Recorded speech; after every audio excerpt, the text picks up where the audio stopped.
Hello. What's up, everybody? All right, let's see.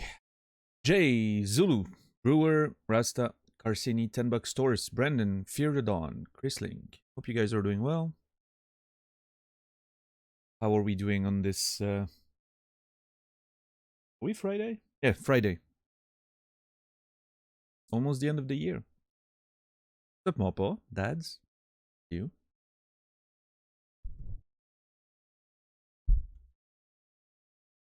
Let's see.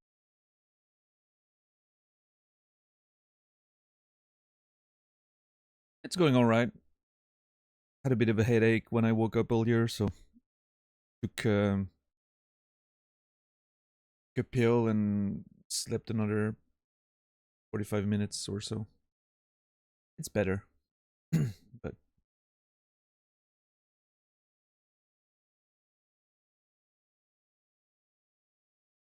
can't wait for more disco in the weekend. Yeah. I'm excited to play more disco today and tomorrow. And then on Sunday, it's New Year's, so I'm probably not gonna play disco. Because, you know, a lot of people probably won't be able to be there. Which means I'm either going to not stream at all on Sunday, or I'll do like a, you know, just chatting, hangout sort of stream for a bit. We'll see. Not sure yet.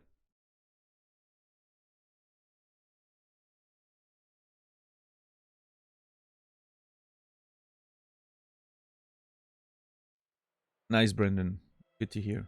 I don't know how you evaluate those percentages, but I'll trust your instincts.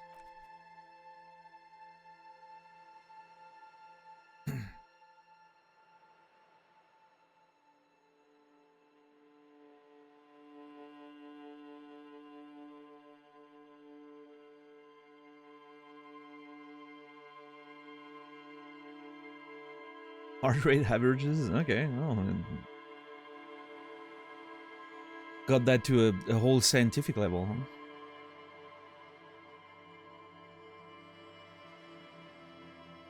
You have a waking up with headache routine, caffeine, little food, apple, paracetamol. Usually goes away at step 3.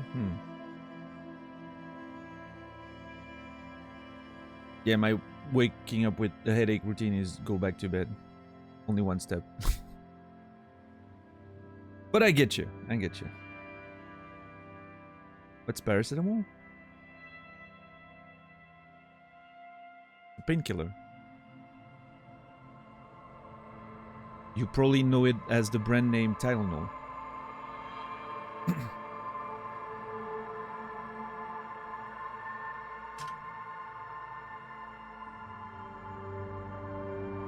The Tylenol is a brand name. The actual, you know, agent is called paracetamol.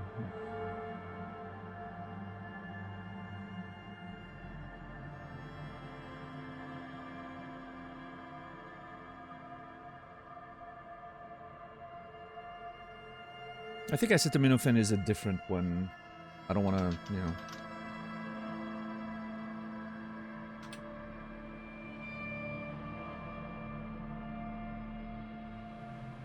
Actually, never mind. It's the same thing.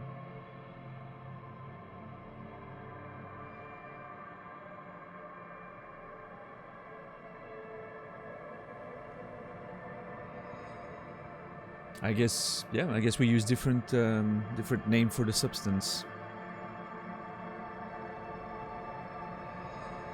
Who knows why it has multiple names?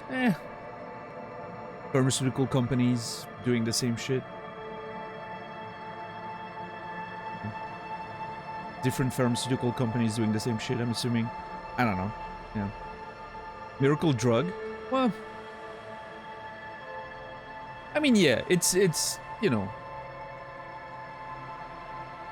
I think the great part about it is that it doesn't really have any side effects, right? It's something that you can use and give to people, and it's unlikely to have any side effects whatsoever. Now, the effects of it are pretty limited as well, unfortunately. Like, it works, right? But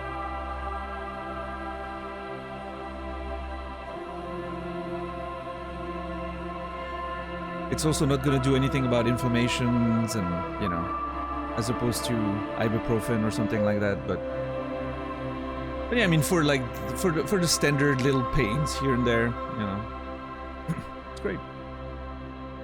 What's up, Goal? How are you doing today?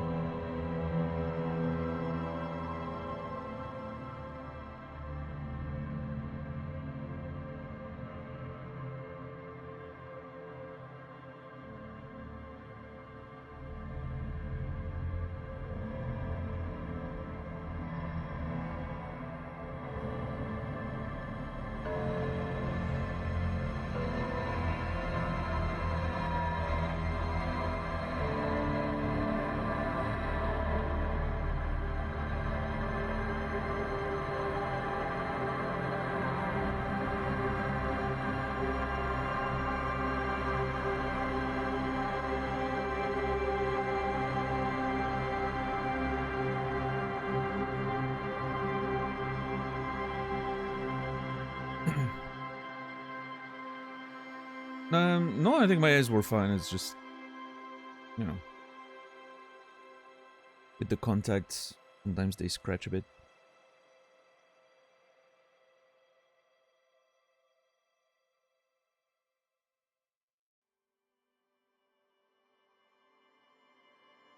Yeah, I looked at, I very briefly looked at the video that was posted, mentioned yesterday. JC was kind enough to link me the 2 timestamps where my clips were displayed. It was pretty funny. Goes to show how clipping funny moments can help, right? Because those were, you know, part of the clips that a couple people made on the channel, so it really goes to show how helpful it can be. Nice.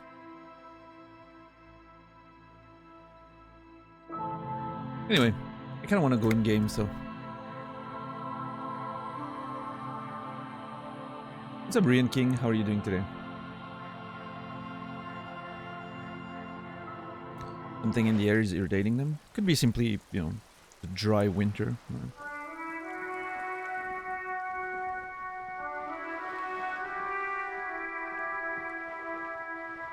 Would you ever post them as YouTube shorts?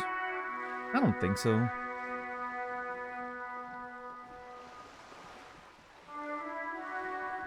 I don't know. Maybe. I'm not sure. I'm not sure of the value of YouTube shorts for my kind of content, but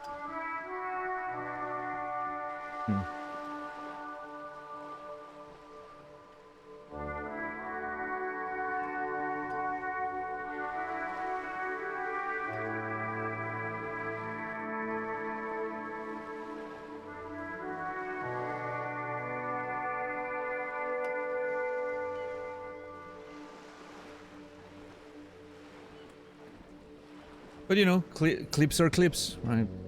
They always stay up. They always are available. Even on like Twitch, it can be nice to have like a nice collection of clips. So there's always value in them. No downside in making them. If something funny happens, you want to clip it. It's always going to be useful.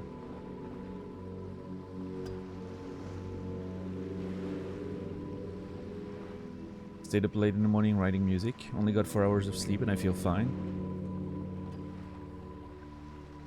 Well, I'm glad you feel fine.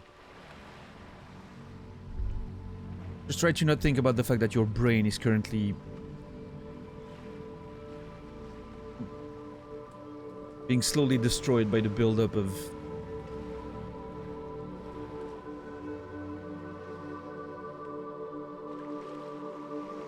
let's not get into this.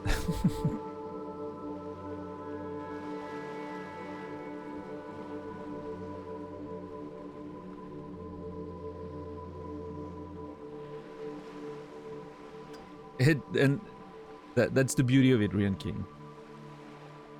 I'm happy for you. YouTube Shorts. Daniel discusses the pros and cons of internalizing race theory 1 out of 112. That's optimistic. YouTube Shorts are pretty short. If we make it in half an hour, I'll be very happy. I doubt that'll be the case, but... Hey, maybe we'll get there today. I want to talk to Joyce a bit more today. It's 5:48 in-game. We have about 3 more hours or so before we need to start considering getting our asses back home. Say goodnight to Kim, and then... I don't know. We'll see what happens.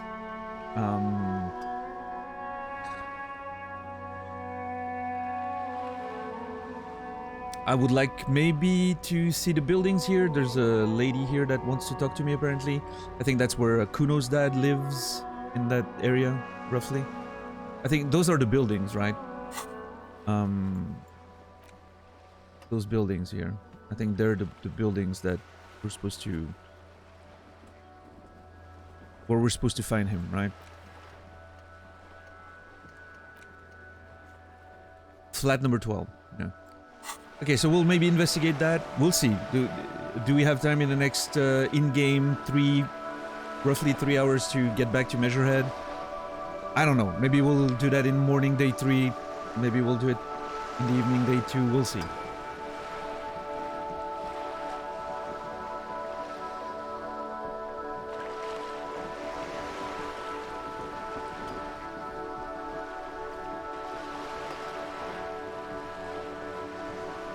If I was doing taxes, I'd be dead asleep now. Well, I mean...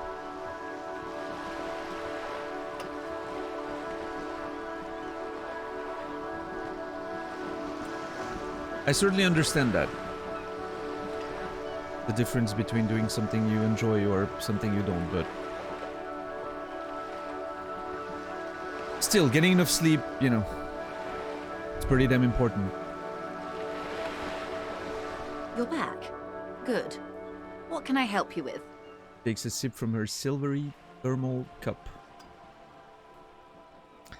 Alright, so we have more questions about reality that we could ask. But there was also a... You know, Kim was encouraging us to... maybe not... go through all of this on the... you know... at once, because obviously we have a lot of stuff to talk about when it comes to the actual case. And time flies when you talk to people, so... But it's questions about reality, man. More lessons in basic reality? My favorite part of the day. Go ahead, ask me anything.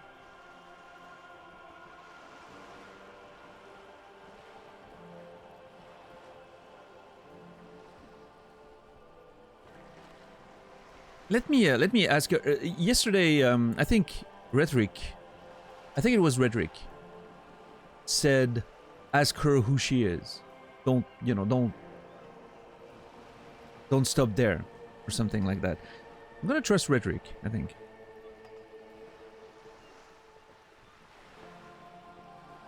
I want to know what you are.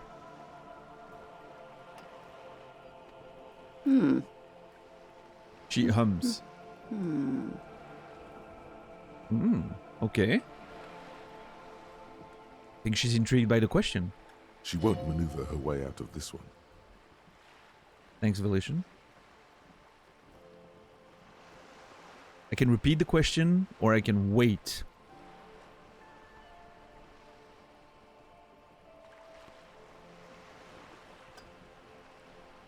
I'm gonna repeat the question. I am the vilest of the vile. A traitor. A devourer of nations and infants. She says with a sudden flash of teeth. Okay. I am an ultra. Ultra-liberal. What's an ultra? I mean, we went over this in the previous conversation yesterday, but... Dios mio, draw across. A liberal! Cool. I liberate pretty hard myself. I don't understand what's so vile about that.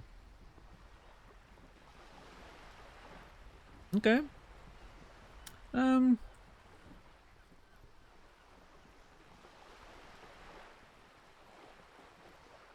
mean,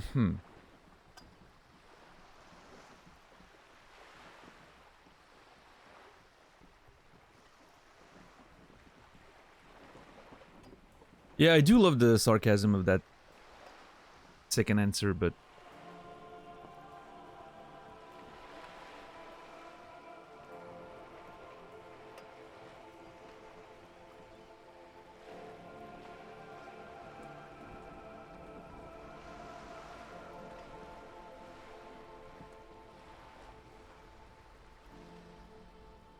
we haven't been very much on the liberal train so far. Hold on.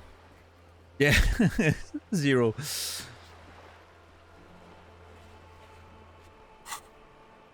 Interesting. Alright, Brendan. See you later.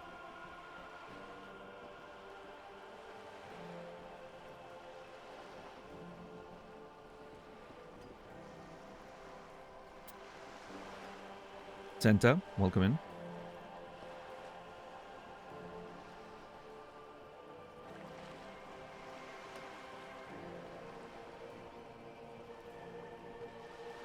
I think I like answer number 2. I don't know why. Sort of matching the energy that she's putting out. Dios mio, draw across a liberal. Yes. I am the nether creature of the Forbidden Swamp. I pushed the king under a shit wagon and betrayed the revolution. My kind surrendered the nation to financial colonists. So yeah, thanks to yesterday's long conversation about the history, I think I'm starting to grasp a bit more what the chronology of events was, historically speaking, right? King being pushed by the communists, and then Collusion comes in, gets Mazov out of the way, the communists also get removed, and basically the capitalistic coalition will take over, right? Which makes sense. I get it. Using the revolution to your own end game is a pretty smart move, I will say.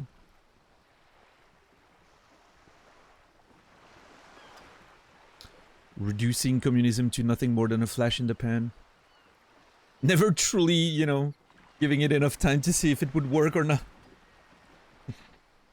Hence why we want to recreate communism, right? Let's give it a second try, a proper crack this time. Yeah, I don't know about that, but it's kind of... We kind of committed to it, right? We were in the pawn shop, I think, when that conversation came up with communism, but... I mean, we've been on that train, very much so, right? But... Not sure about the results of that. We'll see. What's up, Nibiru? How are you today? Perhaps you thought we'd gone extinct. After all, no sane person identifies as an ultra anymore. Not in broad daylight. Tell me, now that I've uncoiled myself, are you repulsed? I don't know. I don't judge people, generally. In her green eyes, you see a mixture of truth and self-satire. Decades of guilt and pride. Nice. Forgive her. I mean... Suggestion. Interesting. Daniel does judge people generally? That's not true. But only because you like pearlescent teeth and those light green eyes. Combination of suggestion and electrochemistry here. Pretty interesting. You're a monster. I forgive you. I forgive you, but only because you're charming. I don't care.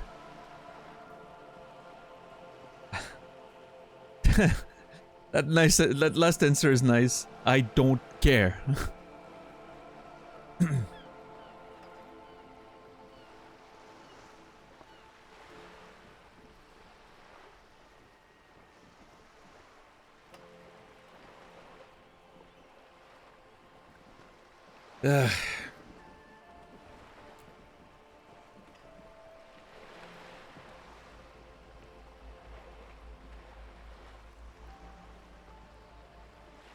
It's funny because I'm seeing a way you could play this game while mostly being disinterested from all the political aspects of it.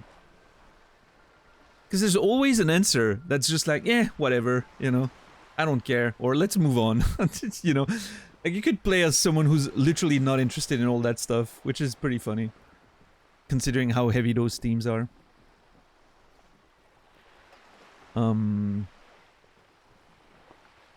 I forgive you.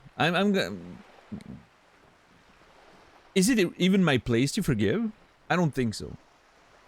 None of those answers are really ideal, but...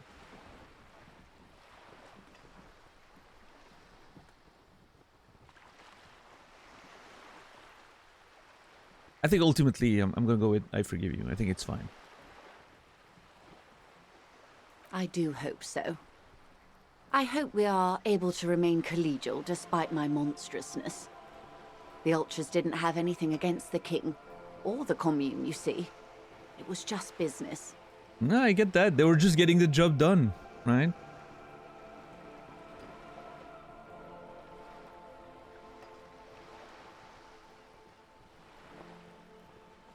I'm familiar with people like that.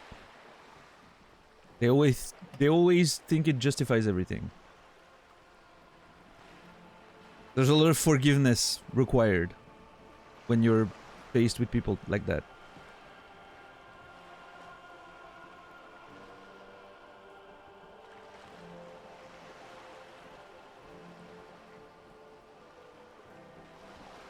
When the dust settled, the Liberals were the only ones left to clean up the mess. By virtue of their survival, they were handed enormous power to shape the future. This was all our last generation managed.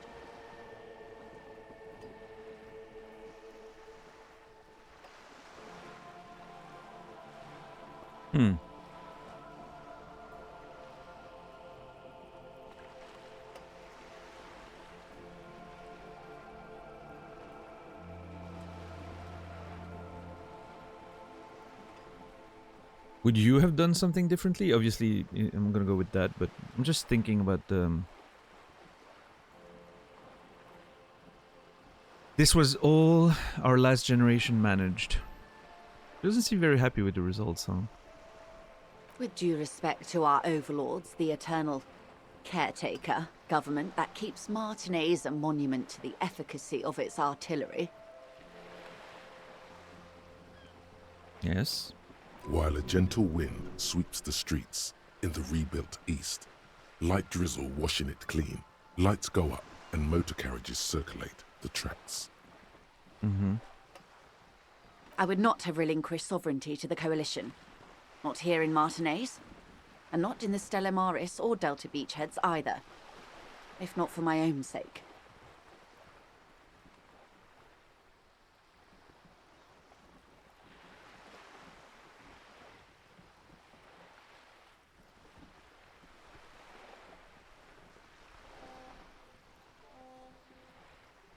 Was that a horn? It's the first time I hear that in the game, I think. Yeah, that's a boat horn. What the hell? I don't think I don't remember hearing that yesterday. Maybe I didn't pay attention, but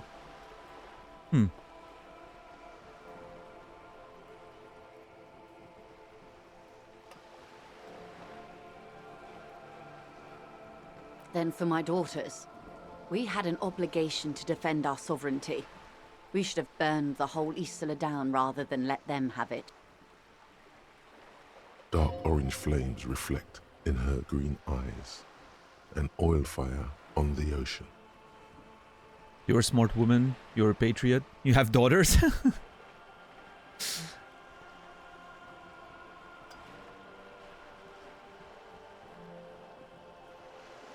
Yeah, somehow I didn't picture her with kids. Interesting. That's a good point. She does give off that vibe of being, you know, out there for her own more than anything.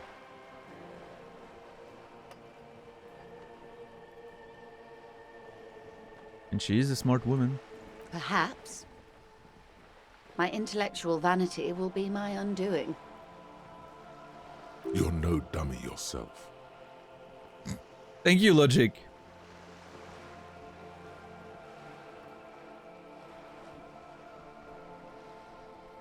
So am I. Or I can tell Logic, no, or intellectual vanity will be my undoing. I mean, it could be, honestly.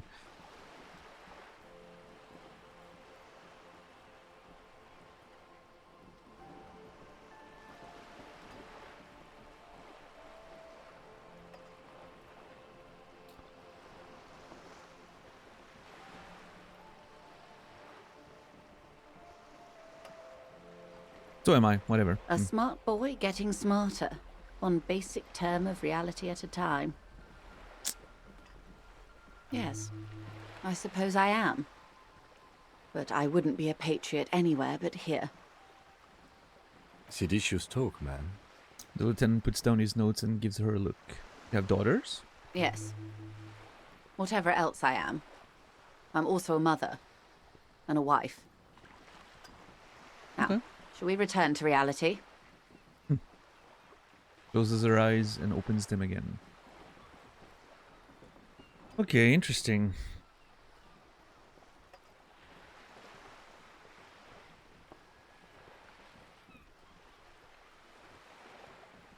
What's up, Greg? Okay, what is this? Spread your hands. Let's see. A bird? A sphenicid? A flightless bird of the polar regions? Keep guessing. Am I really that awkward? I mean, what is this place here? Yeah, that's what I meant, actually. So,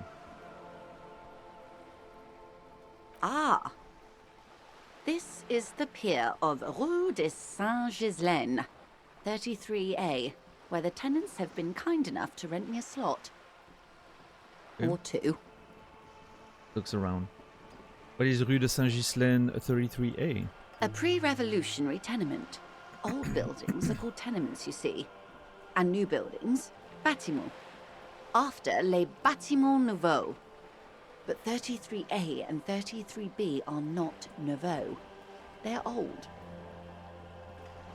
She looks up at the crumbling facade. There's a U missing here. Could be a flavor thing, but it seems to me like it's more of just a mistake.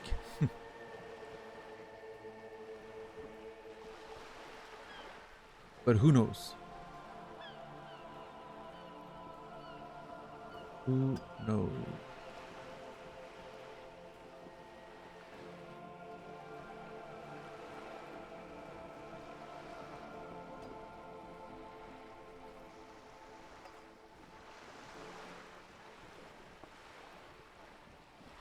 This one used to be 8 to 10 stories tall. A real high-rise by the standards of the last century. Built to mirror the skyscrapers across the bay in the Delta. That was before the war, of course. Who lived them? Mostly the urban middle class, I believe. This was once primo real estate, before the cannons lopped 4 or 5 stories off. Right, which explains why they have a dock for boats, right? That are reserved for them. Which kind of defeats her own argument from earlier, talking about, you know...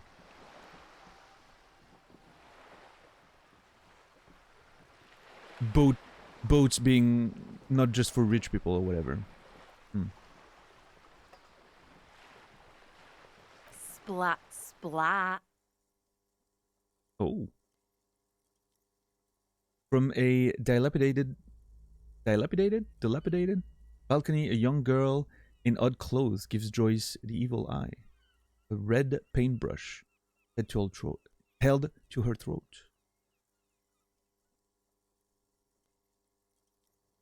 Cindy the Skull.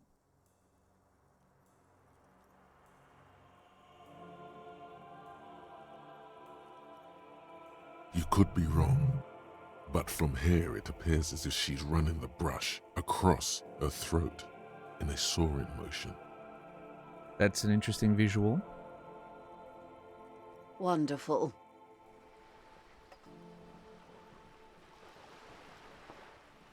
What is that? Points to Cindy the Skull. Sure. Keep going on that line. The girl in the old lady rags. Yes. Looks like a sullen and rebellious member of a teen infraculture. Infraculture. Yes, you and I belong to the supraculture. We're common, the herd. The music on the radio, the food in the chain restaurant, those are all too popular for the girl in the old lady rags. Sure. She prefers a fantasy world, an infraculture with its own dress code and vernacular. It is an illusion, I'm afraid. There is no refuge from the supraculture. Oh boy, that's an interesting...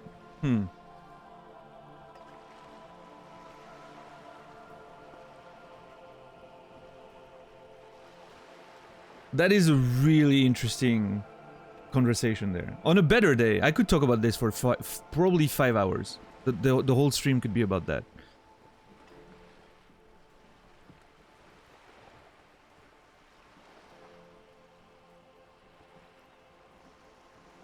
Okay, now explain the same thing but to a child.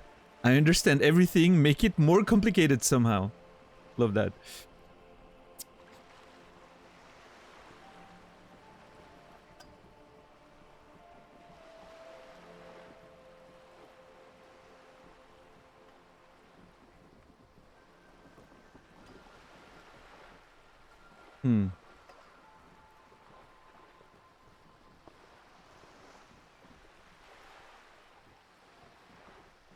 Explain it to me, but more complicated should be something, I should say IRL. Hey, there's probably opportunities to do so, right?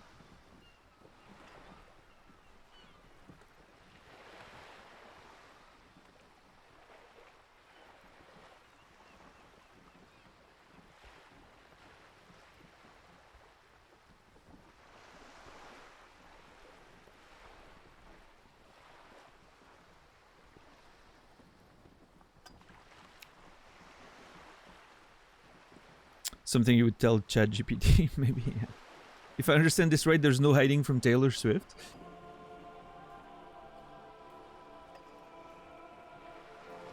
I mean, I don't think that's the whole idea, right? But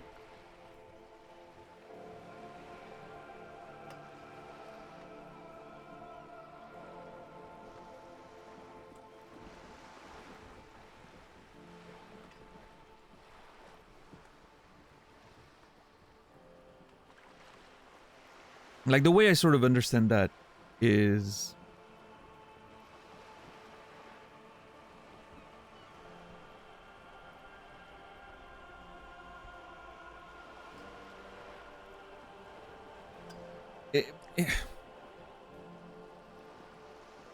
I mean, there's levels to this, right? But one of the most obvious levels, on a very superficial level, is counterculture.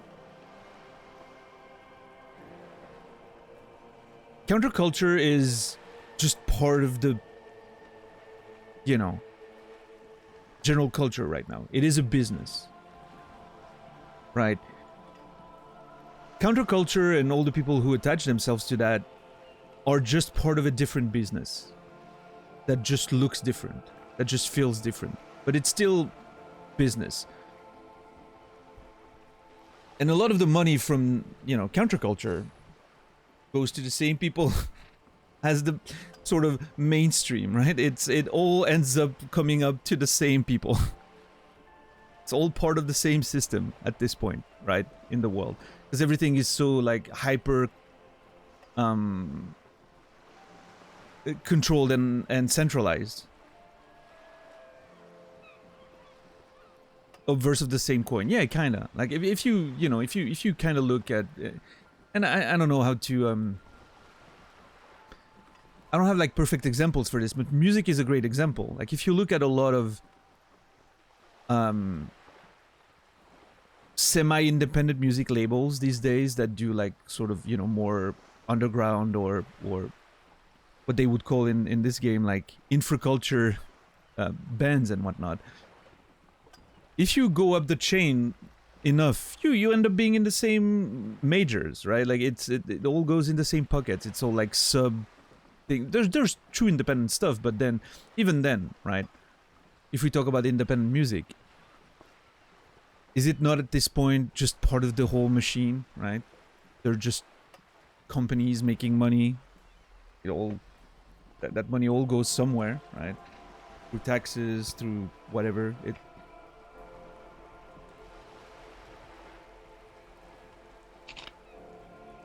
So that whole idea of, you know, what they call infraculture here, which we could call the underground, we could call independent scenes, we could call the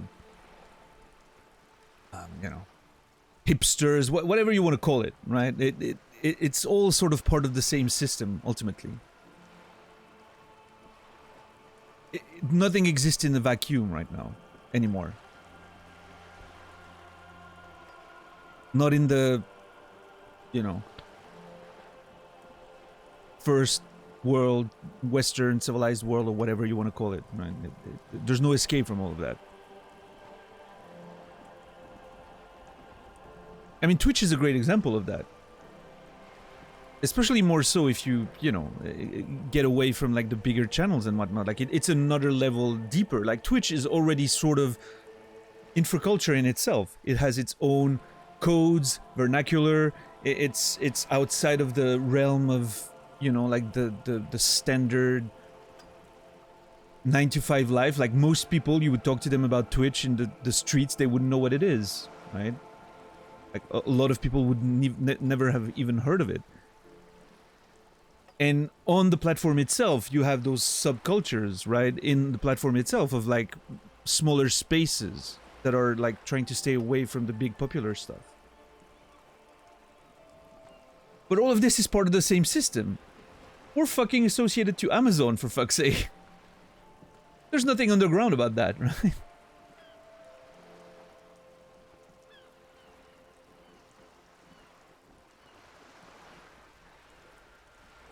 What's up, Pikura? What's up, Frosty?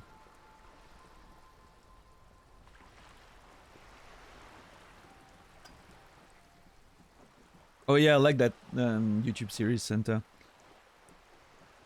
I've seen quite a few episodes of similar things. There's that one episode with I don't know if it's the same series, but it's the sort of same concept with Jacob Collier. I don't know if you know the guy. He's a musician and theorist on music theory and whatnot. But anyway, he explains like harmony to a bunch of people at different levels. And it starts with like a little child, right? To which like he explains with like two notes that kind of sound good together, right? And I think the last person is Herbie Hancock, right? I don't know how you pronounce his name exactly. I think that's him. Yeah. And they don't even talk anymore. They play. Which is very funny. Like, they start talking for a little bit, and then they just play music. And they look at each other, and they just play music. And they understand what they're trying to, you know, communicate. It's kind of amazing, looking at that video. It goes away from verbal communication, and just... they're simply playing music together. And it feels as if they're having, like, a conversation. I think it's too reductive to put it that way. If pushback wasn't a possibility, they wouldn't have to pretend they care about us. Yeah, I mean, that's fair. Yeah. I mean, obviously, you know... obviously it's reductive. I think when it comes to systems as complicated as that, every time you're trying to verbalize it, you're going to be reductive. There's no way to... you know... encompass the whole scope of what a huge system like that means, but...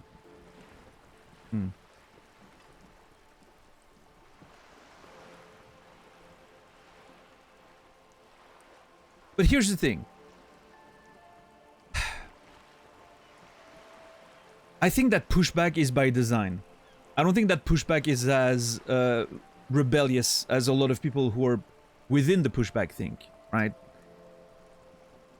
I do think there's a, you know, a point in that it maybe keeps some people honest. Sure. But it's, you know, the big corporations are aware of that pushback. They're making money off of it.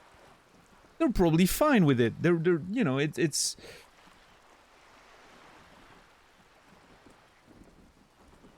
That's the whole thing, right? That's...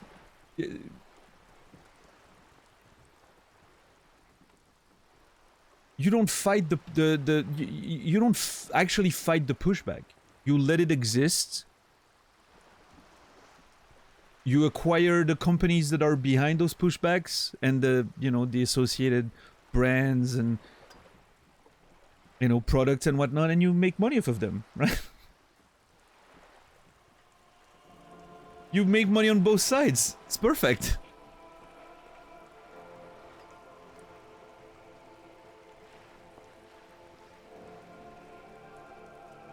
Yeah. No, for sure. Ikura, but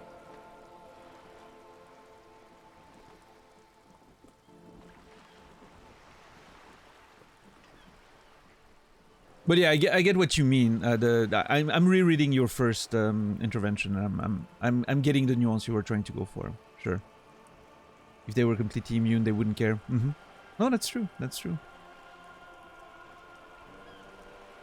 But I don't think... maybe here's the difference. I don't think they're looking at the pushback and considering it a threat, really. Right? I think they're just seeing an opportunity to make more money. But...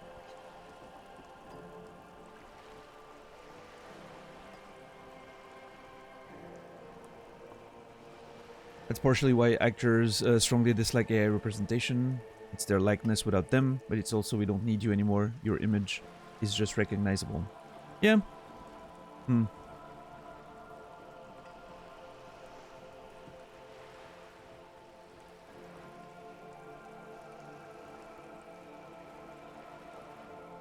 I mean, the AI stuff is going to be a huge conversation in the years to come, that's for sure.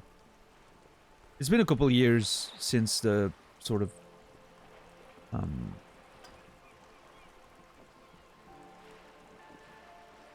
like the conversation started, at least in the publishing industry around here. At least in France, the conversation in the publishing industry in France has been pretty intense about... There's been a few publishers that started putting out books with AI covers, which led to a huge sort of outrage in the you know, artists community and whatnot. But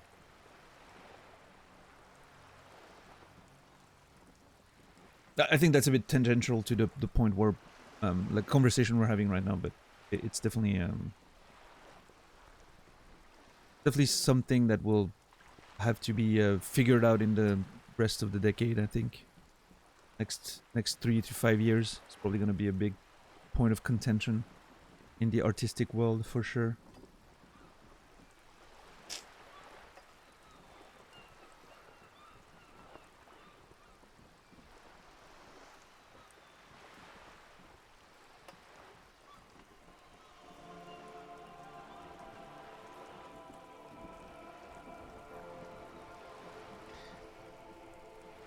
But yeah, it's interesting. I'm not sure exactly what angle, right, Joyce is taking in that whole there's no refuge for the superculture from the superculture, but yeah, it's like it just led me on that thought that it's always sort of interesting to me, you know, that idea of, oh well, those normies listening to Taylor Swift, blah blah blah blah blah, blah, you know, like it's like is anyone really in a position to judge? Like, because you're listening to a, you know,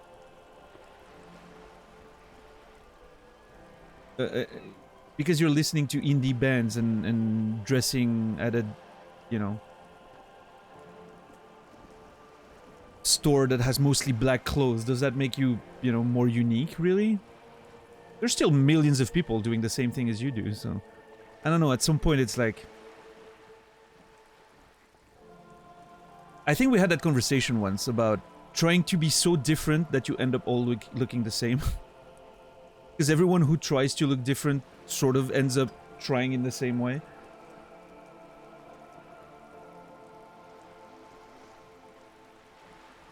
What's up, Timmy?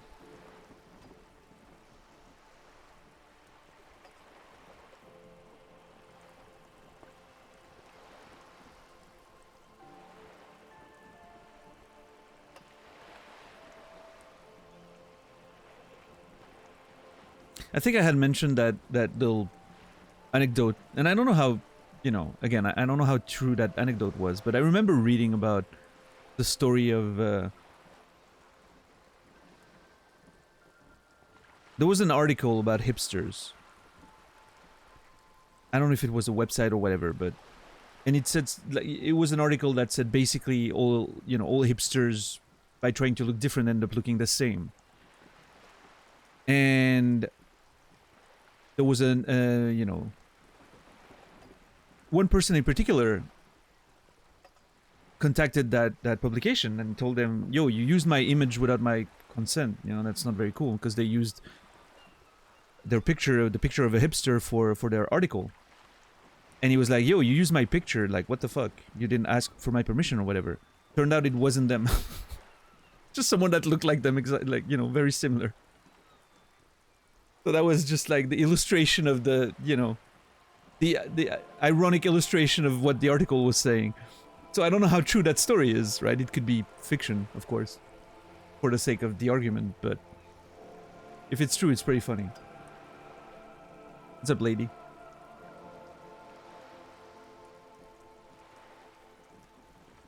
Nice CD, good to do.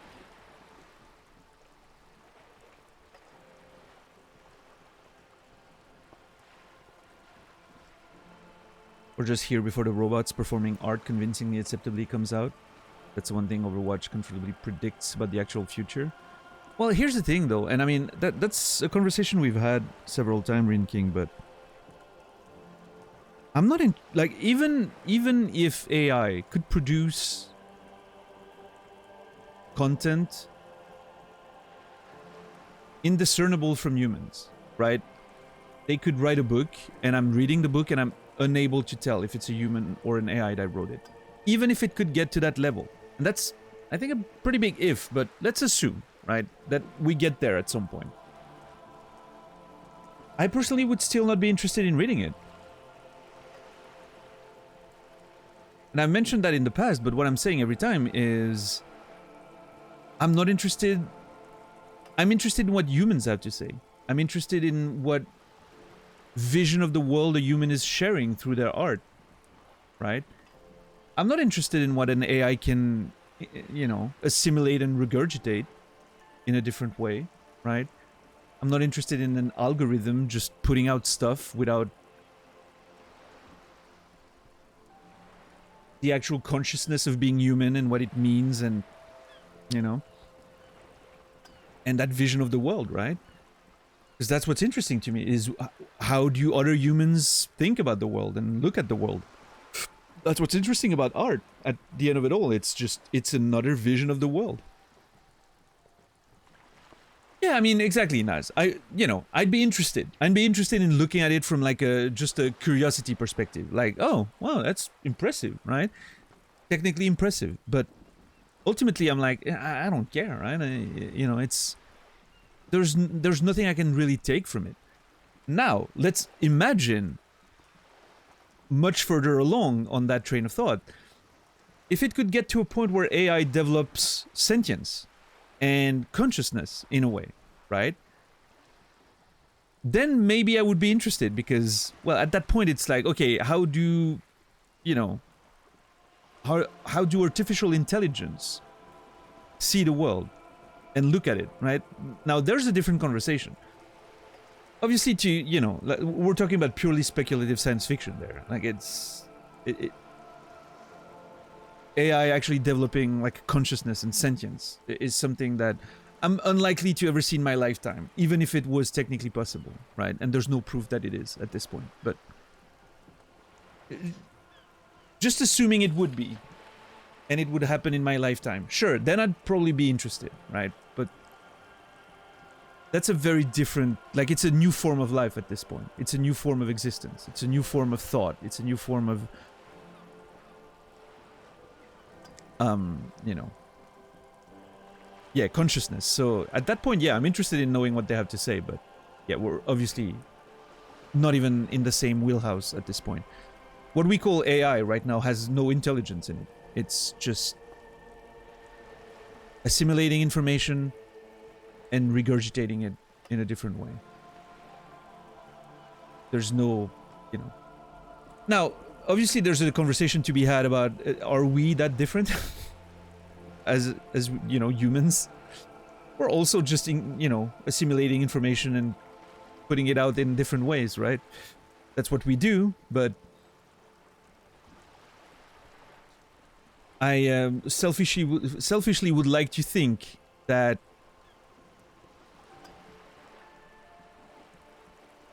we add a little something in there. There's something in the human condition that is a little bit more than that, right? Maybe some infinite complexity of memories and experiences and thoughts, and maybe something that elevates it on a different level. But maybe that's just I don't know, human hubris or whatever. I don't know, overconfidence.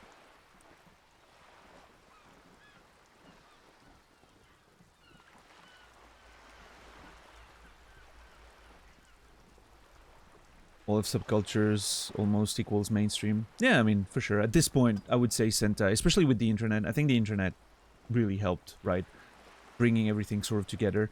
The internet accelerated, and social media accelerated the globalization of everything, right? In all ways possible. And that includes subcultures. I mean, to find real subcultures right now, you would go, you would need to just go towards people who are completely disconnected, probably.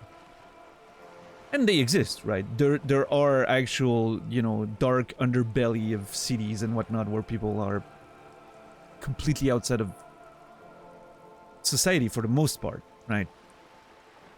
And I wonder, I wonder what Joyce would have to say about that. I wonder if that,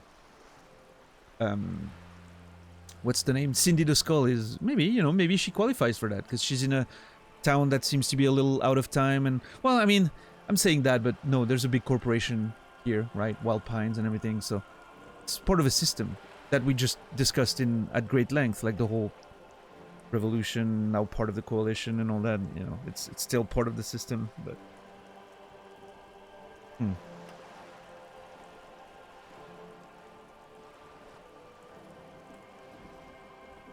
I don't know, it's a complex matter, for sure.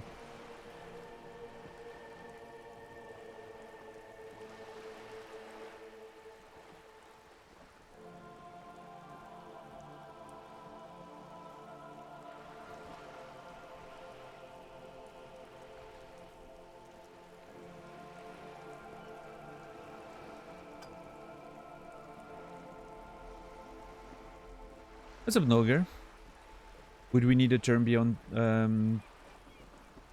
turbinoclard is, I think, the term we landed on.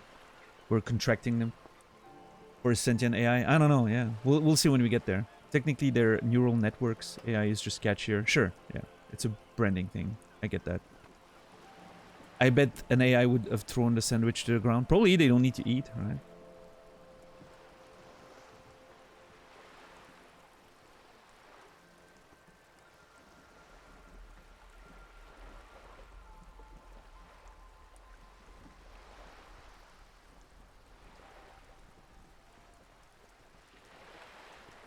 I'm reading the general conversation, and like, my opinion on that has always been sort of the same, is that I think, and it's interesting because my thoughts on that have come from writing and looking at other people trying to write and, talking about like what's unique and original about the work we do, right?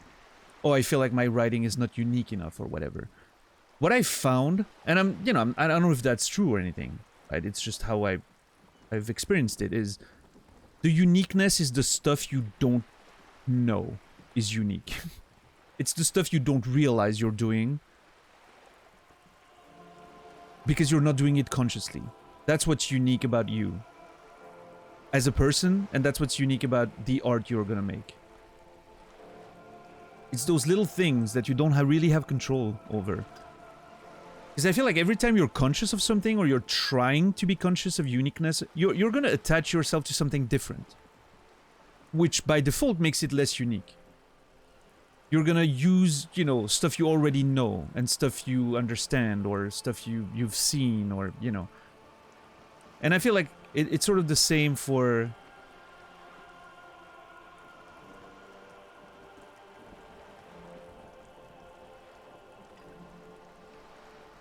Like, I mean, it goes back to the simple example of clothes, right? Like, trying to be unique with clothes is like... You're gonna buy stuff from, like, unless you're making them yourself from scratch, like, completely, You're gonna attach yourself to something that already exists. Which immediately makes you less unique, right?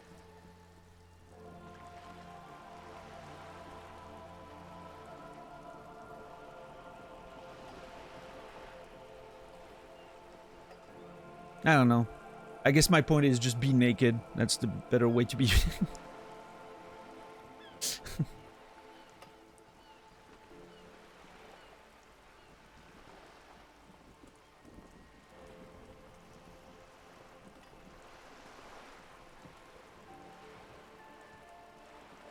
But yeah, I don't know. I truly feel like uniqueness comes from the stuff you don't realize.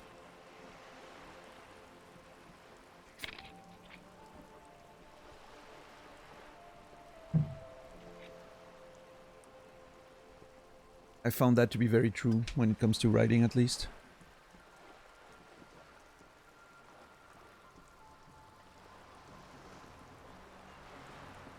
Hmm.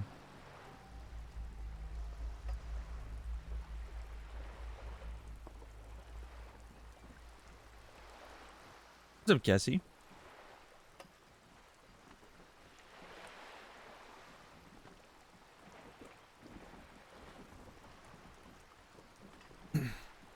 But anyway, let's see. Maybe Joyce can tell us a bit more about what she thinks about the whole topic. Make it more complicated somehow. I can't. That's how simple it is. One may dye their hair green and wear their grandma's coat all they want. Capital has the ability to subsume all critiques into itself. Even those who would critique capital end up reinforcing it instead. I'm gonna have to read that again.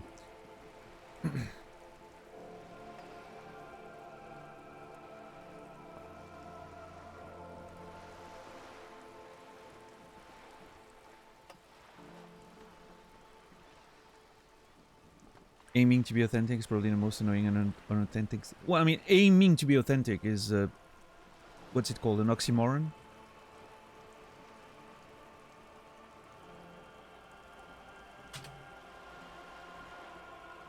Yeah.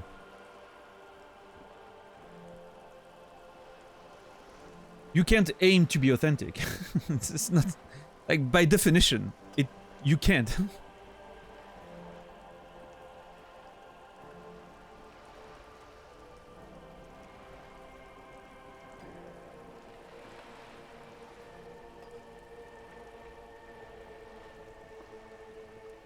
But I think that goes back to what I was saying. It's what makes you authentic is the stuff you don't realize. Because that's the only way for it to be authentic, is that it is just an expression of yourself that you're not conscious of. That's where the real authenticity is. Here's the thing though. The true expression of ourselves, for a lot of people, is not that great. That's where that's the reason why we're trying to hide it.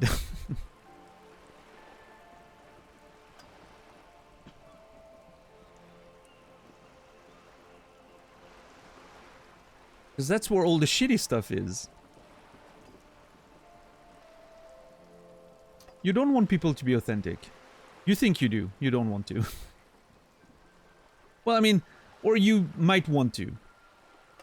Because at least it's honest. But then you wouldn't want to be around a lot of people.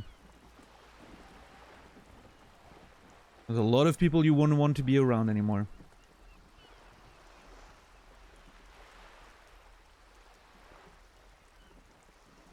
Sometimes it's better to live in that illusion.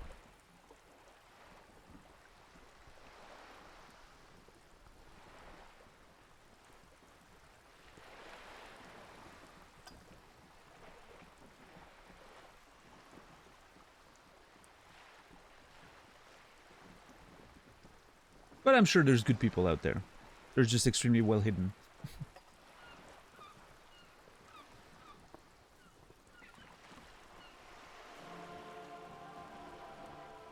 Still waiting to meet them, yeah, likewise.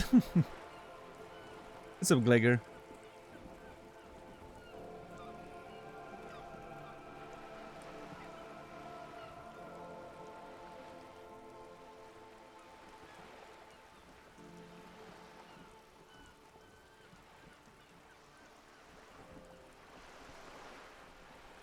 Well, I think when it comes to art, it's slightly different, Rian King. I think...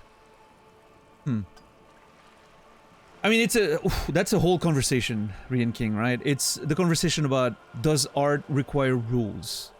Are rules beneficial to art, or are they a hindrance?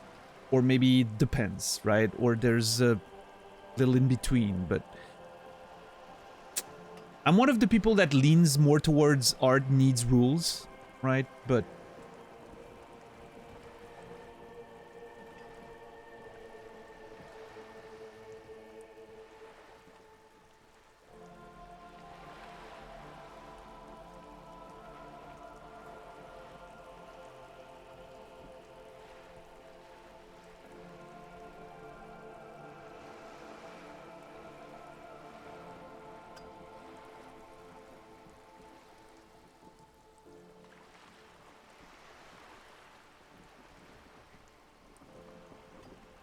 the abolition of the split between public and private. Art is public, who you are is another kettle of fish. Well, I mean,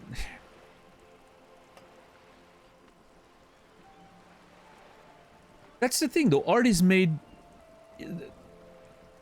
from, again, a desire to share a vision of the world. Or at least that's, in my opinion, what it should be. I'm sure it's not always the case, right? There's a ton of art made out there just for other reasons. But in my opinion, it should be, you know, it should involve sharing a vision of the world, which comes from you.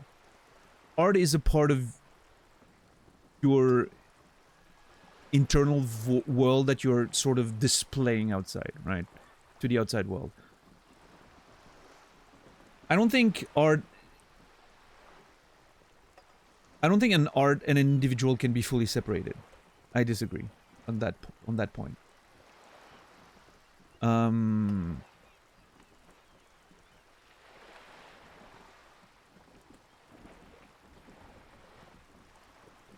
I think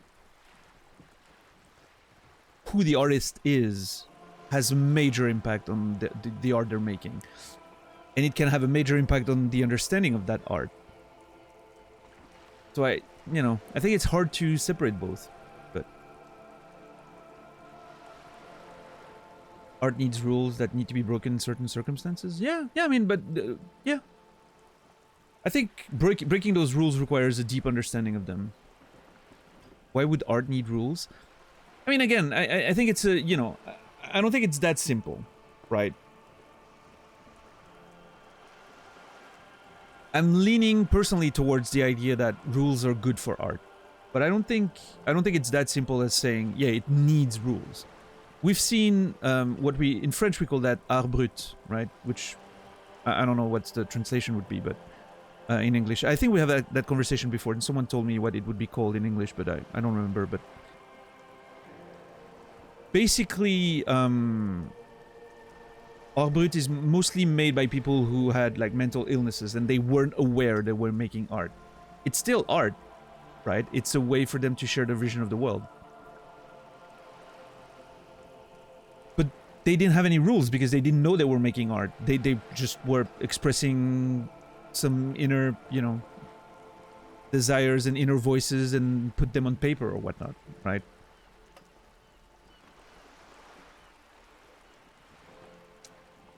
And I think it's still art, right? So I don't think the rules were necessary there, but here's the thing: us looking at that and saying, "Oh, it is art," but here's what category of art it is, can only be possible because there's rules, right? It's because there's rules in general that we can look at that and identify it within that context. So that's kind of interesting. Again, it goes back to the conversation we're just having.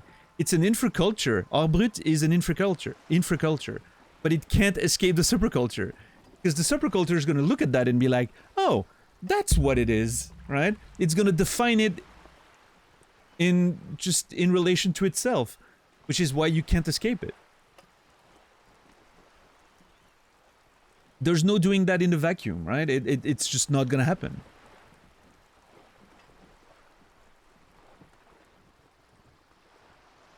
An outsider is only an outsider when you can point from the inside and say, that's an outsider, right?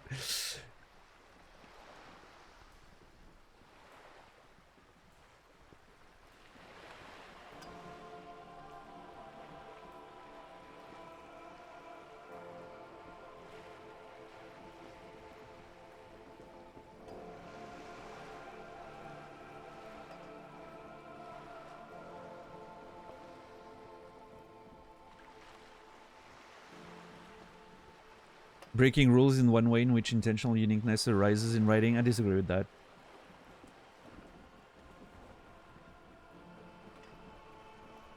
I don't think it brings uniqueness, not in the sense that people think it does, at least. Because here's the thing, for every rule you break in writing, someone has done it before. Many people have done it before. There's nothing unique about it. It's just a different way to play with the rules themselves.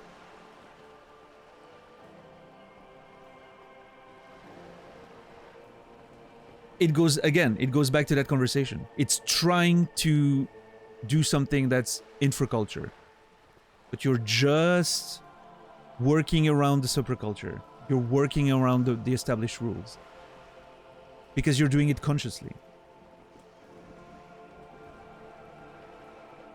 So if you do it consciously, someone has done the exact same thing before.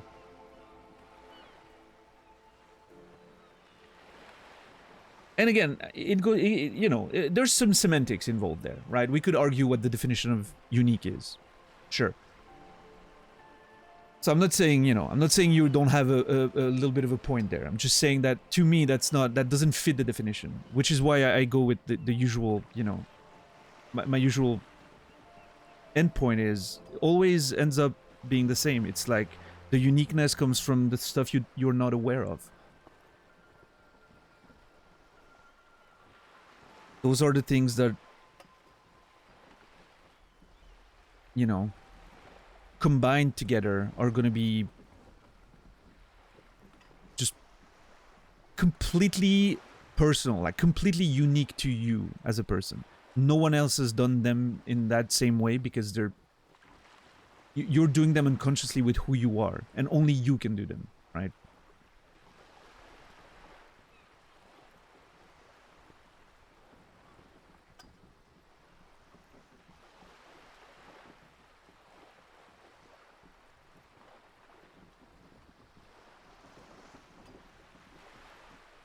Someone's always the first to bring in different things. Yes, people were the first at some point. I don't think many people have been the first at doing anything in terms of, at least in writing, for a long, long, long time at this point, but that's a different conversation altogether. What's up, Jolie?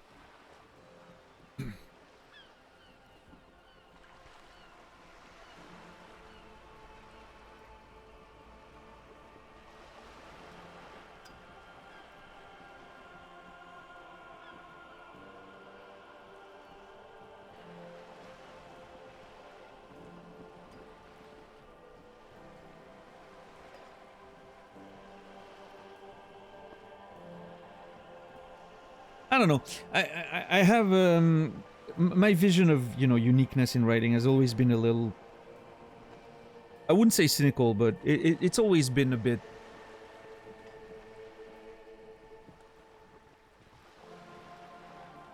I've never valued the originality very much. In when it comes to writing, I've never valued originality very much. And the reason why that is, and I've mentioned that in the past, is that you can fail without being aware. If you're trying to be original, you can fail without being aware. Because originality doesn't just come from you as a creator. It comes from the perception of the audience, the reader in the case of writing, right? Depending on what the knowledge of the reader, what they've read before, what they've experienced before.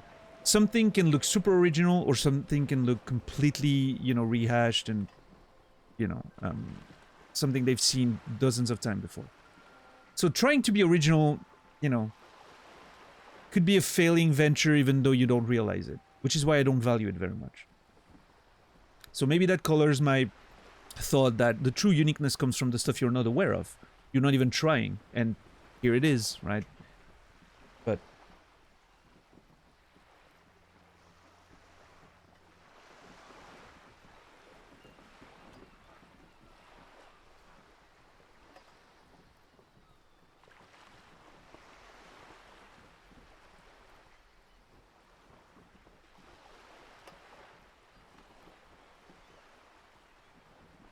Yeah, Carsini.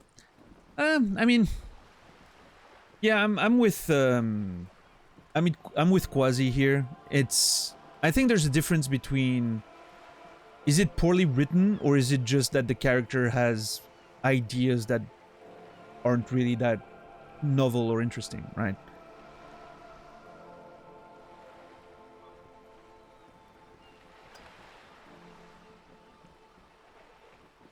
Obviously that's a big difference. And I think in this case, you know, it's interesting because ultimately she's you know, she's that capitalistic character that just enjoys her money and sort of admits it, right? She's sort of self-aware about her own privilege, but I think she's sort of kind of the way I'm perceiving her, and maybe I'm wrong here because we haven't talked to her that much.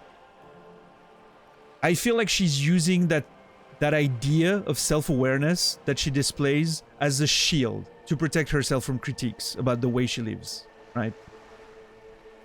And I think that's interesting because that's a huge thing people do in real life too. They use the idea of, oh yeah, I'm totally self-aware of my flaws as a shield to not have to actually put themselves in question and actually try to change things or improve or, you know. But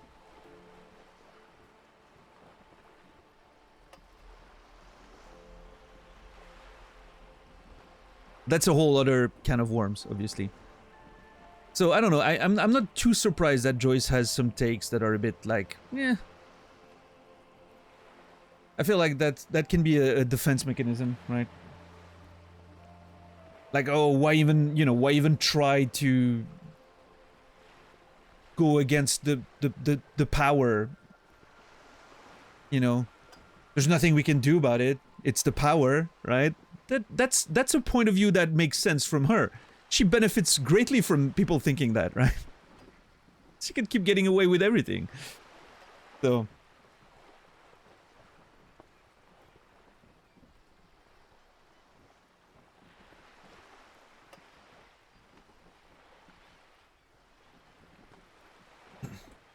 what's up, Jolly, by the way? I saw your message. I'm just reading your message now about Outer Wilds. I'm glad you're enjoying those VODs. And yeah, people have mentioned that in the past. I think Brewer mentioned in the past the fact that you watch those VODs from like over a year ago and you see all those people and it almost feels like looking at characters in a show, and then you come to the live show and like everyone's alive. They're actually people talking, you know. It's an interesting perception.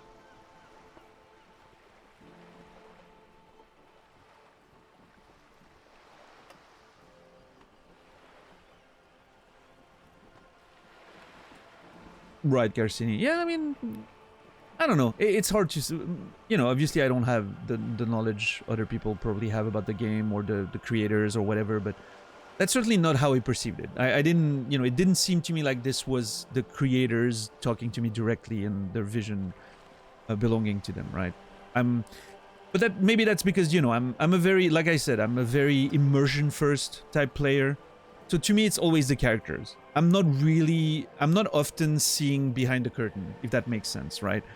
They're characters in a story.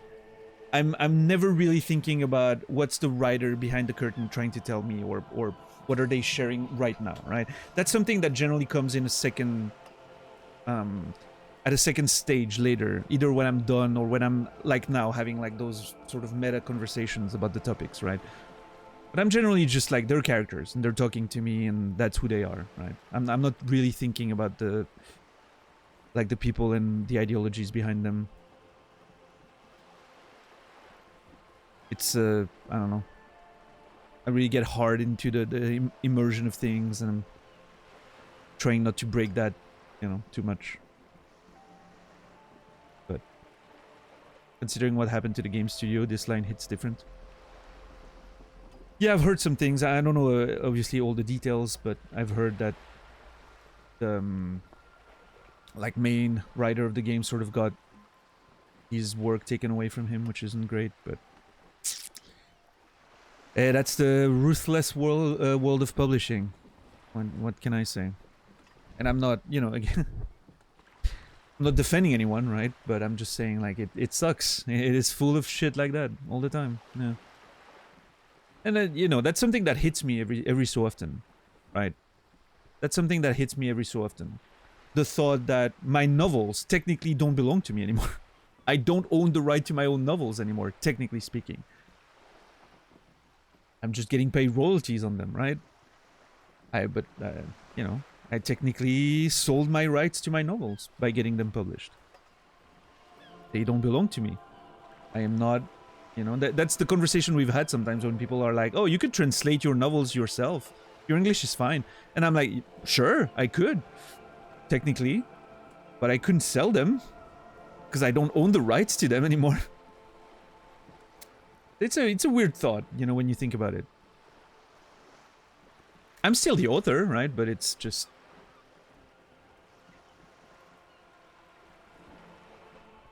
Publishing rights is a very complicated topic. We just... and I think as writers, we accept a lot of stuff for financial benefits. Because it's, you know... It's easier than having to do all the work yourself, right? But yeah, there's downsides to it. And I'm sure... Again, I don't know the full story with what happened to the studio and everything, but I'm sure it's something like that, right? They sold their rights because publishing is what it is, and it came to bite them in the ass, and there you go. But again, I don't know the story. I'm purely speculating there. I'm sure we'll talk about that once I'm done with the game. Also, what's up, Dom, Brainy, Arnarin, welcome in.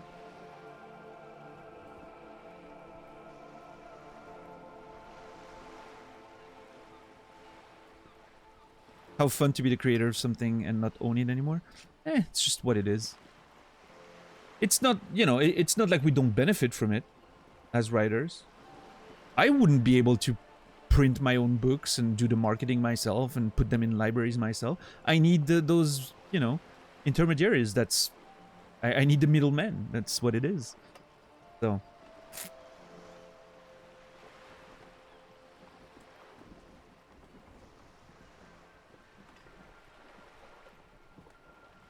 Yeah, Arnarin. Yeah, I haven't heard the whole story, and you know, I'm trying to not sort of get too much into that while I'm playing the game. Again, as a sort of way for me to maintain my immersion in the game before getting into like the more behind the curtain stuff, which I'm sure we'll get into once I'm done playing the game in the future, right? But yeah. Thanks for the link, though. If people are interested, I'm sure they'll get to it. I'll get to it at some point, I'm sure. I'm interested, right? It's something, you know, as a writer, all that publishing stuff and conflicts of interests and whatnot always interests me, but yeah. Everyone is shitty to staff at some point. I don't really give a shit. Well, I think people that are shitty to staff are really happy that some people think the way you do, Greg. But that's a weird take. And while that may be true, it doesn't mean it's excusable, and it doesn't mean we shouldn't give a shit. Because you know what? People keep getting away with it if we do.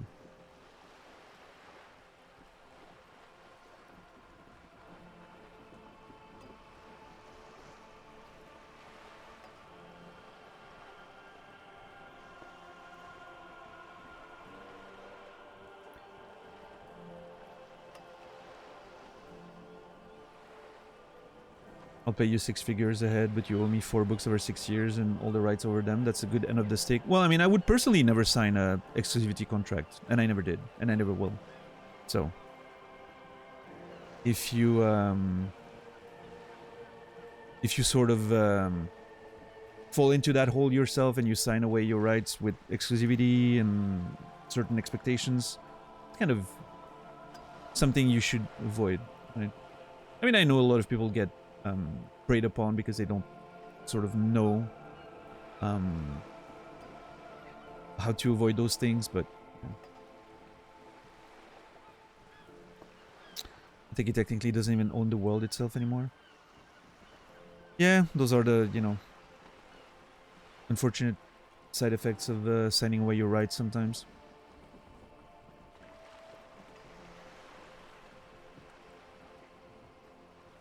The London nose for my taste. That's very Carcini for sure. Sorrow, what's up? Beef, good to see you.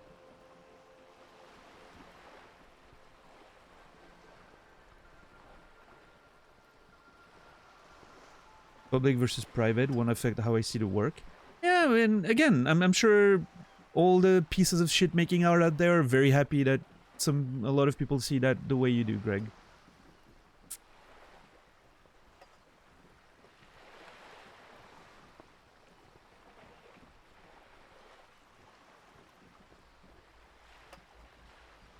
I unfortunately think it's not that simple.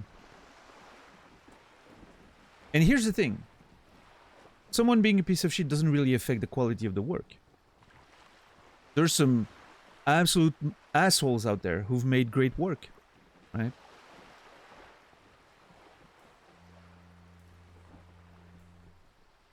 Does that mean they should be able to keep doing it? And should be supported doing it? Nah. I don't think so. I think they should be called out for it. Like, obviously if stuff is, you know,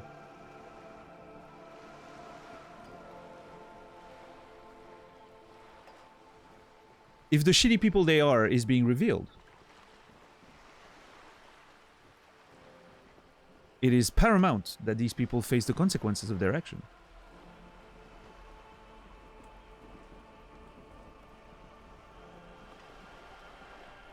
And you shouldn't keep having a platform if you're gonna, you know, use it to spread bullshit and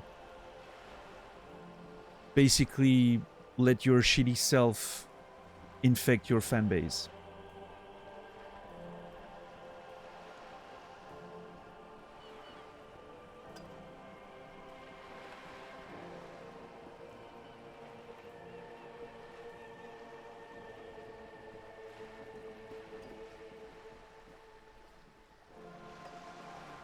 If Disco Elysium 2 was released by the company that screwed over the devs, I wouldn't buy it even if it was somehow incredible. Yeah, I mean, that's totally a fair point, yeah. I mean, that's the reason why, you know... Hey, I've always mentioned that. There's a lot of Roman Polanski movies I really think are great. And I was enjoying them a whole lot before the whole, you know...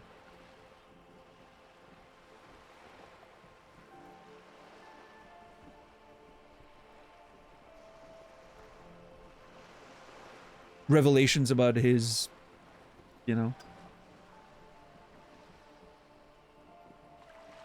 Those consequences have ruled to be applied in... Well, and they are. That's the thing, Greg. They are. That's exactly what's happening. Presumption of innocence is something that has to do with justice, not public opinion. Public opinion is completely free to do whatever they want. There's no presumption of innocence when it comes to public opinion. You're free to have the opinions you want on people. And you're free to keep supporting them or not, based on the knowledge you have, right? Nobody's gonna end up in prison because the public opinion, you know, disagrees with what they've done. Even when, like, there's a lot of people, free people out there that have been condemned by justice and are still outside of prison.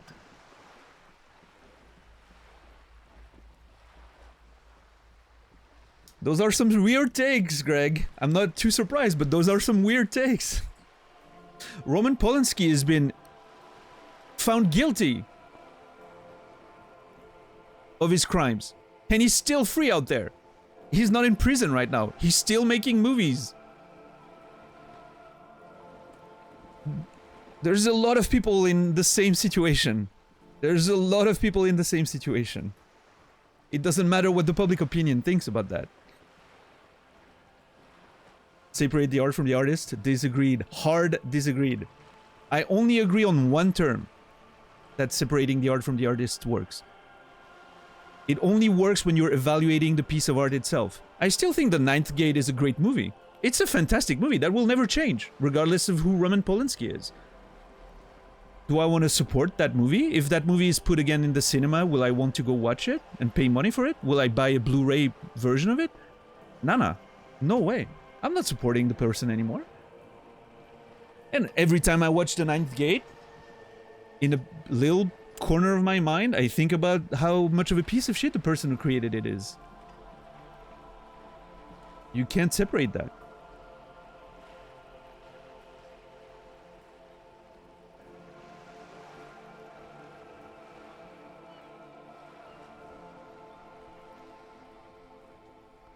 Would you want to see a painting by Hitler? See it? Sure.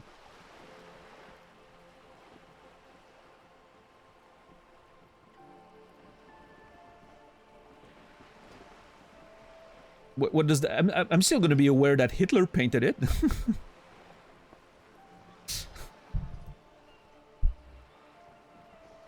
Little bit of a difference here, though. Hitler's dead.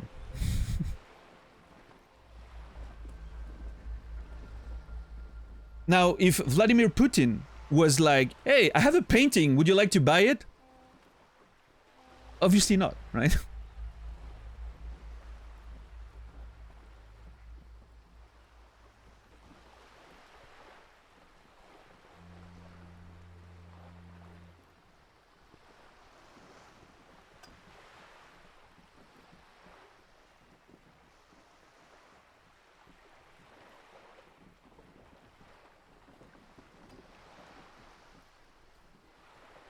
Absolutely, Quasi. It is completely a personal decision. And like I said, it doesn't, you know, yes, Polanski movies are incredible. He's a great, you know, he does great art.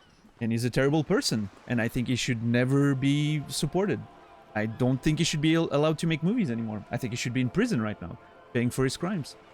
Because he's been found guilty and he's using loopholes to hide away in France or wherever he is right now. So...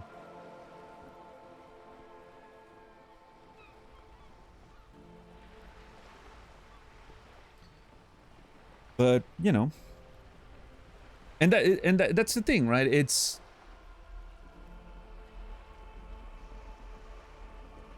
There's a difference between saying, yes, that terrible person is making good art, and that terrible person should be supported for their art, and keep being allowed to make it. Those are two very different things. And the best example of that, which I think is always fantastic, is the baker's analogy. If the baker in your village was a pedophile, would you be like, oh, well, okay, he, you know, molests children every so often, but oh my god, his baguette is delicious. Come on. You would never let that guy make bread in your village anymore. That dude would be out. Right? I think that's a great way to look at it.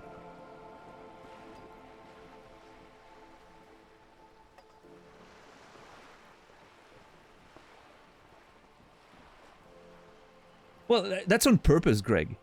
Look at the movies these people are making, some of them. Look at the art some of these people are making. The signs are there.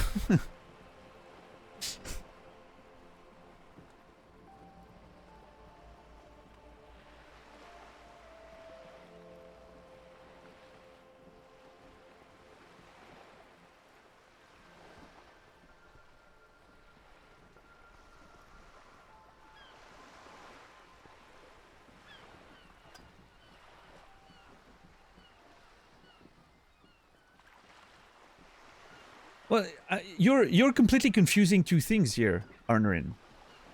And again, to go back to the baker's analogy. If I bought bread in the morning, and in the afternoon, I hear that that person's a child molester, would I throw away the bread? I don't know, maybe not. It's bread, it's food, right? I already bought it. But would I go buy some more the next morning? No. There's a difference there. I'm not gonna throw away my... You know, let's assume I had a... Let me find a good example. I'm not going to throw away my collection of Harry Potter books. I have them, they're fine. They're in my library. I might even read them someday, right? Am I going to buy more Harry Potter shit? No.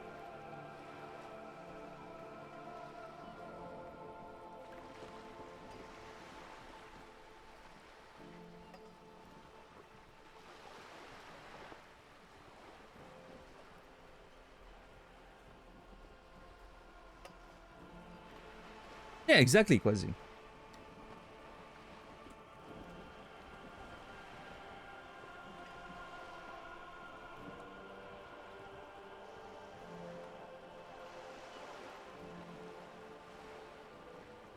But that's the thing. A lot of people always, a lot of asshole defenders always go to the, oh, but you know, they're making great art, and the answer is always, yeah, but we're not accusing his art right now. We're not talking about his art.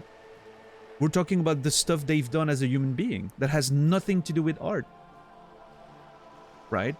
So don't bring art into this as if it's a defense for the people. It's not. There's a big deal happening right now in France. I see that on social media. Here and there.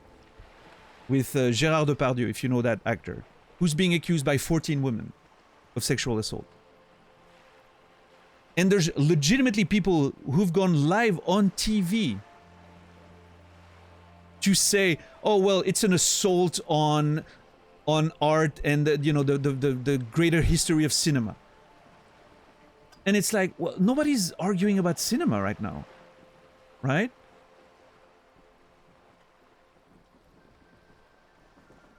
Well, that's the thing, Greg.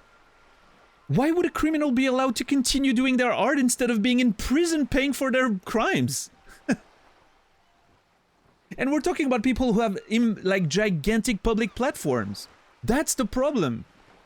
Because of their art, they have gigantic public platforms. It's not just a simple person who, you know, oh, you do a crime and whatever, you know, you're in your small, you know, you're in your small town and you don't have influence on people. You're a person with a shit ton of influence.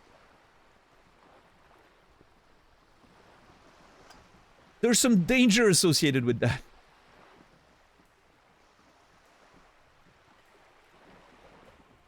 Is accused, is not a criminal yet? No, that's true. And? Why are people defending him with the idea of, oh yeah, but he's a great actor? Sure. Nobody's arguing that he's not. People are, you know, discussing the fact that 14 women came up and accused him. That's what the conversation should be about, right? If there's one. It shouldn't be about the fact that he's a great actor or not.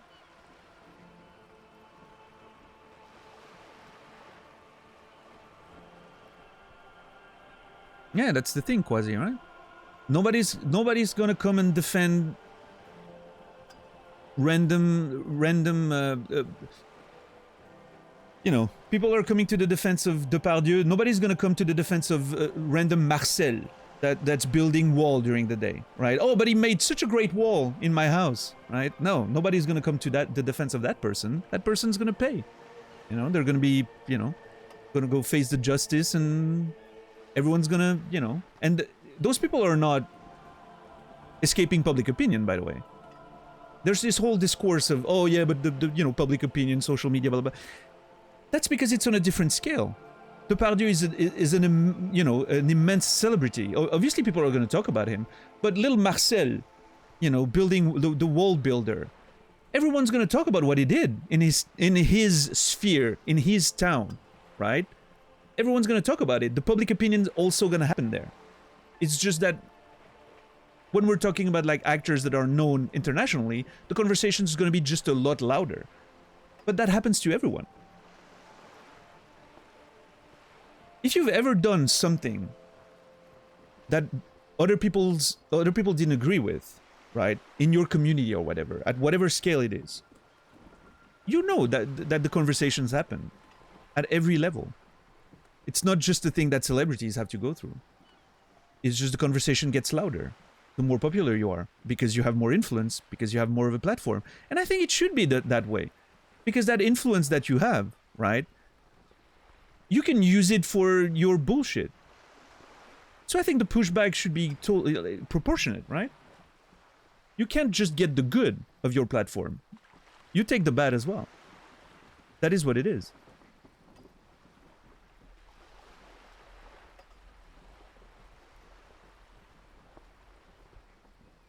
Yeah, sure, Quasi. That's a big part of it for sure.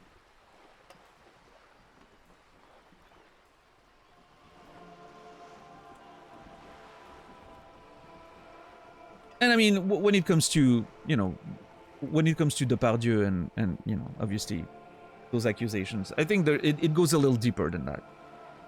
It goes into the greater effects of, you know, of men having to confront their own behaviors, which a lot of people are not ready to do. Which means, you know, obviously they're gonna go to the defense of people like that and say that women's are lying, right? Women are lying, of course. So, because it's definitely in their advantage to think that.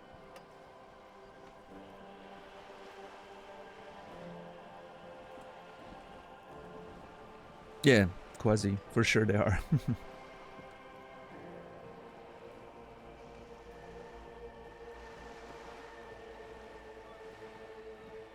There's a thing like public value. If you're a doctor, father, mother, multiple children, you have some privileges.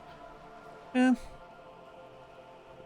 I mean, if I'm not sure what you're saying, Gra, but if you're saying that you should be more easily forgiven, I'm not sure that's true, but...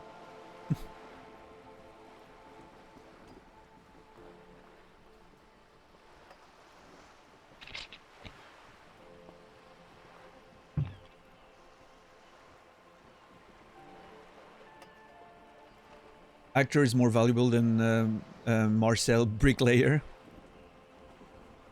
I don't know if that's true, though. I don't know.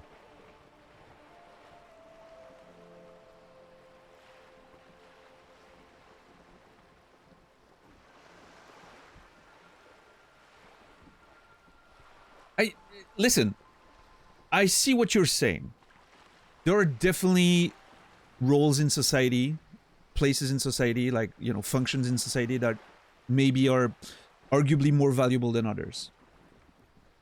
I'm certain a heart surgeon is more valuable to society than I am, right? As a writer and streamer. 100%. I will never argue against that.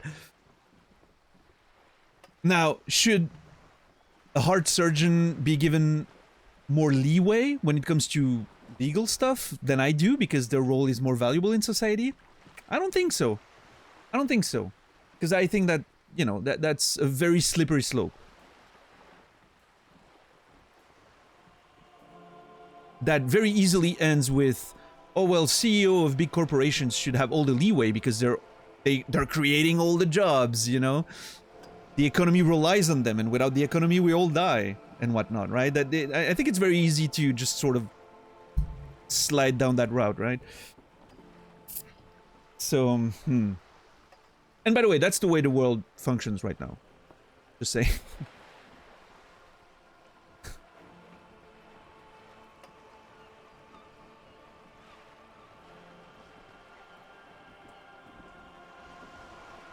That's what they want you to believe, Brainy. Absolutely.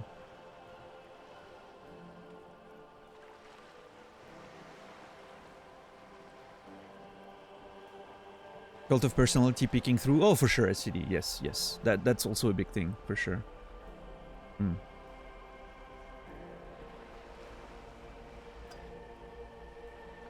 Yeah, I don't know. It's a, you know, complex conversations, lots of layers.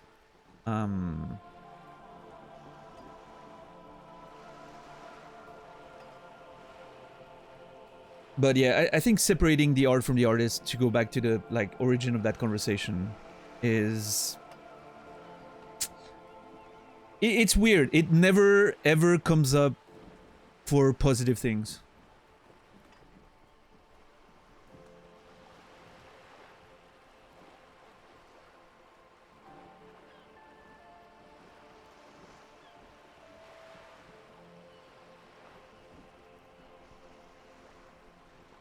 It never goes the other way. It's always in defense of pieces of shit having done pieces of shit things.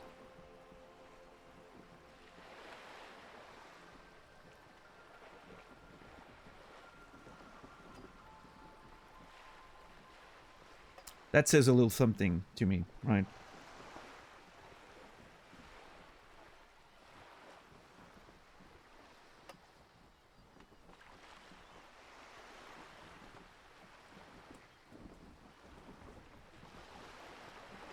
I feel like I've occasionally seen people talking about some celebrity being a crappy actor but a good person.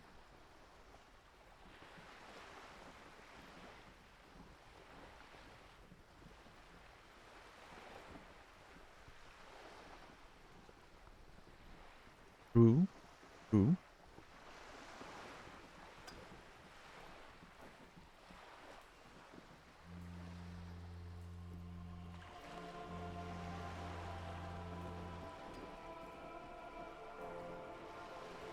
No, you're right, Quasi. I've seen that happen. Mm-hmm.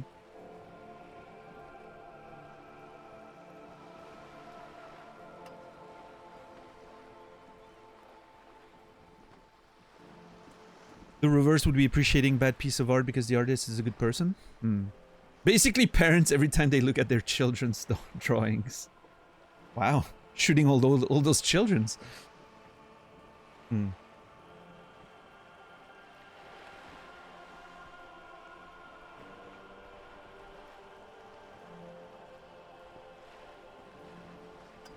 Yeah, I don't know. It's maybe something I should think about more, Quasi.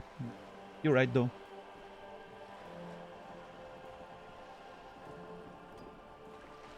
I'm not sure about all the implications there, but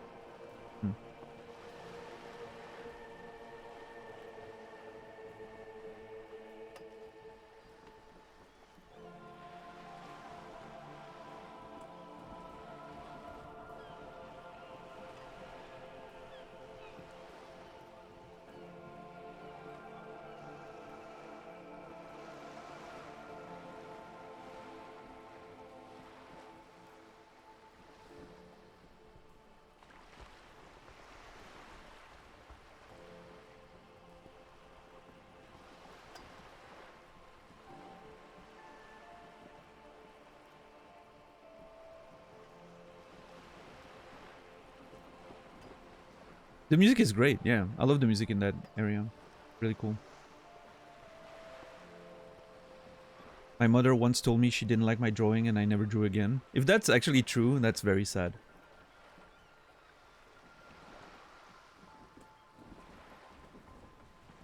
Saddest story in chat today. It is true. Ah, that's so sad. What's up, JC? How are you doing today? Ever have a zit in your ear? Yes, it sucks. Very rare, fortunately, for me, but...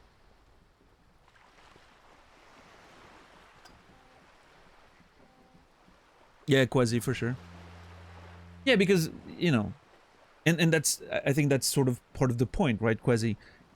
The movie's quality doesn't really matter, ultimately. It's just a bad movie. The people's actions, however, matter a lot, right?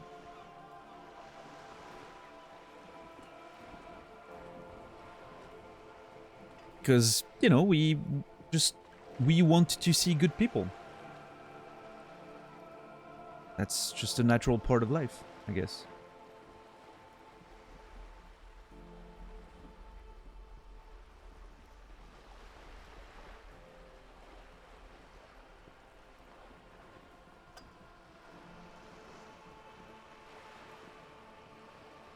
What's up, Felon?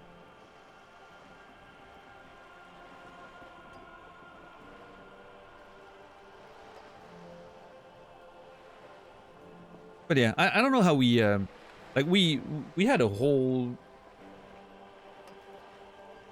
The conversation really flew from like it went like... It was a very drifty conversation. We can... Yeah, talk about the journey. Yeah, jeez. Yeah.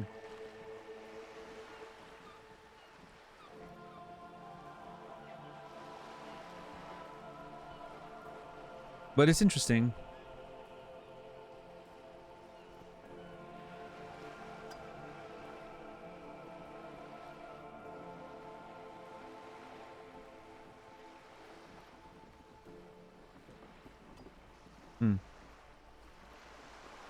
We've been all over the place. That's how it is, generally.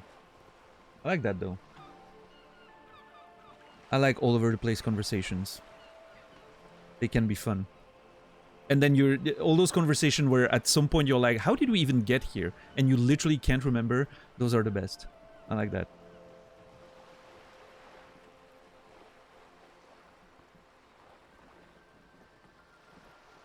And hey, we haven't been trash talking either David Cage or Bethesda in the whole stream, so that's a win, right? That's a rare occurrence. None of them took some strays. So impressive, yeah, I know. Heavy Rain sucks, it does. Until now. Alright, let me read Joyce's message again, because that was a lot and I need to get over it again. I can't... That's how simple it is. One may dye their hair green and wear their grandma's coat all they want. Capital has the ability to subsume all critiques into itself. Even those who would critique Capital end up reinforcing it instead. Yeah, basically that's what we were saying originally, you know, that it's all part of the system. Even counterculture becomes part of it and, you know, feeds into it. That's how prevalent the big machine is, and we have to live with that.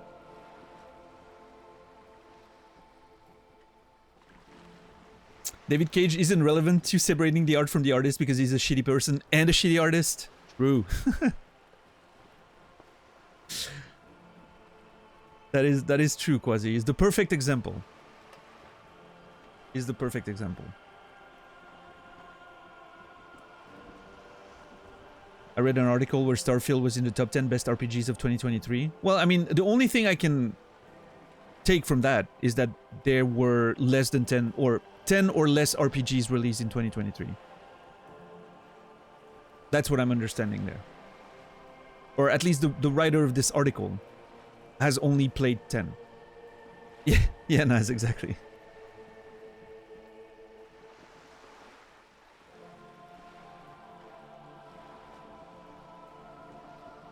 Somebody got paid to say some shit. Yeah, I mean, I've seen that their defense to the empty planets and everything was that people went to the moon and there was nothing there, but they weren't bored. Apparently, that was Bethesda's argument for justifying their empty planets and whatnot. It's realistic, yeah, which I think is wild.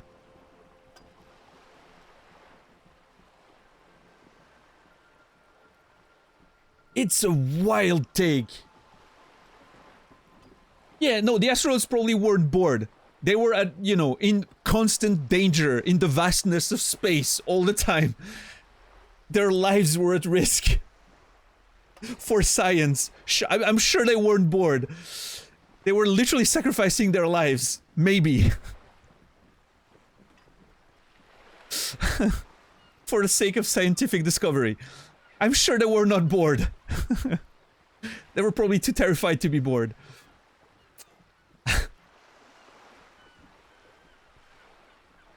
Source of that? I don't have it, Brewer. I've heard that.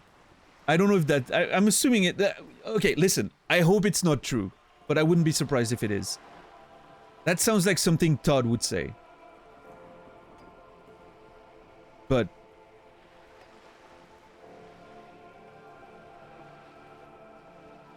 there were spaceship simulators 15 years ago with empty planets. Well, here's the thing. Okay, listen.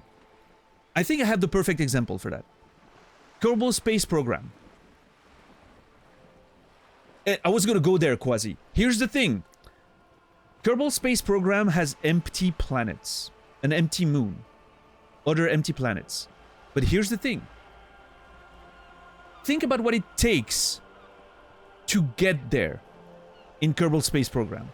You build your rocket. You put the pieces together. You send your rocket into space. You have to control it. You have to calculate all the trajectories. You have to make sure you can go there. Maybe plan your return. You have all those stages to control. And then you finally manage to land, which was so fucking hard and difficult. It doesn't matter if there's nothing on the planet. You're just gonna be happy to be there. And there's science to be made in the game. right? That you can advance your career mode or whatever by doing those science stuff. And then you can bring more stuff and install those buildings on those empty planets and do science in the soil and the atmosphere or whatnot, right? There's all those steps, all those things. You can afford to have an empty moon if it takes you dozens of hours of gameplay to finally land there and it feels like a huge accomplishment. You can afford to have an empty moon. You cannot afford to have an empty moon if all you do is click on a fucking menu and go through a loading screen to finally be there. It's not the same. There's no achievement. You click on the thing and you spawn on the moon and there's nothing to do. That's it. That's the game. Kerbal Space Program is the whole process of going there. It's the whole creation part. It's the whole navigation part. It's the whole landing part. Just getting there is a fucking huge accomplishment that you're gonna be proud about. You can afford to have an empty moon because it's realistic. If all of that is interesting. Which is why the comparison, even comparing it with Kerbal Space Program would be ridiculous, right? But comparing it to real life astronauts is such a wild take. What's up, Goose, Zindern? Good to see you. That was an official response on the... Oh my god, dude. Unreal.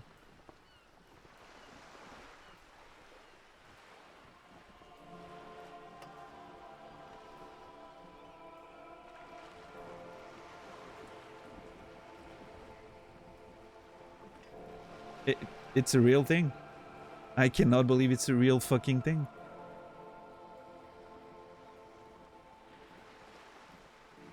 Did the astronaut also have to deal with a procedurally generated moon that would change if you left and came back? We don't know. We don't know. Hey, for all we know, you know, the moon landing never happened and it was all made by Todd Howard in a Bethesda motion capture studio somewhere, right? That's the new conspiracy theory for moon landings. It's better than Kubrick directing it. I think it's more interesting.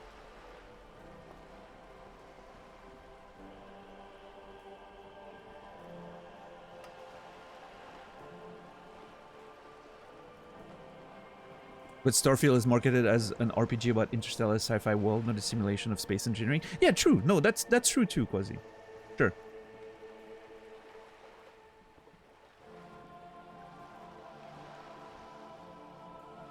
It's part of the whole thing, right?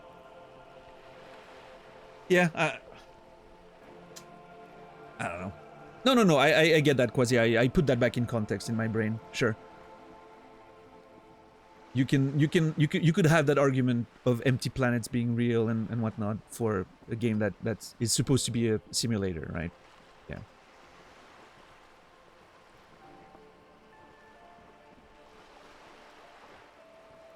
Yeah, I don't know. But yeah, I think the Kerbal Space Program comparison is analogy rather really shows the difference, right? The value of getting away with an empty planet makes sense if getting to the planet is a gigantic part of the fun and the challenge and the achievement, right?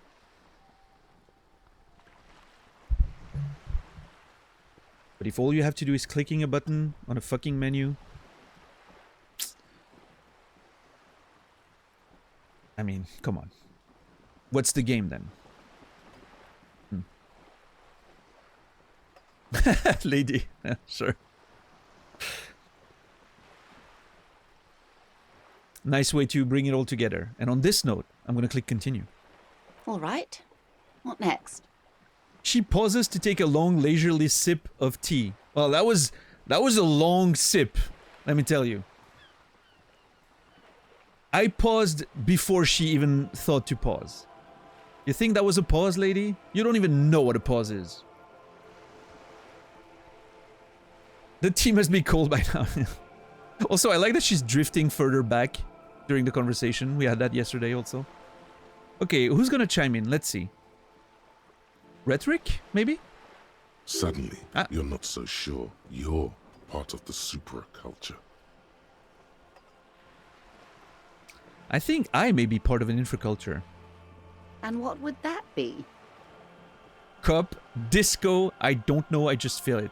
There's all those mentions of disco, and I've avoided them for the most part until now.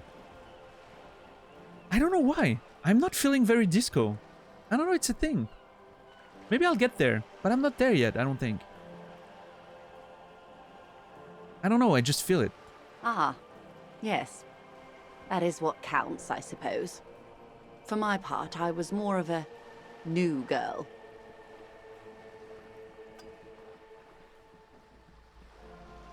The new? The new. A cultural era. And the name of the decade it ravished, the 30s. It came out of post-revolutionary Revachol. It was ultra-liberal. Okay. It involved lots of partying, as you might imagine, and champagne-colored everything. By the looks of it, that would have been when you came of age. Now. Okay. The new cultural era. The 30s.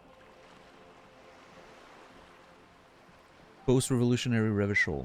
Ultra-liberal, lots of partying. Basically,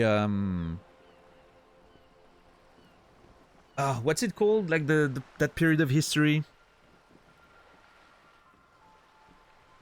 Was it the 30s? Like the glorious something?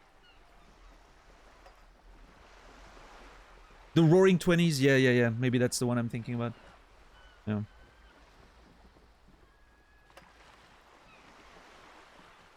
Although, I mean, I guess that was more like... I don't know if it's completely comparable. But I mean, what she's describing here seems to be very, in my opinion, very 70s inspired, right? Like that post sort of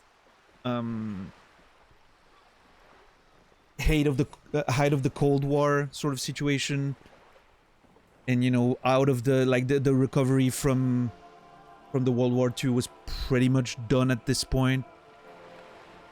And sort of everyone was just focusing on, like, you know, the 70s and... Well, obviously for the US it was a bit different with the Vietnam situation, but... Yeah, I don't know, actually. Interesting.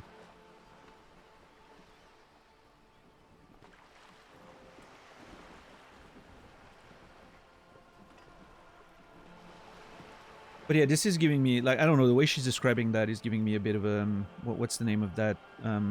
Studio 54 sort of vibe, right?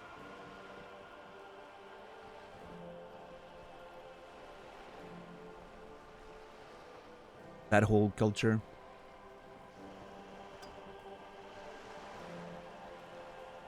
In Switzerland, the 40s were the absolute best. Yeah, I mean... Pretty sure we made a lot of money during those years in Switzerland, unfortunately.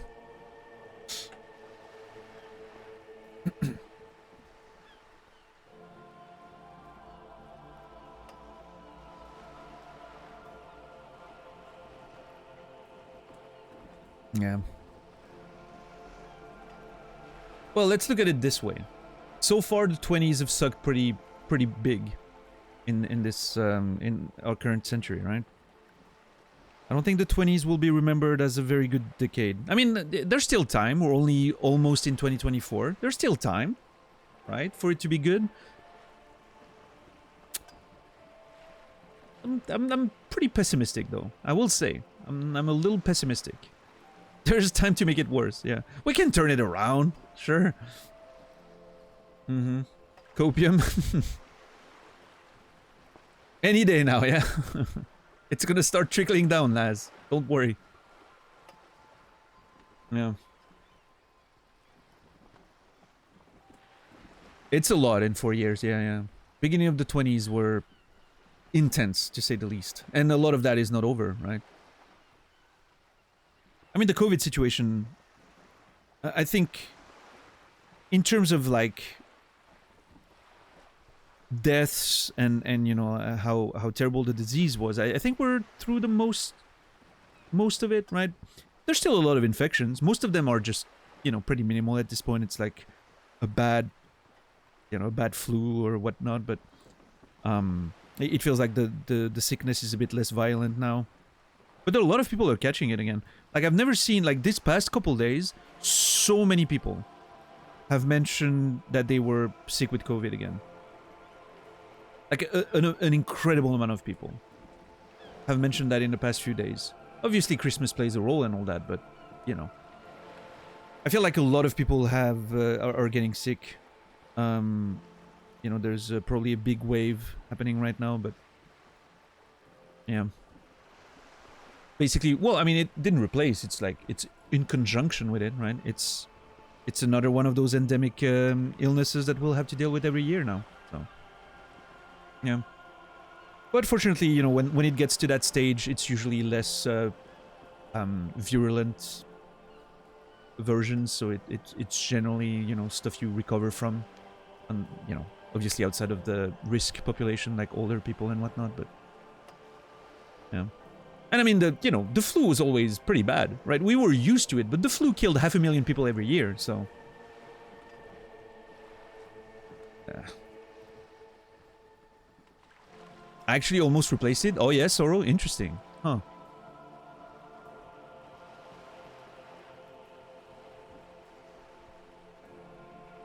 How did that happen?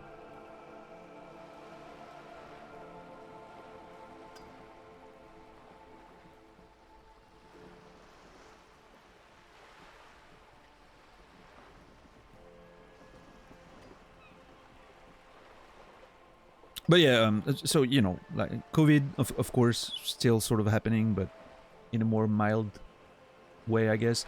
But all that other stuff, right? Like Ukraine, Palestine, obviously, those are very current topics still. And there's no end in sight for those two things. I'm not sure how we'll get out of that. I'm not sure how we'll get out of those situations. Like, I mean, not, you know, like... the Palestine situation is... it's a very strange one. Because I remember when I was in my 20s and I was studying contemporary history in uni, the Middle East situation and Israel and Palestine in particular was a very big point of the program. It was something we talked about a lot. Because it was pretty bad at the time. And then I think it got slightly more calm, or we talked about it less. I'm not sure. It's always hard to know if you're not there, right? If it got a little better for a while, a little less, more calm, or if there was just less, it was just less publicized, right? Mediatized. The media was just talking about it less. I don't know, but yeah, now it becomes a, you know, it's obviously that huge situation that's happening right now, and I'm looking at the news and I'm looking at those things and I'm like, holy crap, like it's the exact same shit that we were talking about in the 90s. Like nothing has changed. It hasn't got any better. It hasn't changed. It's just cyclical. It comes back and every so often it just flares up again, and it's gotten worse. Yeah, I mean, that's what it feels like, at least from, you know. But, you know, I remember, again, like, when I was studying that in uni back in, like, 2003, I think I was studying that. We were talking about, like, the 90s stuff and whatnot. It was pretty bad. Like, it was fucking bad. It was already, like, genocidal and whatnot, right? So, it seems like we learned very little from that, and then at some point it just, like, sort of faded out, and now it's on the forefront again, and... is it getting that much worse, or are the medias just more vocal about it right now? We have more, like, documents, we have more stuff thanks to social media and the internet. We can see more of what's actually happening, right, on the ground because of social media and people actually showing us. Because that's a big concern, right, Rasta? That's a big thing to think about. Was it just not as bad back in the 90s, or did we just not have everyone with a phone to show us what was actually happening on the ground, right? There's some factor there, probably. Like, obviously I'm not an expert on the current situation, right? I've only seen a little bit. I'm not studying history anymore or anything, but I think it has to be a concern, right? Like, how much more are we, and I'm not using that, just to make it clear, I'm not using that to diminish what's happening right now. I'm just saying that there's a chance it was just as bad 30 years ago, which is terrible, because it means that there's literally no change. It's not, there's no improvement or no learning based on the past and all those efforts that were made to sort of solve that situation back in the 90s and whatnot, you know?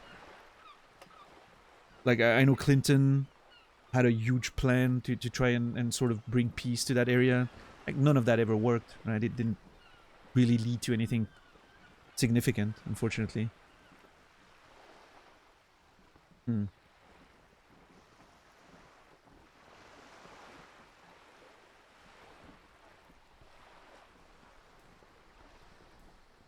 Rough times.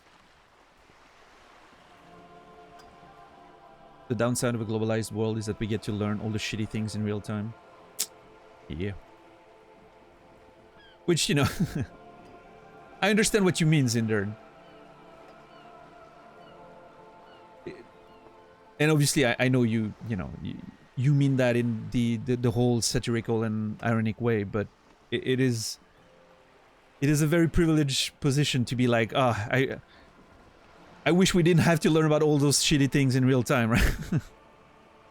Which obviously, you know, wouldn't mean that they don't happen. We just want to be ignorant.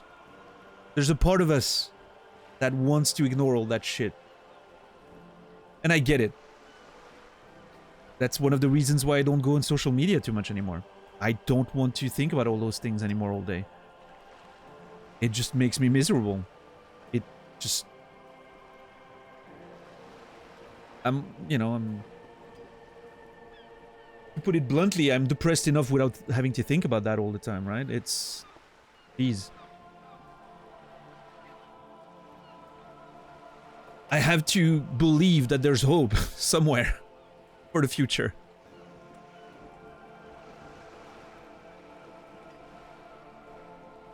It's probably not gonna pan out, but I have to believe. That's survival there.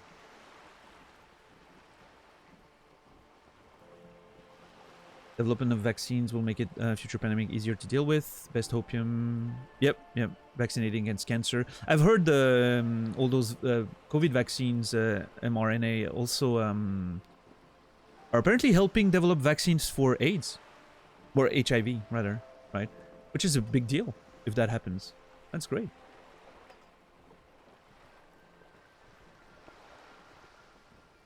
Right, Zoro? Interesting. Every 100 years or so, we decide who gets shot in the head. Joyce Messier. Exactly, Gra. Nail on the head on that front for Joyce.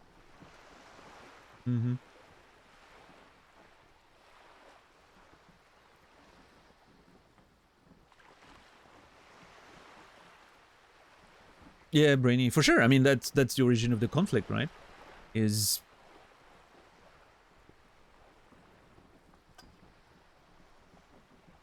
It felt like reparation was required after World War II, which makes sense. Unfortunately, it led to a whole bunch of other conflicts later.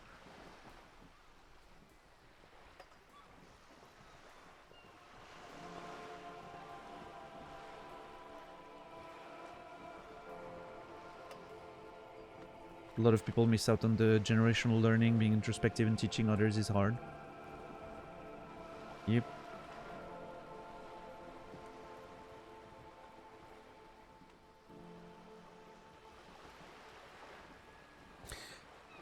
Oh well. Am I gonna try that Esprit de Corps role? I think I will, right? It's a pretty good chance.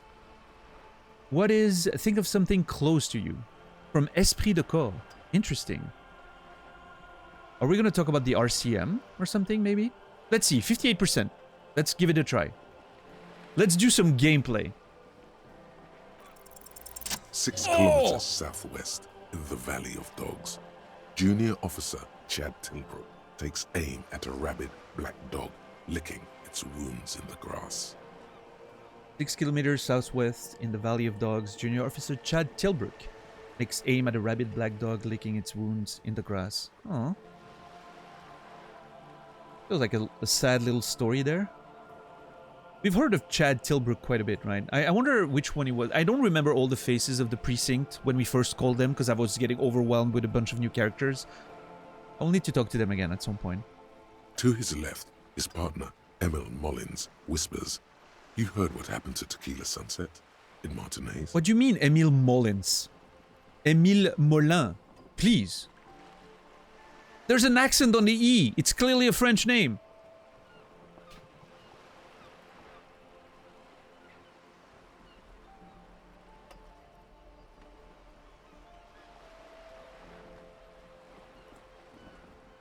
God gamer. Yeah. Never miss a roll, man. Video games are bad again. It's fine. It's fine. Just pronunciation. I get it. We can't all be suave and French like you. Oh, thank you. Thank you for lying to me. Also, I'm not French, but...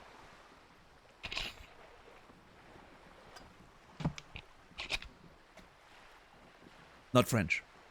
Oh, wait, tonight is Friday, right? There's a chance that I can stream a bit longer. Because Naz is not streaming. Or are you streaming, Naz? Because, whatever. You don't have anything better to do? I don't know. You're not, okay.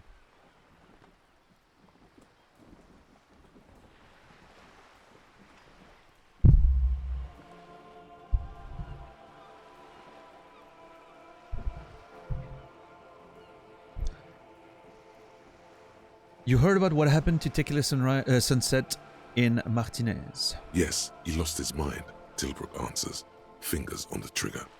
Don't worry, ML. He pulls it out slowly. Slowly now. He'll find it again. What happened to Tequila Sunset in Martinez? Am I Tequila Sunset? Is that my nickname in the Force?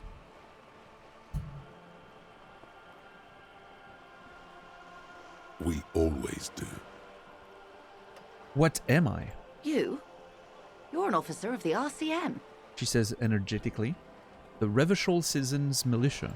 Preciso mundo. Good. And what is the Revachol Citizens Militia? Nothing more nor less than the de facto law enforcement body of post-revolutionary Revachol, Detective.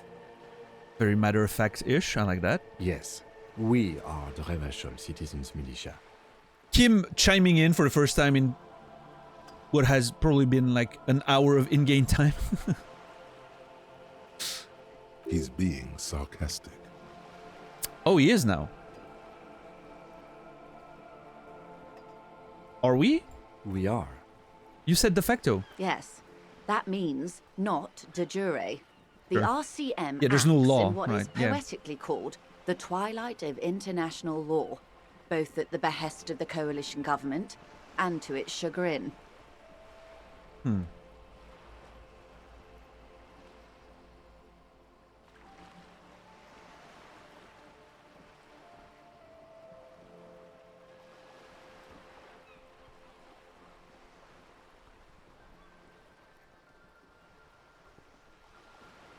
Yeah, there's been that mention of, you know, like the sort of gray area in the laws that allows us to sort of work, which is why our jurisdiction over Martinez is not necessarily recognized by the people here.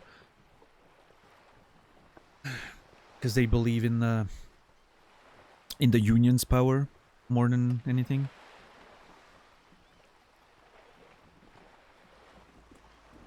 Which, you know, thinking about it, it makes a lot of sense that Joyce wants to cooperate with us. Because we're, you know, de facto, to use our vocabulary, opposed to the Union and their power on the area. So if she's, you know, if we can both be against those, it's probably going to be to the advantage of the company, right? Interesting.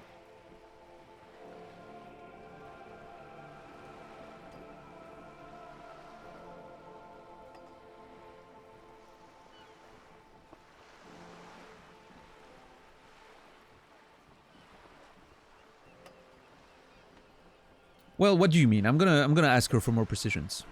The RCM's responsibilities are defined by the Emergency, Wayfarer and Aliments Acts, 3 pieces of legislation keeping the city in a, let's be honest, laissez-faire stasis to the benefit of foreign capital. What do you mean laissez-faire? Laissez-faire, not laissez-faire. I'm gonna spend the entire game correcting the French. I'm sorry. I mean, to be fair, at least she's not, you know... Well, neither is the narrator, but... At least those characters are not pretending to be French, right? And to the game's credit, a lot of the French characters had actually pretty good French accents. A lot of them you could tell they were actual French voice actors, probably. Or if they weren't, they were very good at faking it.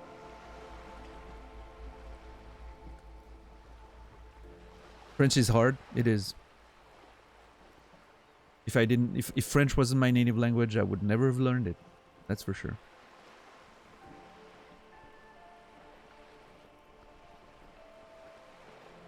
All three are good to know when we are out policing. So I'm basically a lackey of the capital, so I'm basically a thrall to foreign interests, so I'm basically one of the good guys, so I'm basically going to avoid this subject and ask the next question in this line of inquiry. Great.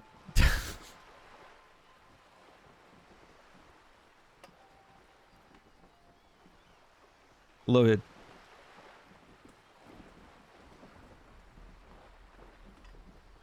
I'm a thrall to foreign interests, is what I am, really. There's nothing basic about your role, Detective. It's true that the RCM keeps everything the way our seemingly permanent provisional rulers like it. She leans in. Yet, on the other hand, I know these people. I deal with them daily. Let me tell you, dear, they are not fans of you.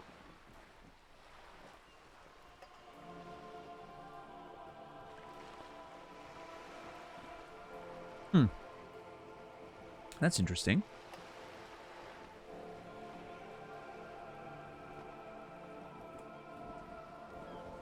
Really covered all the bases with that one, yeah. I didn't want to sit on the fence on this one, Dads.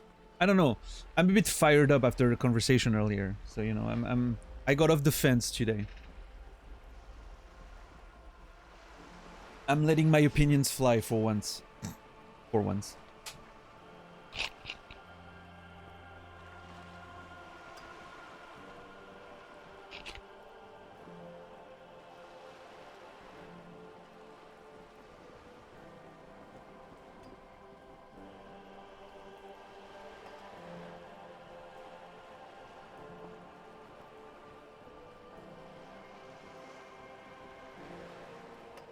Why aren't they fans of me? The post-revolutionary decade was a disaster for the Coalition government. Revachol in the 20s was hell, especially on the west side of the river.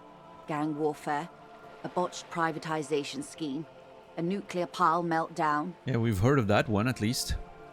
They called it the International Zone because no nation wanted to claim responsibility. Yeah, that's The convenient. RCM restored peace where the Coalition failed. A true blue citizens' initiative.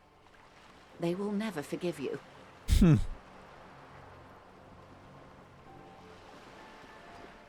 So they're just salty because we were able to restore peace in that international zone where none of them even tried. They wanted to just wash their hands of all those things. That's interesting. There's a lot of that theme in there. I'm seeing a lot of that theme, right? That citizens' initiative. Think about the nuclear pile meltdown we talked about with what's his name at the pawn shop, right? And the whole idea of like they were just normal people who decided to take on the you know, sorting out and cleaning out that mess, right? I like that concept. I think it was pretty cool.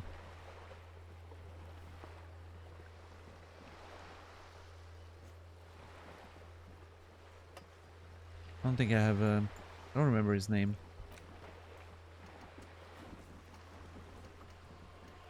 It's fine. I'll go back to him at some point. So. Oh wait, I only wrote the note pawn shop. I didn't write the note of the name of the guy. That's somewhat of an exaggeration. In reality, ours is a mutually beneficial arrangement. Mm-hmm. Ravacholians get to keep the peace in Ravachol, and the Coalition doesn't have to worry about it. Anyway, sorry to intrude. Please continue. I love that Kim was the one who was like, maybe we shouldn't, you know, spend too much time talking about those things, but now he can't help himself. He has to chime in. I think Kim has that sort of optimistic look on the RCM.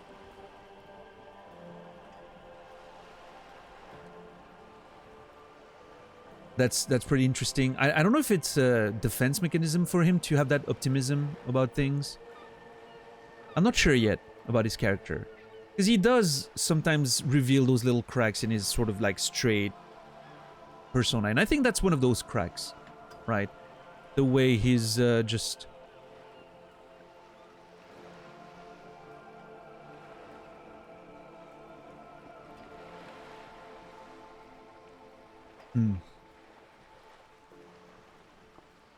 Yeah, interesting character. I'm looking forward to seeing more of the cracks with this little guy. Yes, Lieutenant. Permit me to conclude with this. Who you are, to me, is the police. The only legitimate law enforcement authority in Revachol.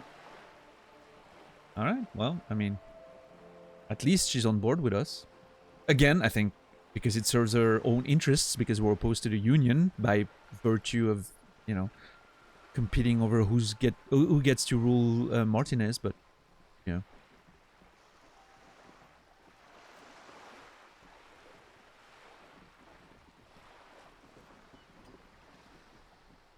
I'm gonna say nothing.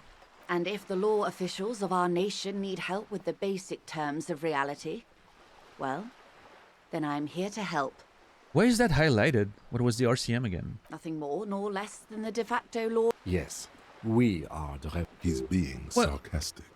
Yes, that means. I'm gonna get out of permit me that. to conclude with. And if the law officials It's weird of that it our was nation need highlighted, help and with it led the to the basic exact terms same of reality, conversation. well, then I am here to help. It doesn't matter. It's just weird that it was highlighted. I don't think it should have been. It was a skill check before, now it was a normal dialogue option. That's why it was considered new. Strange decision, mechanically speaking.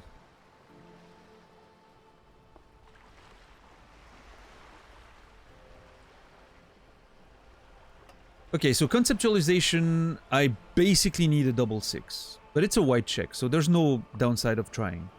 Let's do it. See what happens. Wait, is my conceptualization influenced by anything right now? No.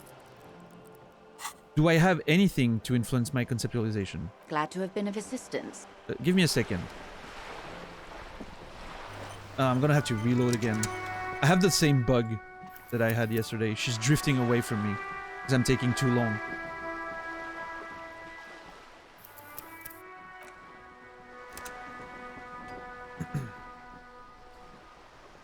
Yeah, Jolly. I didn't really... I think I noticed it maybe a couple times, but it was more visible here for some reason.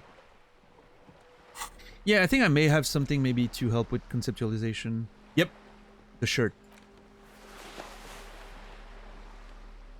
Nice.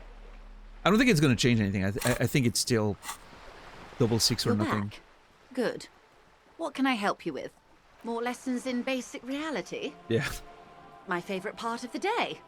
Okay. Glad to have been of assistance. It doesn't change anything, so I'm just going to leave my... Which one did I have? Drama, I think? Or did I have physical instrument? I can't remember.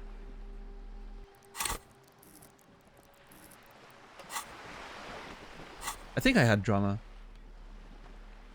Because I had put physical instrument for a bit, but then I was like, it serves nothing. Like, I'm still too low to do anything with it. Well, I mean, I certainly want You're drama back. if I'm talking to her, Good. that's for sure. More lessons in basic reality? Yeah, My favorite part of day. Go ahead, ask me anything. I just need a double 6. There's no help here, lady, for sure. But yeah, the concept of me opening my coat, removing my beautiful mesh fishnet shirt, my fishnet tank top, to put on a shirt before having the conversation again is very funny, I will say. Her picture looks like Thatcher, Margaret Thatcher. Yeah, a little bit. Could be intentional.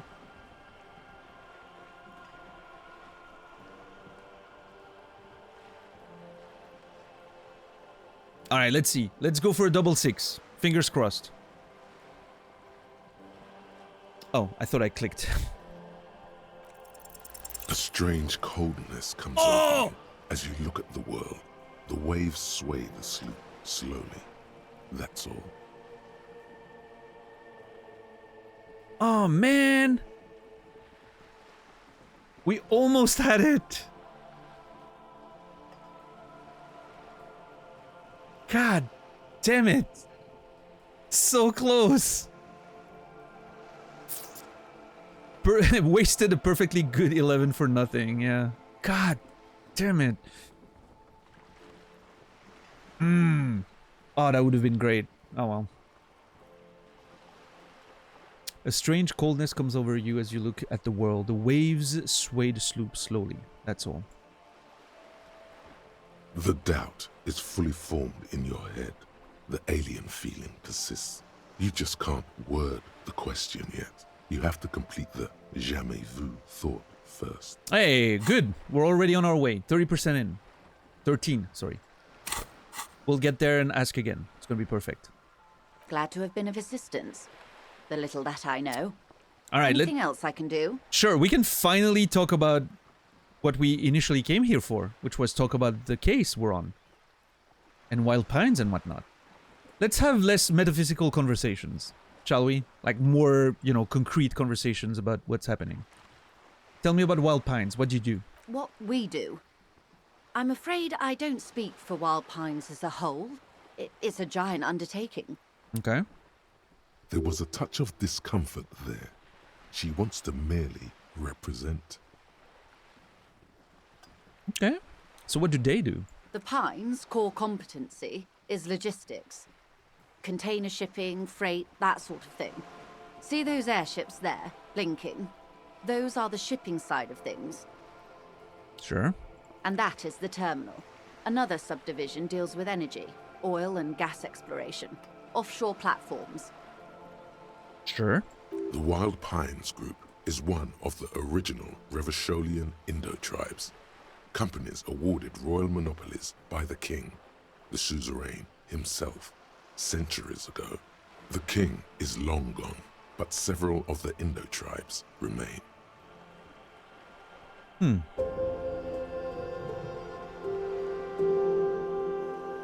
Yo, Elisa. Thanks for the resub. 4 months. Appreciate it. How are you doing today? Thank you for the support, and Elisa, pray you will be remembered. Doing alright? How are you? I'm okay. I'm alright.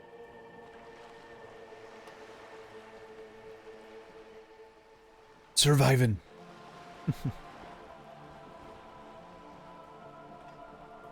Looking forward to playing some Magic the Gathering while watching your stream later tonight. I'll say that.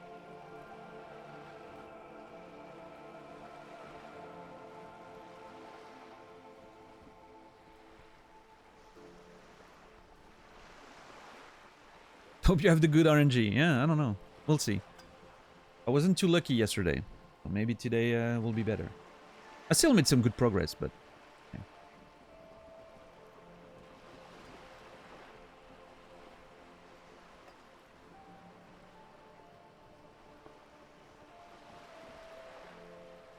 The problem is the season ends, I think, in the next 24 hours.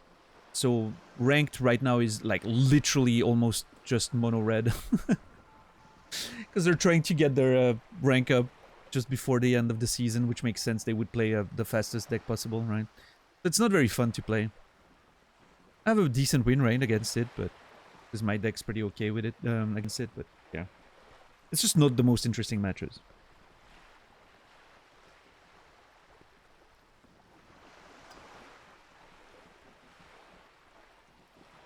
That was such a big tangent the characters went on. I like that idea though, Jolly. I like the idea that...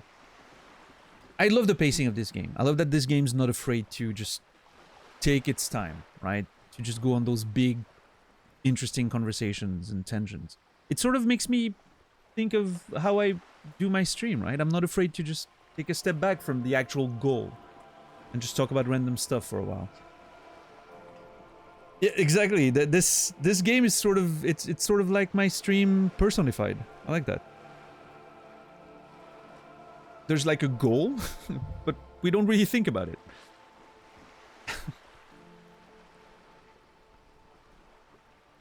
It was the characters who went on a big tangent. Yeah, exactly. Well, they do, to be fair, but obviously, I'm putting a bit of emphasis on that. Alright, does Inland Empire want to say something about that? Or, wait, hold on, who could it be there?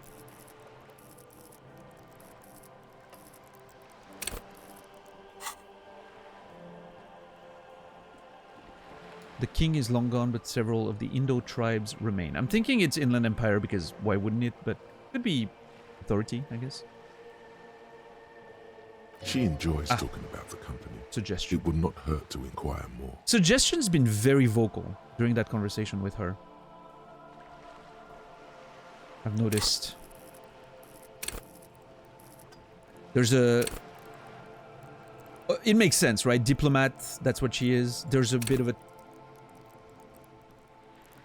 You know, charisma battle going on here. At least that's what she uses a lot to also get her points across, so makes sense. She enjoys talking about the company. It would not hurt to inquire more. What are the other Indo tribes? Or how much money? How much money does Wild Pines have? Yeah, just go straight for the, you know. Actually, you know what? Why not? I'm not at liberty to discuss the company balance sheet, but I can tell you that last year, the company booked more than 20 billion real in revenue. A lot of reals. About 1 billion more than I have. 1 billion more times than I have, sorry. Not just 1 billion more. The difference between their revenue and my revenue so far in this game is about 20 billion, so... Yeah.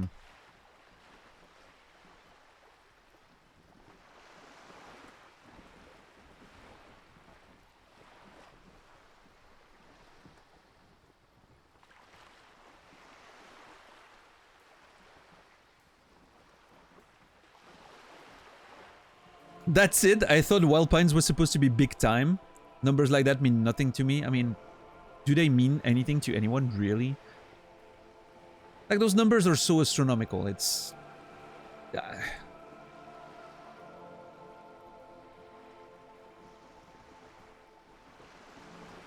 Like, what was it? What was that?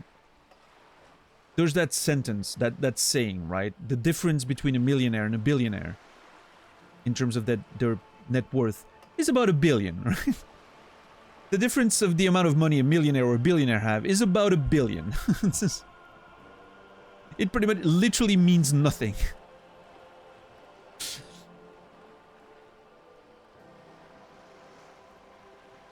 It's like having $1,000 or having one buck. That's the same difference.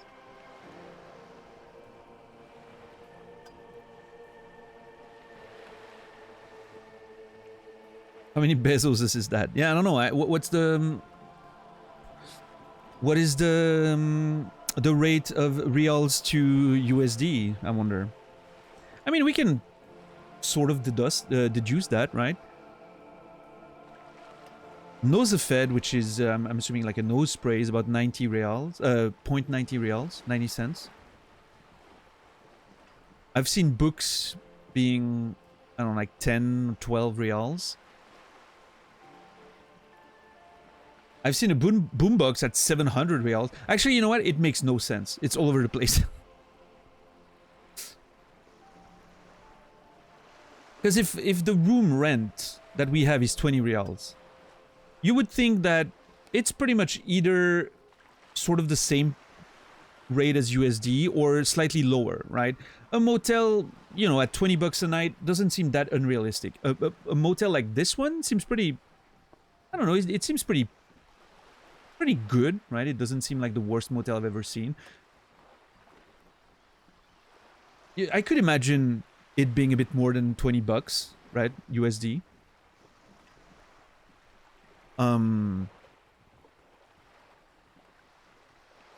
But then, and books being like 10, 12 bucks, that makes sense. That's pretty much what they cost, right?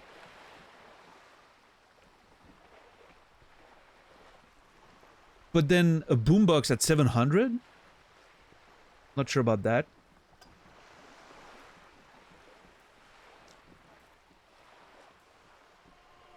Well, I mean, actually, no, you know what? Actually, it could make sense. In a world where, you know, medicine's still pretty cheap. It's a post-industrial world. It's not really like the modern world that we have now today. Maybe stuff like technological stuff like boomboxes is probably pretty top of the line for that technology in this world. Maybe that's why it's so expensive, right? It's the equivalent of a modern Blu-ray player or something. I don't know. No, maybe actually the rate of like pretty much equivalent to USD would sort of work in the context of this world.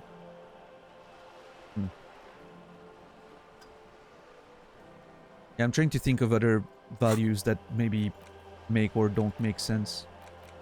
Pair of shoes was like how much was the pair of shoes? 50 bucks? That seems alright. Oh yeah, 700 was for the street lights. Sorry. Yeah. Technically you shouldn't remind me of such things, but you're right. Yeah, the street light was 700. Which was basically an art project at this point from the store owner. Which, you know. Yeah, the boombox was 12 bucks. My bad. I actually have it in my notes here.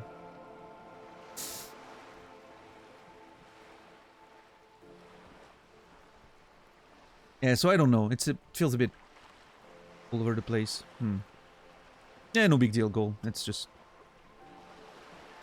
We tend to have pretty strict rules.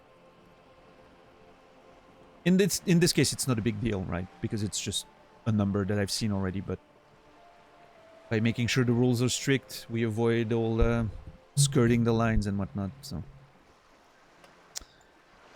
yeah, I mean, 20 billion real, regardless of the rate, is probably pretty big. Any billionaires want to hook me up with a meal or two, since it isn't much to them, I will happily take it. Yeah, I mean...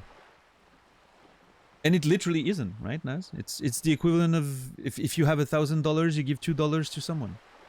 That's it. It's not that much. I mean, it's not completely insignificant, but it's not that much. Well, especially like actually, you know what? No, actually, it's not equivalent. $2 when you have $1,000, and that's all you have is $1,000. $2 means a lot more than $1 million does if you have $1 billion. Because you're clearly not creating the same amount of money all the time. Your revenue is clearly higher. Your net worth is going to increase much more easily. You're so over the actual necessary means for living. All depends on the amount you spend. No, see, that's the thing though. Like at the same rate, right? It's times 1,000, right? Giving $1 million if you have $1 billion is the same rate as giving $1 if you have $1,000. It's the same equivalency, right? It's 1,000 less. It's 1,000th of your money. But it's really not the story, right? That's really not the whole story. If you have $1,000, you're clearly in a much worse situation than if you have a billion. So $2 if you have 1,000 can be significant. $1 million if you have $1 billion, it's just not going to mean anything.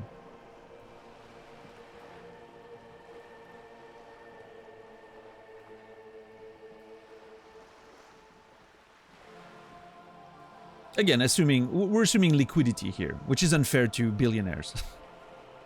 Look at me. It only took Disco Elysium for me to take the defense of the billionaires.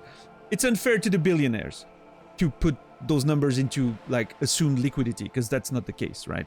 Billionaires don't have that much money, you know, as liquid assets. They probably still have a few millions they can dispose of, but sure.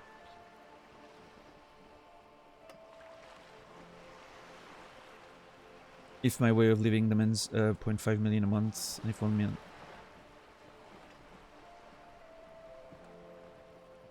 Is it the same though, Brainy? I don't think it is. Because first of all, you're not living the same lifestyle, and you just mentioned that, right?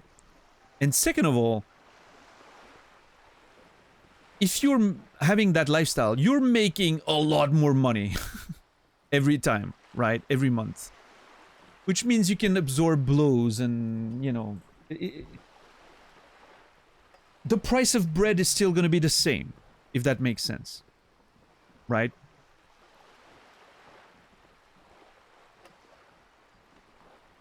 So it's not quite exactly the same. I understand the mathematical equivalency, right? But my point is, it's not exactly the same.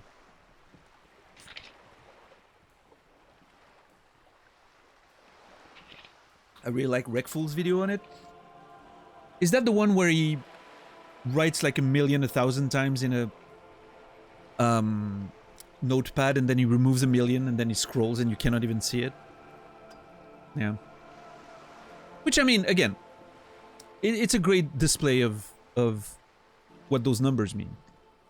But you could do the same with, like, putting a unit of 1 1,000 times and removing 1, and you wouldn't see it either. Right? And deletes the lines as car purchase. That's the point. That's where it gets interesting, right? Is that removing a line is like several cars. A lifetime of rent, right? Removing lines when it's thousands of ones, right? It's just like, not even a coffee this morning. Not even a croissant, you know, not even a piece of bread. Those are not the same thing. The mathematical equivalency does not tell the full story there.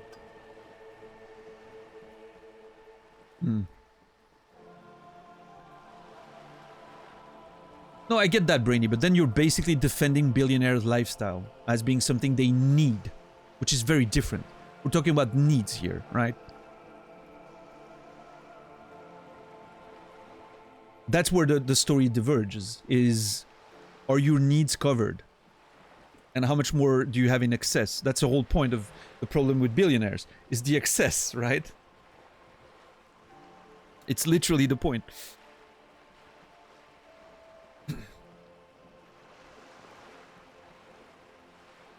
I'll always enjoy the fact that Elon lost the most money in the history of the world. Yeah, Felon. That's one way to look at it, for sure. Yeah. I mean, he's still doing fine, unfortunately, but... you know.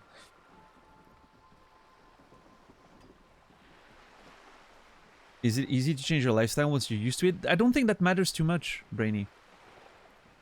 Because, and here's my point. You're right, no, it's not easy to change it. But, should everything collapse in your life, they're gonna be able to survive a lot easier than, you know, the person with $1,000. So.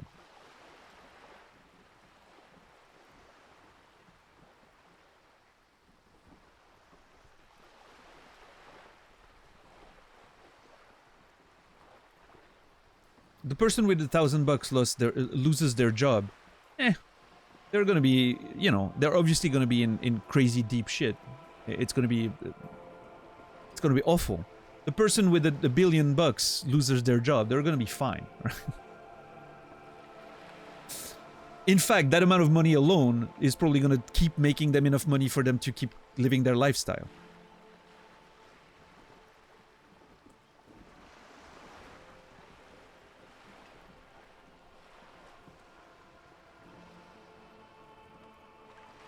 Be surprised how fast that money will be gone. I think you're ignoring the power investments and the passive returns you get on that amount of money.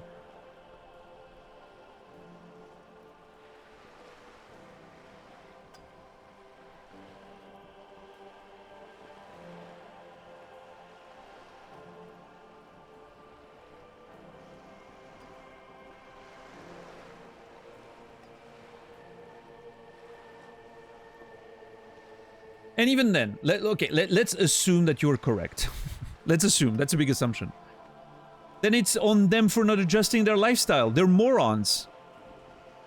Now, ask the person with $1,000 to adjust their lifestyle. They can't. There you go. Difference exposed. It's not the same.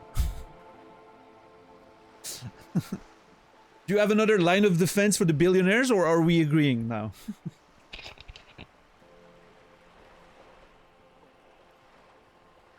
The person with $1,000 already surviving to the lowest possible means. They cannot adjust their lifestyle. The billionaire's only in trouble if he's a moron.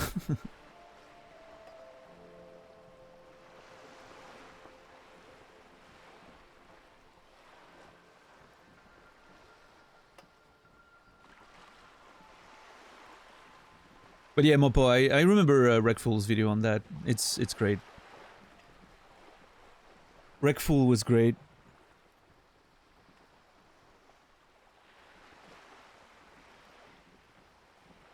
How long has it been now? Was it 2016? Or later?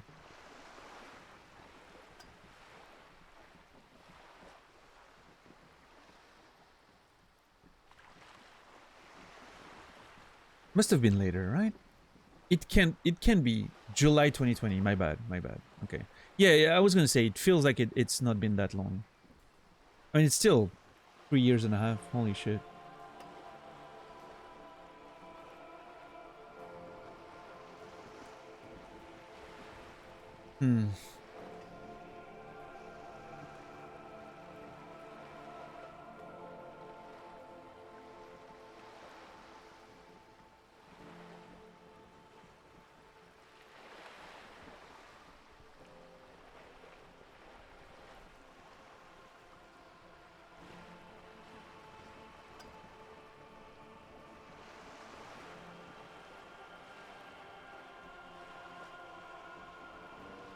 But yeah, Felon, I like the idea that looking at things in this way. Actually, it's unrelated, but we often have that conversation with Naz when we're watching wrestling, and when they're praising someone for being like a 16th time champion or something.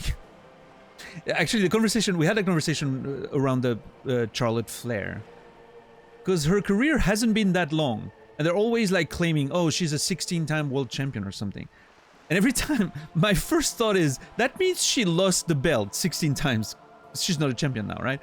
She's lost the belt 16 times. That's what it means. In that short of a career, I'm not sure it's the fucking flex you think you're making, announcer.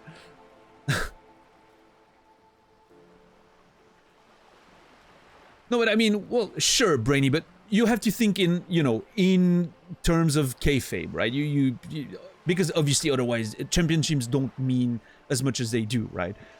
I mean, to be fair, I think a lot of times championships and all that are rewarding people for doing great work as well. That's how it works. It's not just, oh, well, it's just for storyline. Sometimes it is, right? You have champions that are just there for storyline reasons and, they're not doing that great of a job, but they're interesting for the story or whatever. But a lot of the times it's still an achievement, like a reward for the great work you've been doing and whatnot, right? Rewarding people for their ability to generate money for the company. True. Which a lot of time is also attached to the great work they're doing either in the ring or, on the mic or whatever. So, there's still some sort of merit to it, sort of. In a lot of cases, not always, but anyway. But the thing is, if you think about it in kayfabe, right? I think claiming, like, oh yeah, she's a 16-time world champion. It's like, You have to lose a whole lot to be able to be a 16-time world champion.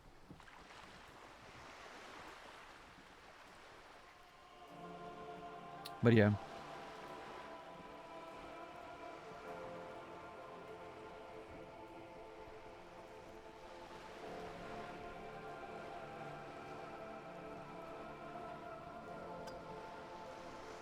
how do I react to that metric? Numbers like that mean nothing to me. I mean, they don't really. I don't have that kind of... I don't understand how it is to have that much money.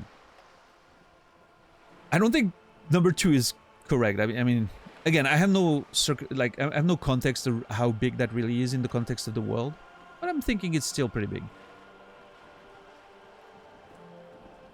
I'm gonna go with numbers like that mean nothing to me. Yes, past a certain point, numbers begin to seem imaginary, but they are quite real for the 72,000 employees who depend on Wild Pines for their paychecks. There it is. There's that rhetoric. There's that rhetoric. Oh yeah, we're a very rich company with very rich CEOs, but 72,000 people are employed thanks to us. That is true. That is a fact.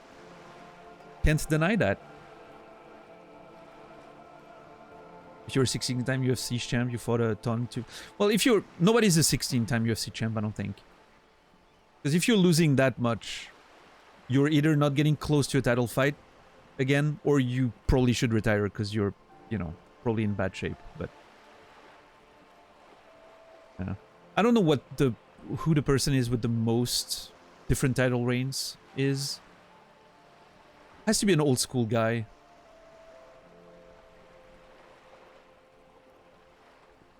But I'm assuming the top must be at like 3 or 4 maximum.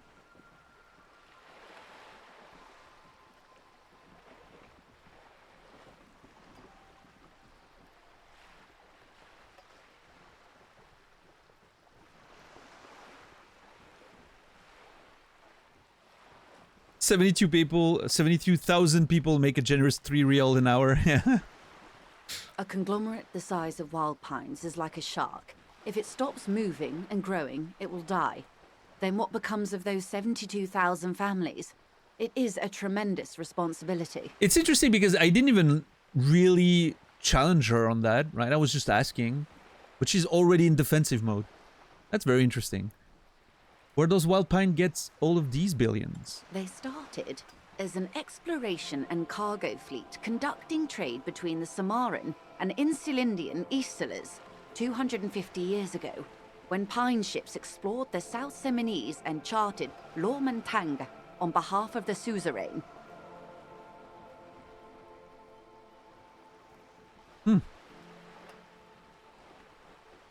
That's some interesting lore. What's faster, in-game time or real? Oh, well, real time, of course. We're in day 2. And this is stream number 13. On Disco Elysium. And we're on day 2 in the game. I've been playing this game for almost 60 hours at this point, I think.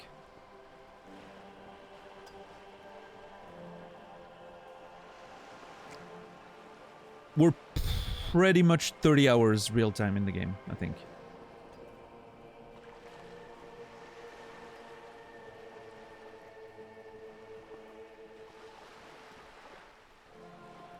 Yeah, Chris Link, I mean, that's capitalism for you. They're creating the jobs, man.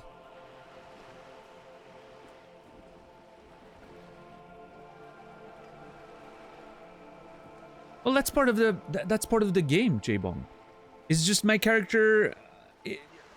Disco Elysium is the one game where chat conversations are canon. You're just all voices in me, Harry's head, right? You're all just voices in there. It's all happening, right? It makes sense. It's all Inland Empire shit. You're my Inland Empire, chat.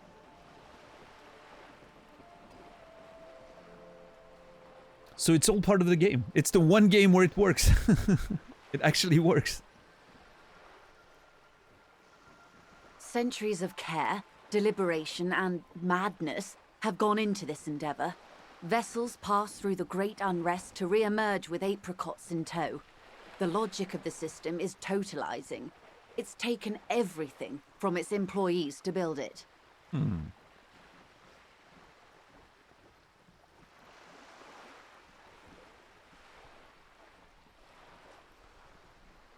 It probably helps to start out with a royal monopoly.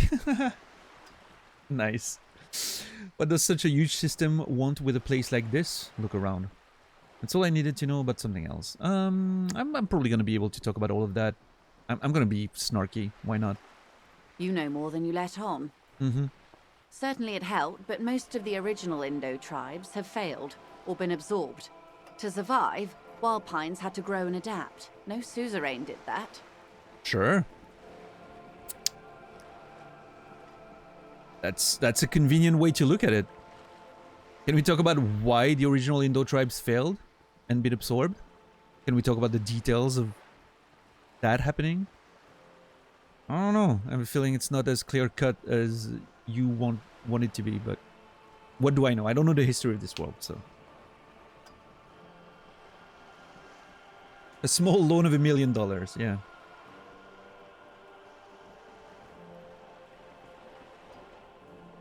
Yeah, I too could be a millionaire if, you know, my parents had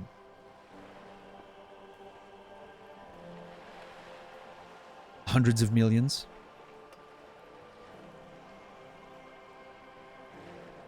Who am I kidding? I would have probably squandered it one way or another.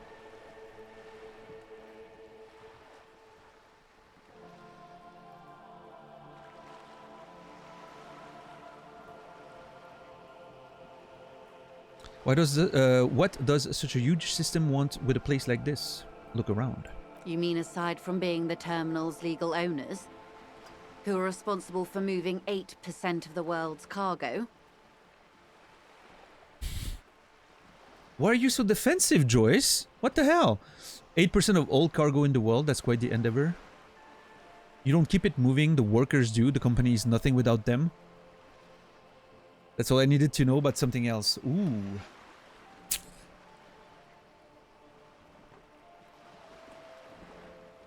I don't think she's gonna like that one too much. Because that's taking the side of the Union right there. Pretty evidently. Which again, I mean, I'm not completely on board with the Union, as far as I can tell. Even though I haven't talked to, what's his name? I have a note. Claire. Evrard Claire. Yeah, I haven't talked to Evrard Claire yet. Because we still need to figure out what to do with Measurehead.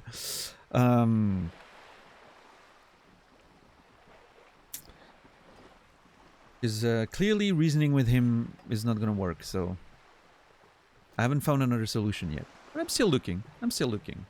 If I can try avoiding becoming a racist, that'd be great.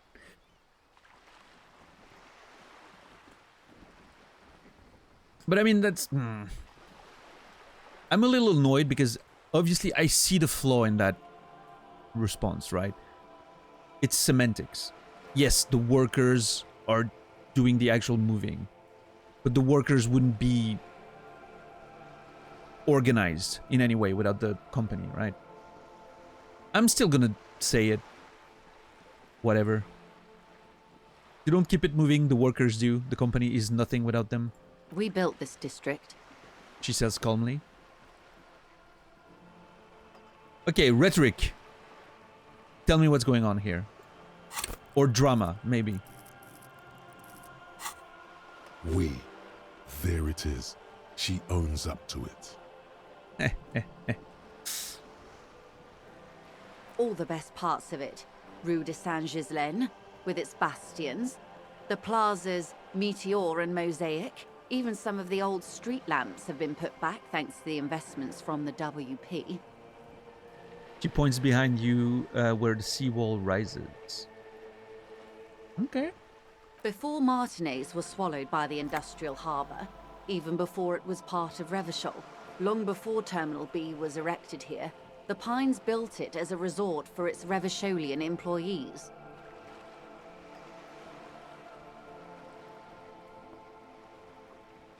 Oh, really?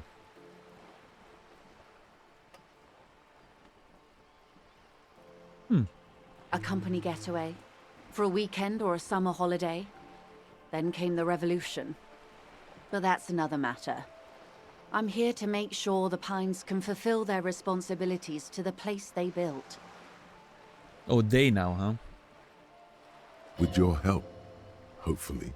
says her warm tone. We'll see about that. I'm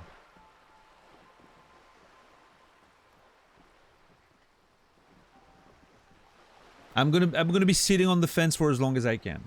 Even though obviously you can probably tell from the conversations we're having that, you know, if I have to lean in a certain direction, a good chance it's not gonna be for the corporation, but we'll see. Rhetoric is a fellow comrade. Yeah, Rhetoric has been awesome. So far, always enjoy the Rhetoric's interventions. Well, okay, what can you tell me about the strike? Everything. Oh. Right up to, but not including, trade secrets. Okay, but what if I want to hear about the trade secrets? First, you'd have to repeal the Emergencies Act of Trade in Aliments. That gives me the right to silence. It's quite the octopus. An octopus? I will slay it. How do I repeal it then? Wouldn't want to disturb an octopus, better let it be. How do I repeal it then? Why? By throwing off half a century of foreign domination under the Coalition. Unfortunately for you, the Coalition also leases you the right to police West Revachol. Yeah, that could be a little problem. You'd be shooting yourself in the foot, in other words. I got that logic, thank you. I need to find items to nerf logic. Logic is a little too Captain Obvious for me. But I am derailing us. You wanted to know about the strike. Yeah, what's your role in this precisely? I believe the official title is Senior Labor Negotiator. In practice, I'm a grocery clerk. I relay the union's demands to Wild Pines and return with Wild Pines' counteroffer. Seems fair. No way. She's more. She can make decisions. That's what Drama thinks. And I believe that's what the sudden we owning up to the, you know, Wild Pine stuff revealed. She may have a bit more of a stake in the company that she lets on. And how are the talks going? They're not. That's the problem. The union stopped all negotiations a week ago, after that awful lynching took place. Now they won't even let me into the harbour. There's a 2-meter-20 racist behemoth blocking the gates. I know! I met him! You mean Measurehead? Yes, Jean-Luc Measurehead. She leans back and rolls her eyes. Yeah, Jean-Luc.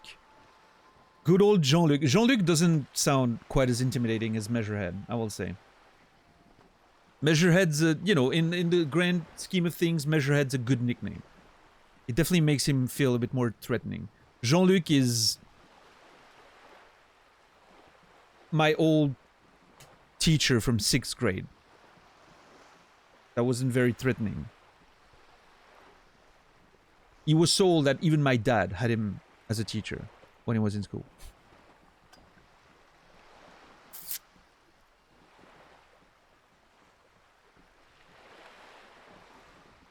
How were the talks going before the lynching? Let's say I was not making the kind of progress I'd hoped for when I first arrived. Okay. And when did you first arrive? I arrived 3 weeks ago. Yes, in the middle of February. The bay was still partially frozen then. I prefer to do these things on site, like the RCM. I think there's more to it than that. I'm not sure why, but I think there's more reasons to it than just that. Of why she's here in person. But the strike began in December. He looks at his notes. I wasn't the original negotiator here. I took over after Mr. Gaumont hit a wall with Mr. Clare, the union boss. Mr. Clare refused to speak with Gaumont despite concessions he'd granted the union in prior negotiations.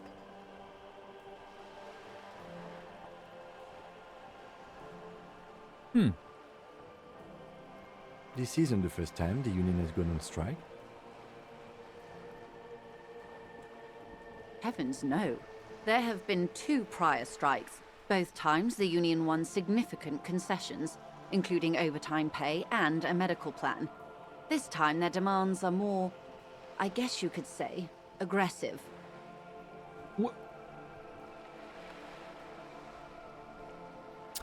significant concessions, including overtime pay and a medical plan. Significant concessions.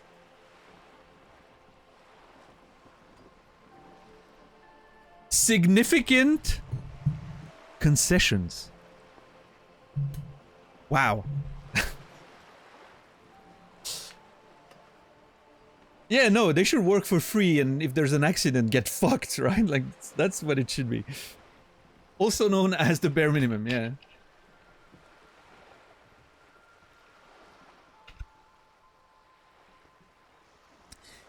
I know their demands this time, right? I've heard about them. What were they? I have them in my notes. Give me a second. They demand a powered crane and half of the company's stakes. Which I'm sure the crane's not a big problem. Right? Just a powered crane. It's gonna help them do their work. They're gonna be, you know, it's gonna be easier for them and they're not gonna break their backs doing all that shit. I'm sure the real problem is half of the company's stakes, right? I'm sure that's the part they're not too happy about. Yeah, exactly, dads.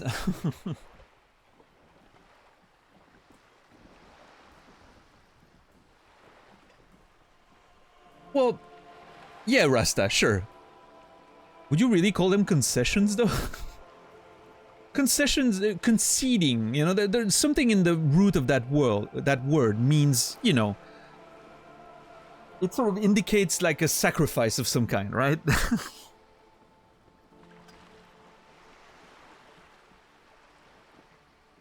To me, the word significant is not the problem here. It's concession that's really the issue.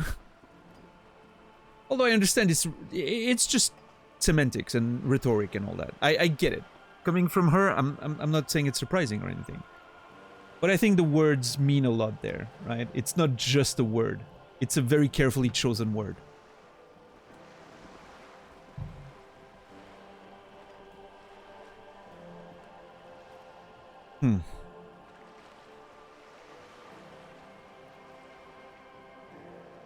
Also the "and" being emphasized, right?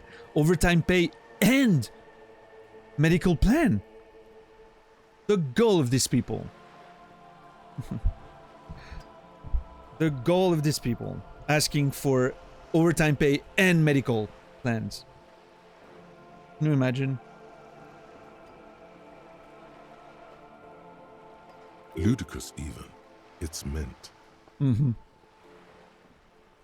Oh boy, there's so many nesting conversations. It's insane. Ugh.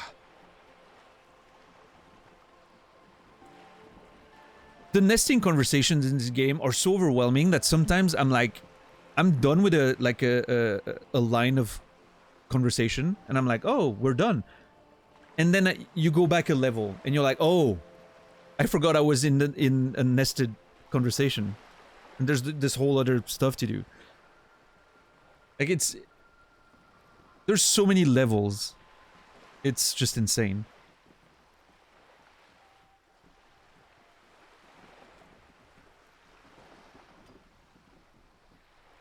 What happened to this Gaumont? What are their demands? The scabs at the gate, did you put them there? Tell me about this union boss, Mr. Clare. I would love to know about Mr. Clare, but... Let me, I'm curious about their demands first, and then we can talk about the rest, if we have the opportunity to do so. There are leaflets everywhere, and banners. What did they say again? Oh, yes. What did they say again? Oh, you're a negotiator! How do you not know that immediately? How do you make it sound like you're not even aware of their demands? Every worker, a member of the board. Yes, they want a stake of the company. Most of the workers probably don't know what that means. That's true, but it doesn't matter. It doesn't matter. They deserve it. Communism! No, I'm just...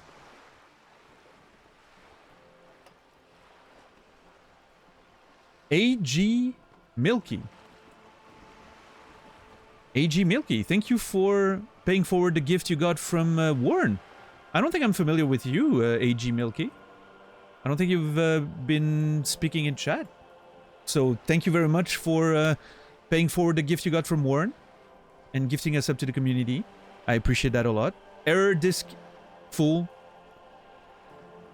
Just got it. Beautiful. I hope Error's doing fine.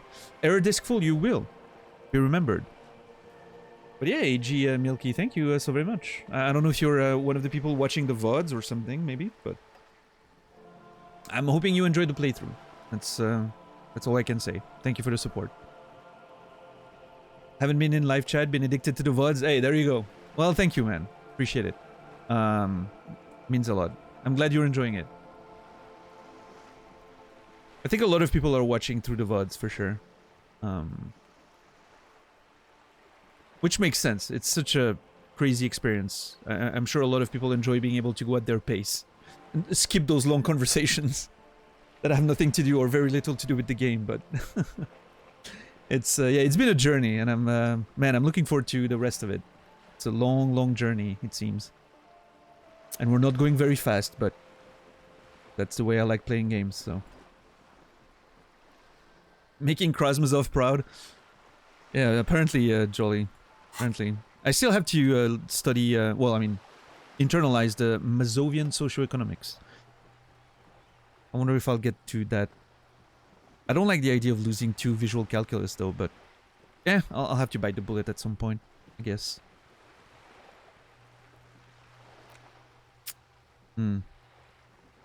Guilty as charged sometimes? Yeah, I get it. I get it. Not everyone has time for the 3 hours tangent. I get that.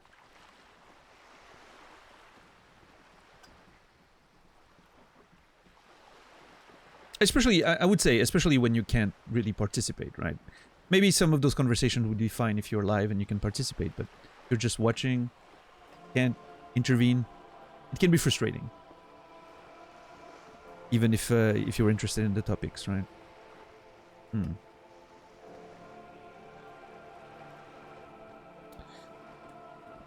Most of the workers probably don't know what that means. Again, that I don't think that matters too much to me. Every worker a member of the board. I like it. I don't know what to think about that. Here's the fence. I can sit on if I need to. Over-aggressive commie posturing. Seems like they have no idea about business. Forget it. I want to ask something else about the strike. No, you know what? I like it. I genuinely like it. Why not? Put the company in the hands of the people.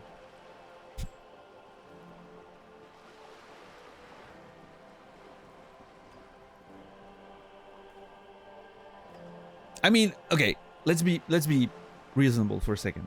It is a big demand.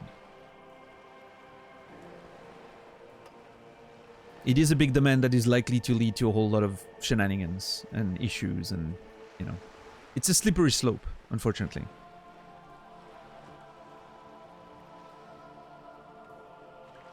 Because then you're giving them sort of controlling power, right, over the company, and then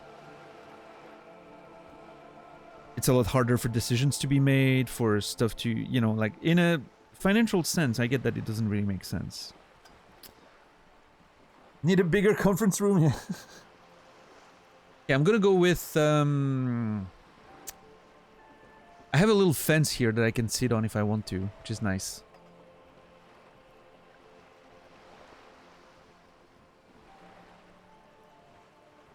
God damn it.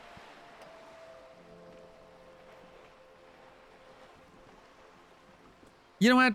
I don't know what to think about that. I'm gonna sit on that fence. I'm gonna use the fence, just sit on it, and I'll be glad with it. Fortunately, they explained it. Every time the Wild Pines group makes a decision about anything, it needs the signature of each of the 2,200 workers in its Martinez terminal. Yeah, that's the idea. Just so you understand, this is but one of 22 terminals owned by Wild Pines. Essentially, not only are they kings of the company, they are also kings of the 72,000 employees of Wild Pines Group. That's pretty funny, I have to admit. Oh, what an answer. Workers can be king. The king is king. The king is dead. Long live the workers. Oof. I mean, it is pretty funny. I don't know. I think there's... But I'm not sure I'm not sure I'm finding it funny in the same way that this sentence suggests.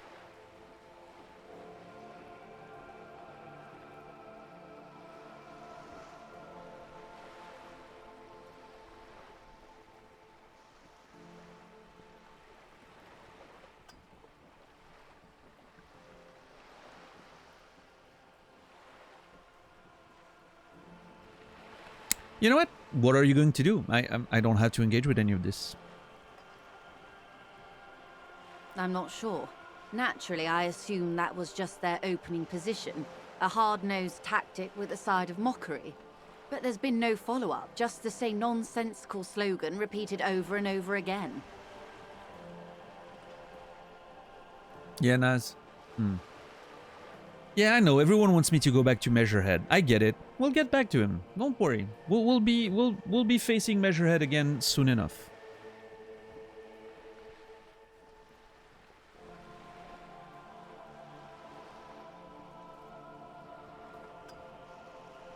Well, I mean, to be fair, I understand Joyce's point here.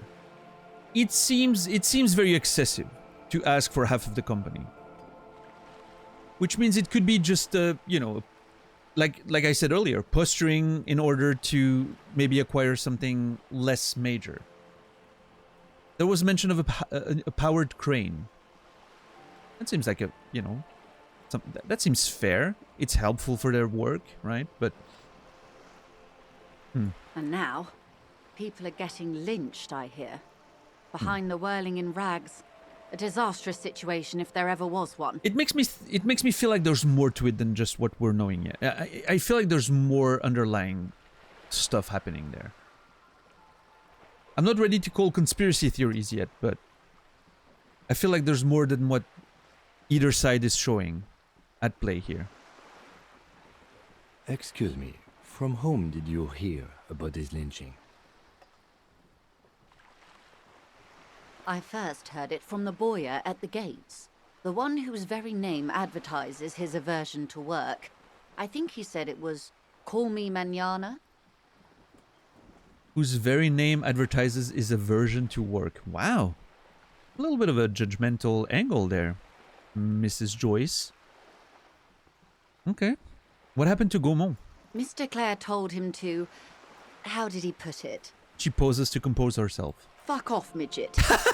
Gaumont is short of stature, you see.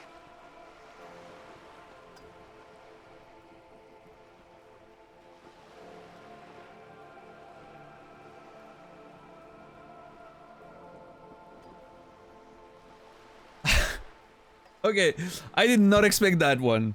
I will say, that one came out of nowhere. Holy crap.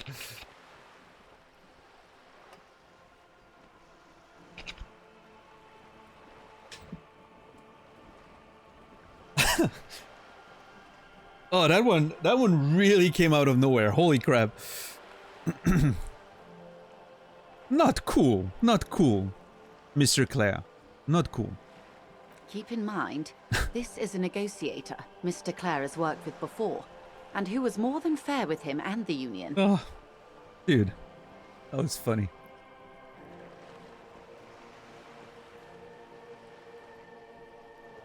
The scabs at the gate, did you put them there? Actually, tell me more about this union boss, Mr. Clare, first. Everard Clare is a man of the utmost integrity. If you can say one thing about him, it's that he always puts the interests of the workers first. Really? Of course not. Everard is fantastically corrupt. Okay. I imagine he has a thick, viscous goo where you and I have blood. Yeah, I was gonna say, that doesn't seem like the man that's been pictured to me so far. Even though I know very little about him, the few things I've heard definitely didn't paint that picture.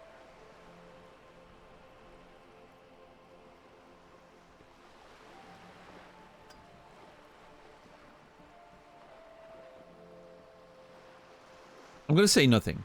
He is the most corrupt individual I have ever seen, and I deal with men like him for a living. If there is anyone more venal, more irredeemably nepotistic, then it's his twin brother, Edgar. There are two of him? Yes, Edgar I think looks we know about that. exactly like his brother, except for that lazy eye. He also talks exactly like Everard does, and when one's term as foreman is up, the other takes over. Ah, that's convenient. It's how they circumvent the term limits, Yeah. you see, with a funny little switcheroo. Fun. While in office, they've embezzled God knows how much of their workers' dues. That's a nice little trick right there. What about the union itself outside of the brothers Clare? The Débardeurs Union was once a perfectly normal institution. 20 years ago, anyway. It must not have been easy to establish under the Emergency Act, but they did it. I can respect that. Mm-hmm. Organized labor at its best, as they say. Then something happened in the local chapter elections. The brothers Clare came and transformed it into a... how do you say? She hesitates, looking for the right expression. A mob. The Débardeurs are a crime syndicate. Well, thank you, Sad Kim. as it may be, I suspect we'll be forced to cooperate with them. Yeah, I didn't know, you know, how she was gonna... But yeah, Kim just chiming in at the right time there.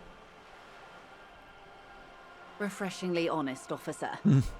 The company has tried appeasing in the past, but I'm afraid our concessions have only emboldened Everard and his brother.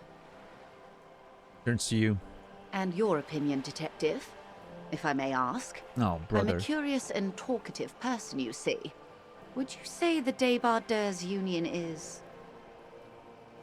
I'm already seeing the little fence on which I can sit at the bottom there. And I'm glad it's there. An effective advocate for the rights of the local working men, a giant leech sucking the life out of Revachol, basically a socialist's mob.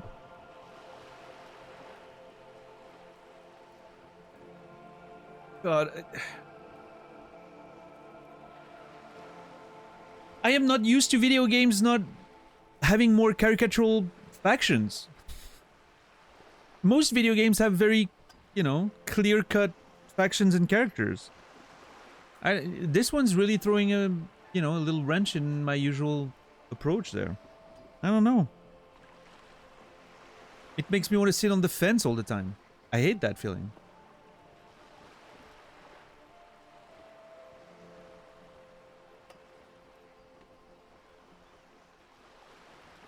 I don't know enough about them. I haven't seen enough. I need to talk to Everard Clare before I can make a you know, a claim like that.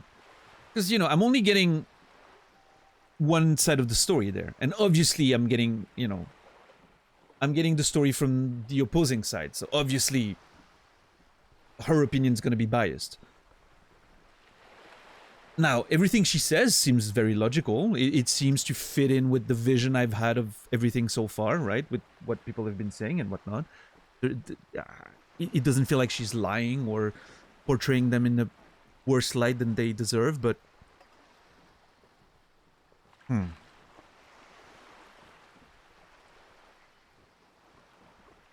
I prefer not to have opinion on these things. Of course, officer. I don't think she's very happy with that. Kind of cut the conversation short. Well, that's fine. That's fine. The scabs at the gate. Did you put them there? The scabs? You mean the huddled masses of Jamrock come to plead for work where the Union refuses to? Yeah.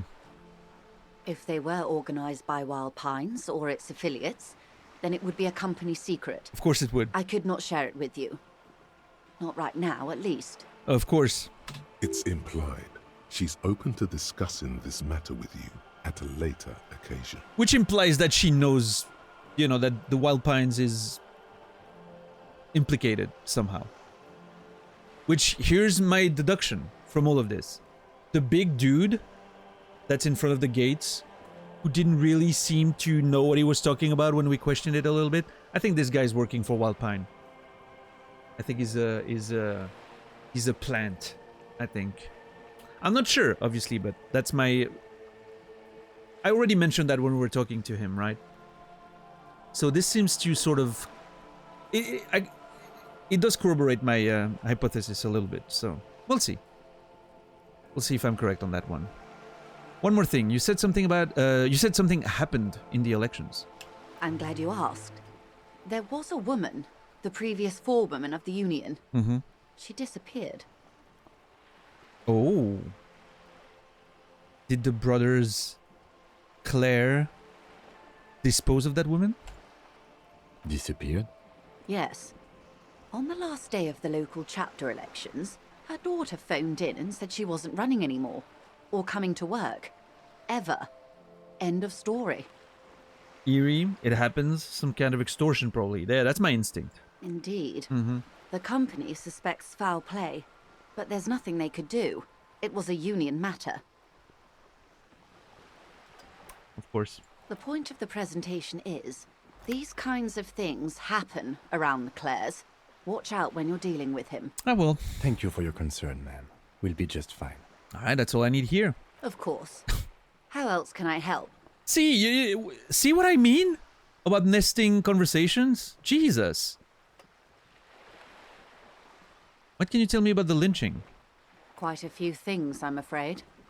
Falls silent for a moment, contemplating something. The information I'm to share with you includes sensitive trade secrets. For the sake of my employer, I have to ask for your names and badge numbers. Oh. Okay. Of course, ma'am. We should have introduced ourselves. I am Lieutenant Kitsuragi from Precinct 57.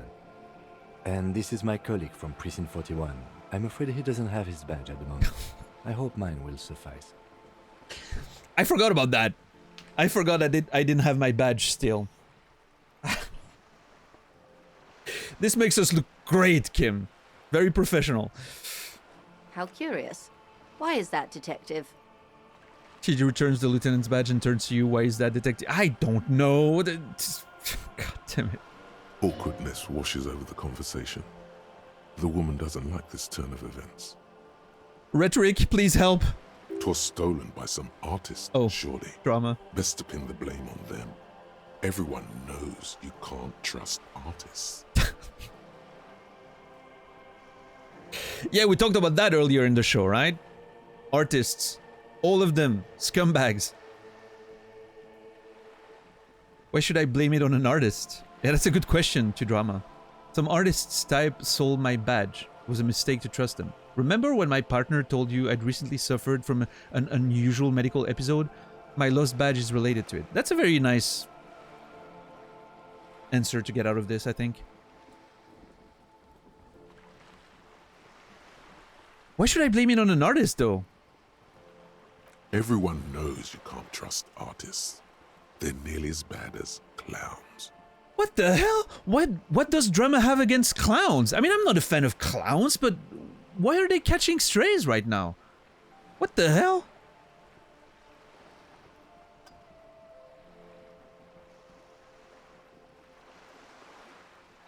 There's some backstory there. Anti-clownist drama, yeah. Yeah, that's weird.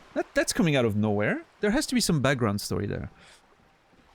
Some damn clown stole it from me. It's a long story. No, you know what? Remember when my partner told you I'd recently suffered from an unusual medical episode? My lost badge is related to it. Yeah, I think it's personal for... Like, drama has, like, personal... Well, I mean, drama is a part of me, right? So, I wonder what we have experienced with clowns to lead to that strange line of thinking there. Are you a clown, lady?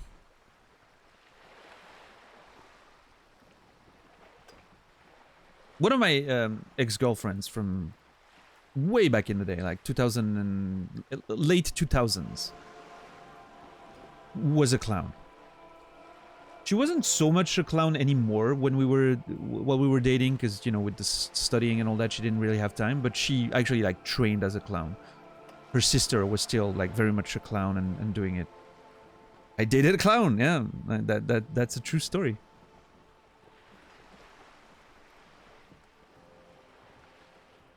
It's a whole culture, man.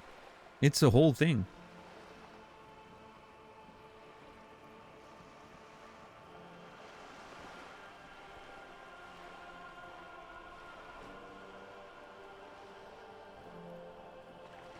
Oh yeah, I mean a literal clown. She was doing... She trained as a clown. She was doing, you know... Well, again, like when we were together, not so much because, you know, too much studies and work, and she didn't have time for that anymore. But she... Before we dated, she used to be... was doing clown stuff. It's a whole training thing. Yeah. That sounds kind of fun. Yeah, I mean, you know...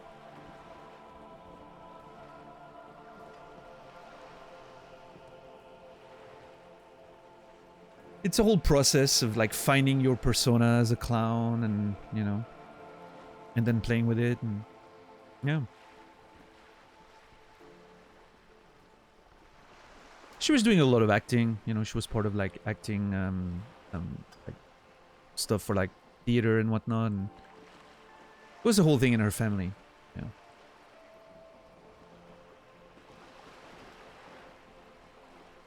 Yeah. Steve-O went to clown school. Yeah. I think he trained in a circus, actually. Santa, from what I remember when I was watching Jackass. I have a thing for clowns. No, not really. I honestly, I wasn't aware that before we were actually in a relationship. I learned that after the fact. She hid that. She was hiding that from me at the time. Which makes sense. I get it. I'm kidding. Wow. I get it now. I'm like drama. I'm shooting on clowns, apparently.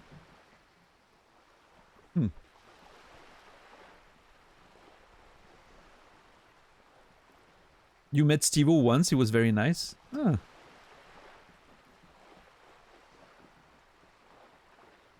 It's... If you, like me, watched Jackass when you were younger, back in the days when it was airing, it is such a surprising turn of event that Steve-O happens to be the most normal and balanced out of all of them now, right? He's the healthier of all these people. It's wild. That is not something I would have bet money on. I would have, if I were to have, you know, bet money on, out of all the main crew, which one would be the healthiest and most normal and you know, balanced and mentally sound person out of all of these main cast, I would not have put my money on him. Never. And yet here we are.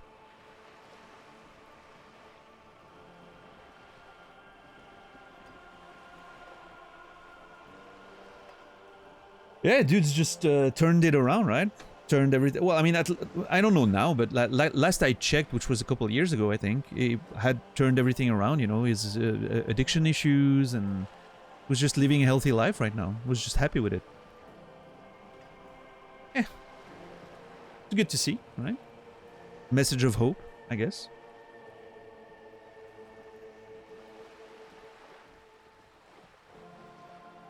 Alright, I'm gonna go with that answer. It seems like the best one. I see. Mm-hmm.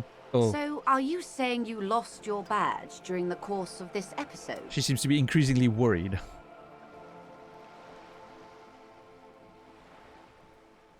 It's possible. After a night of heavy drinking, I lost all memory of my life and the world. I could have eaten it for all I know. I don't remember anything. This world, this city, nothing. Or, yes. Okay,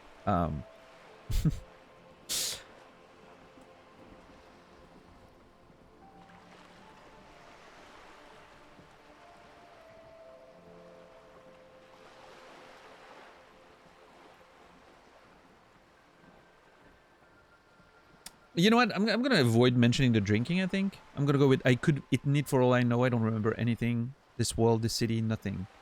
Which I know is not a very reassuring line of conversation, but it's less suspicious than just yes. And I don't know if I want to mention the drinking to her. Let's go. Oh dear. I suppose this does explain some of the more curious turns in our conversation. Hey, we managed to sort of reach the empathy side of Joyce. Nice. She must have been suspecting something for a while now. Makes sense, logic. As I said, ma'am, his technique may be very unconventional, but he is an officer of the RCM. Yep. Of course, I sympathize, but I'm afraid I simply can't share anything more until I've seen that badge. Ah. Hang on. She's a professional negotiator. She should be open to some sort of mutually beneficial arrangement. What kind of arrangement would it be? I ask suggestion, or I use suggestion. 97%. 7 base. Very happy that I put proper clothes for that. +1 sympathy for the amnesia and +1 pities for your boat failure. Okay, I have a pretty good shot here. Basically, only a double 1 can lose us the check, I think. Yep. I'll find it somehow. Let's talk about this, about something else until I do. I'm going to question suggestion first. What kind of arrangement would it be? I mean, favors for favors. A dirty alliance of some sort. Okay.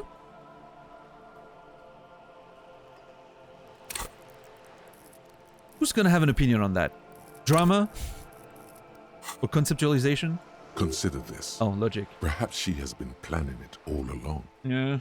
That you convince yourself into colluding with her. For once, logic, that's something I really didn't think about until just literally now. Like, literally the moment suggestion said a dirty alliance of sort, I was like, oh, am I getting played here? Yeah. I didn't think of that until just now. Those are the best, the best tricks, right? When you manage to make someone believe it's their idea.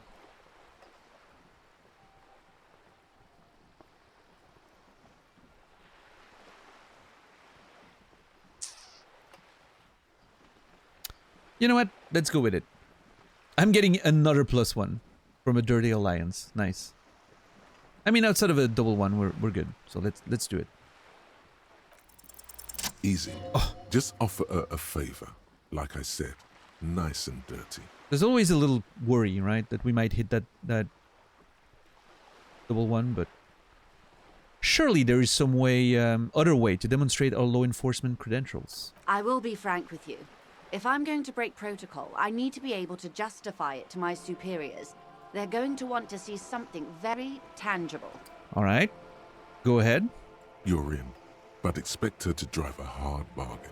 Like what? Reports from inside Terminal B suggest it's a hub for the local drug trade. This is an open secret in Martinez. The Union controls the terminal, so it goes to reason. Oh. The company has tried looking into this matter before, to no avail.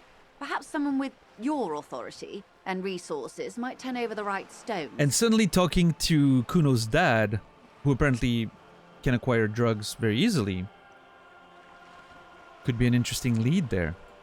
Or you can recover your badge. Though if I may be blunt with you, it sounds like that may be a lost cause.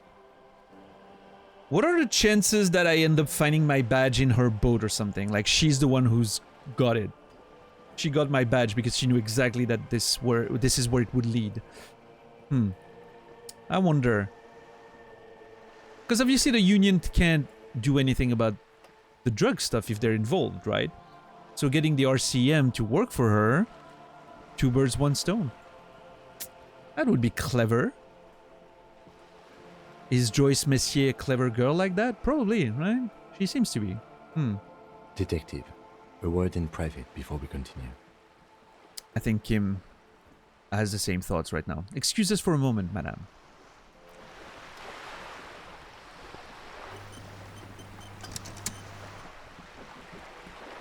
This is not going quite as I hoped it would, Detective. The lieutenant's voice is hushed. How did you hope it would go? Honestly, I was expecting you to use your unorthodox technique to keep her off balance, and not volunteer us to be her henchmen. Well...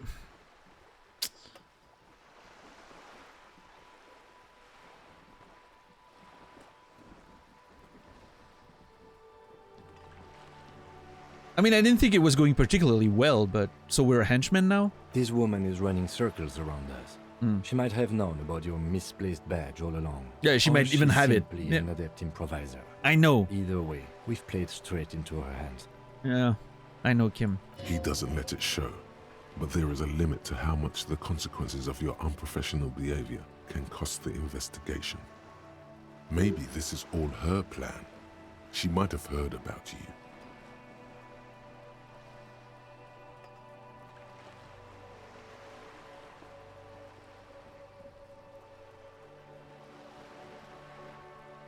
Oh, wow. This is a difficult decision there.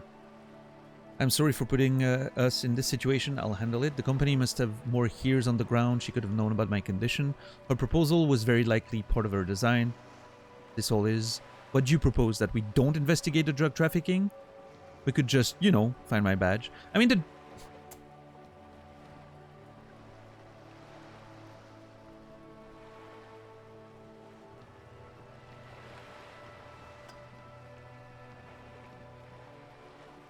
I mean, her proposal was likely part of her design. That's it. I mentioned that before Kim even took me for an apartheid, so yeah. Yes. Knowing this does not really change our position. You're right, it does not.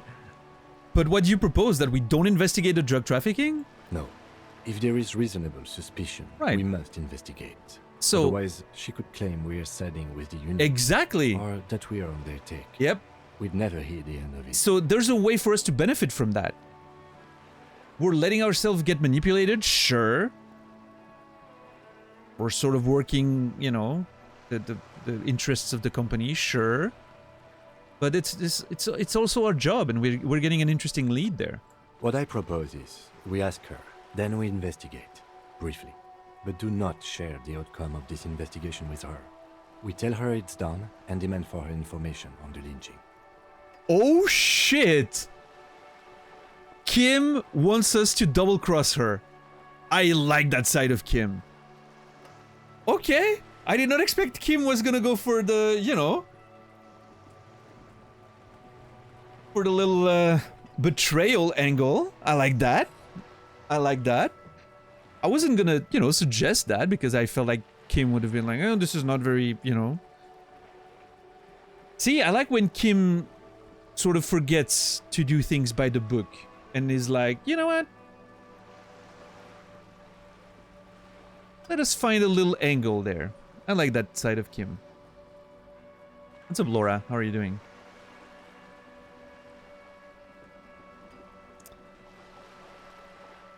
All right, no, I'm fine with this. Let's get back to her then. Works for me. You're back. Good. What can I help you with? She takes a sip from her silvery thermal cup. Tell me about this alleged drug trafficking. It's quite straightforward. Someone is using Terminal B to smuggle raw ingredients from the Samaran Isola into Revachol with the Union's blessing. Wild Pines has suspected it for years. Mm-hmm. Ingredients for what, ma'am? I'm trying to think if there's... We heard mention of, like, cocaine a lot from Kuno's. Speed. Oh no, Kuno was speed. What was that drug that the dude was talking about at the fucking pawn shop?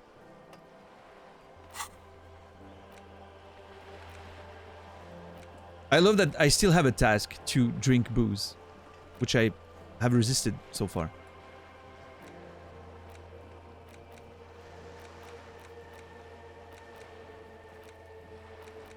Hmm.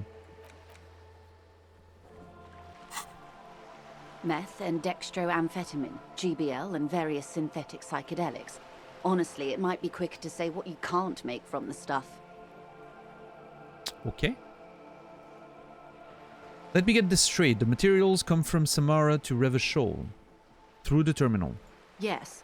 After they clear the terminal, we lose track. The actual production is taking place at various sites in and around Jamrock Quarter, north of here. Okay. Wild Pine seems to be well apprised of the local drug trade, ma'am. Do you mean to say the Union also produces the product? Sells drugs, I mean? We're in logistics. It's our business to know. And no. As far as the company knows, the Union does not produce it.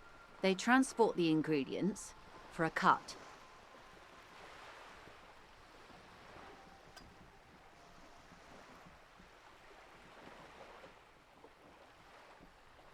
And you want us to investigate? Yes, but you won't get anything out of Evrat and the Dock Workers Union. Sure. Still, every chain has its weak link.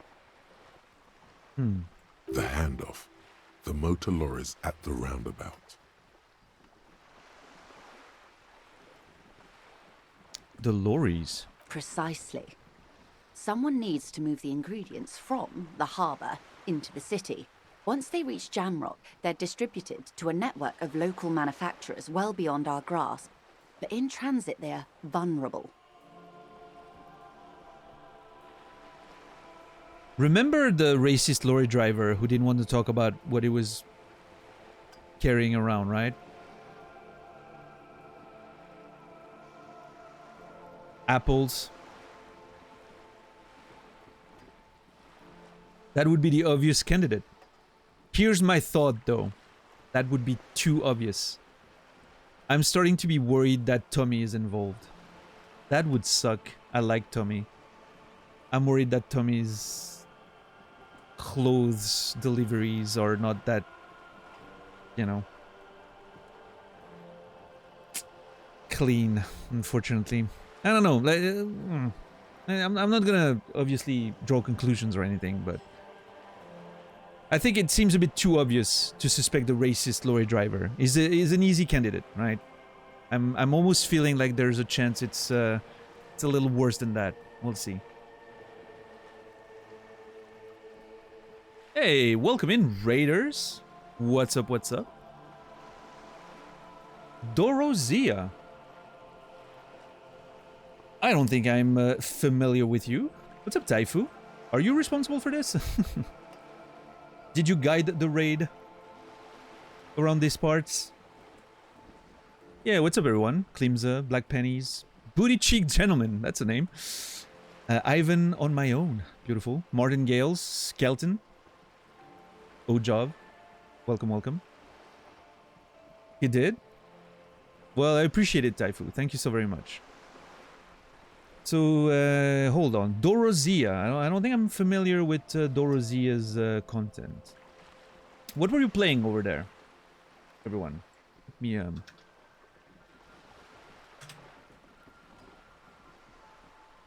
I like looking up the channels of people who raid me. Right, I'm gonna take a look later. You see who's sending me some company.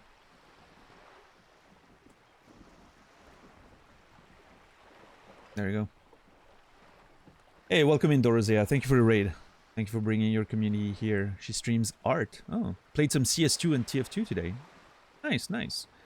Some shooters and whatnot. Appreciate that. Well, thank you for the raid. Appreciate appreciate you guys coming along. And yeah, if you don't know me, you probably don't. My name's Daniel. I am a streamer and published writer from Switzerland. And I'm currently playing Disco Elysium. And I'm gonna claim it every time now. I'm probably the slowest player on Twitch TV. I'm the slowest gamer on Twitch. I don't like to go very fast in my video games. I like taking time and talking and conversations and... You know, so a game like that is perfect for me because it's, you know, it's already pretty slow paced and there's a lot of conversations. There's a lot of like conversation starters in this game, so... We're generally having a good time with that. But yeah, so far, Disco Elysium has been fantastic, Martin. It is, I will say this, it is a game like nothing I've ever played before. And that has value to me, right? It really feels like nothing I've ever played. Even, you know, even compared to other CRPGs and whatnot, it just, you know, it's a game that doesn't feel like every other one of them, so.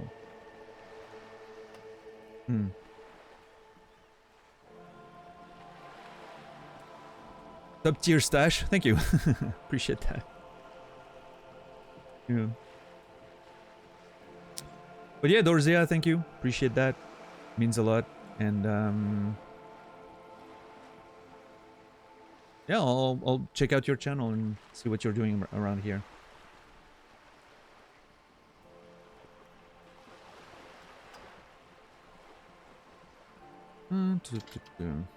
Oops.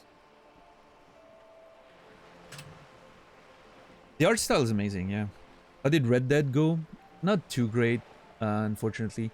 I sort of... I ended up bouncing off of Red Dead. I think as much as... There's a lot of stuff that I enjoyed in Red Dead, but every time I was trying to sort of focus on the story and it became... I don't know. I don't like the mission structure in Red Dead. I think it's a huge downside of the game, unfortunately. So yeah, I called it without finishing the game. So have a great stream. Thank you, Dorzia. I'll make sure to check out your content in the future. Thanks again. Have a great rest of your day.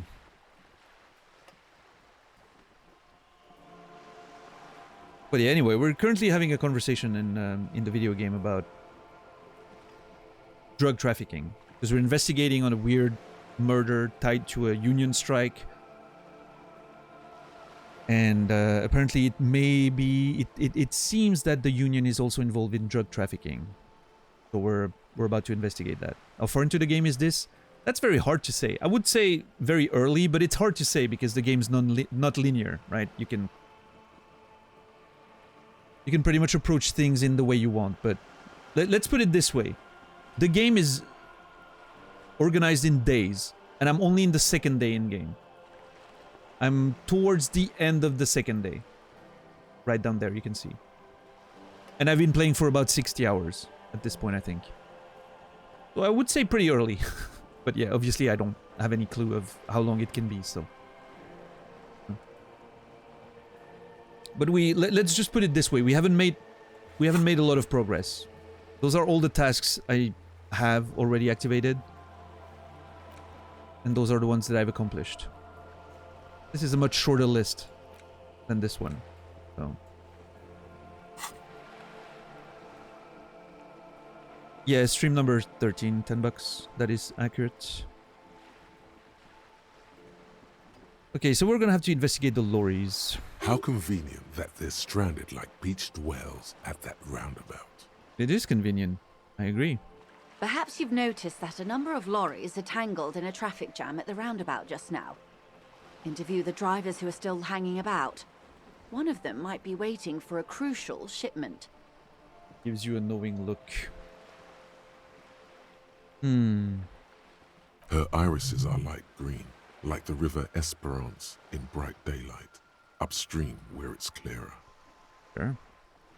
I'll be explicit. If you find this driver, I will share company secrets with you. Okay.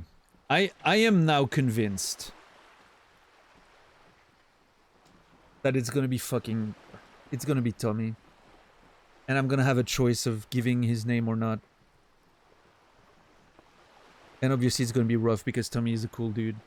I have a feeling that's gonna be the way this goes, and I hate it already. Yeah, we haven't moved for a whole stream. That is true. We've been in this conversation for the past 4 hours. And a good, what, hour yesterday at least? Hour and a half? So yeah, this has been the last 5 hours of the playthrough has been this conversation. And to be fair, it's a big conversation, but...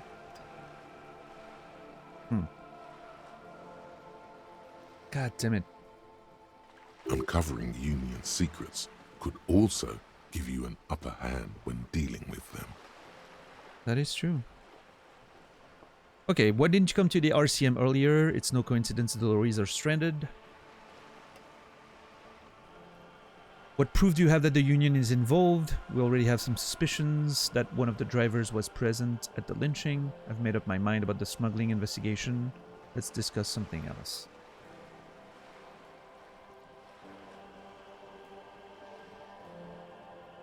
I mean, the fact that the lorries are stranded could very much indicate a play by Wild Pines, right? If Wild Pines is indeed behind the scabs,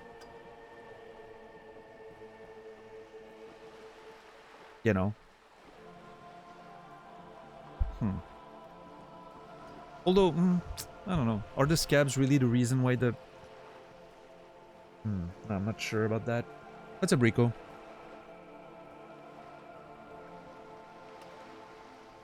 Why didn't you come to the RCM earlier? We did. On more than one occasion. Apparently, there's some sort of inter-precinct disagreement about whose jurisdiction this area falls under.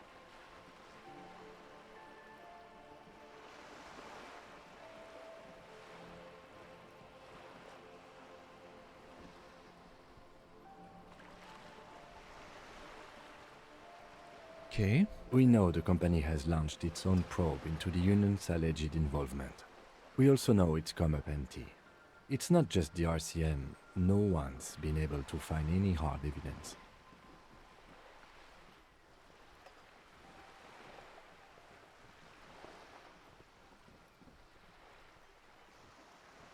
Well, here's your chance, officers. She smiles and points towards the roundabout. Alright. It's no coincidence the lorries are stranded there like that, is it? No. We asked East Motor Track to raise the drawbridge. The road company is a partner of one of our subsidiaries. However, They're only doing it until Wednesday.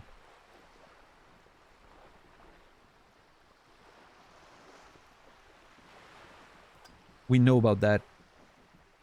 this is a limited time opportunity.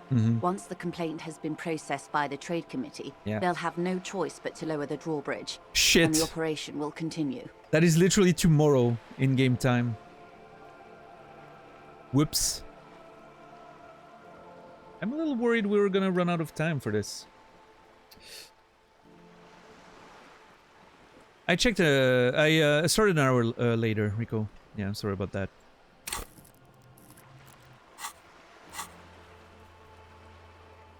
Yeah, see, the waterlock.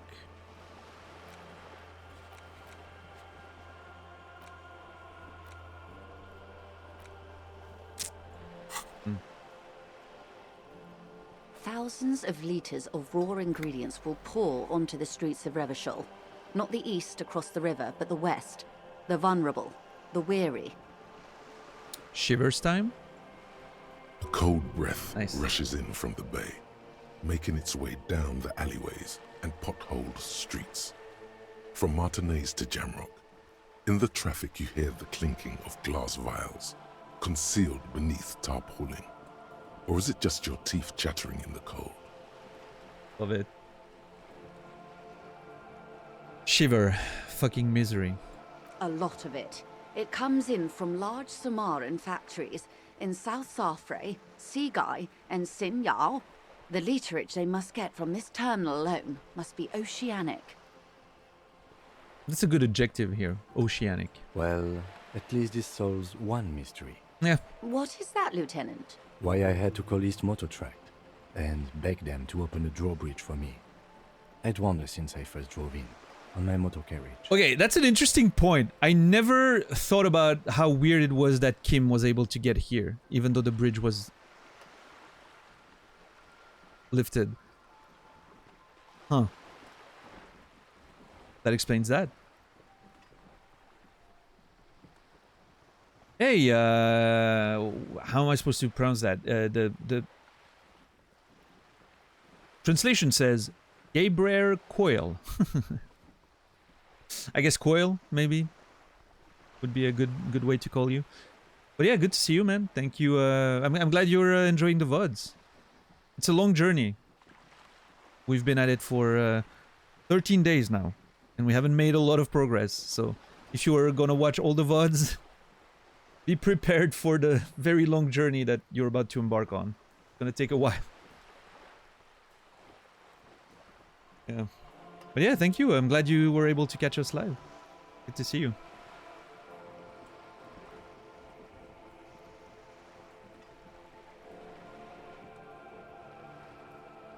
I am sorry for the inconvenience, Lieutenant Kisaragi, but we need them trapped here.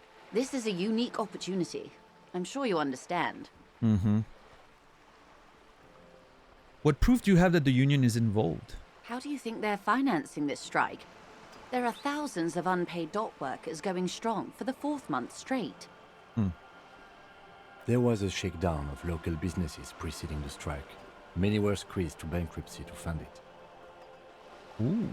With all due respect to these desert cacti, the contents of a few cash registers cannot provide for 2,000 men. The local businesses can scarcely provide for themselves.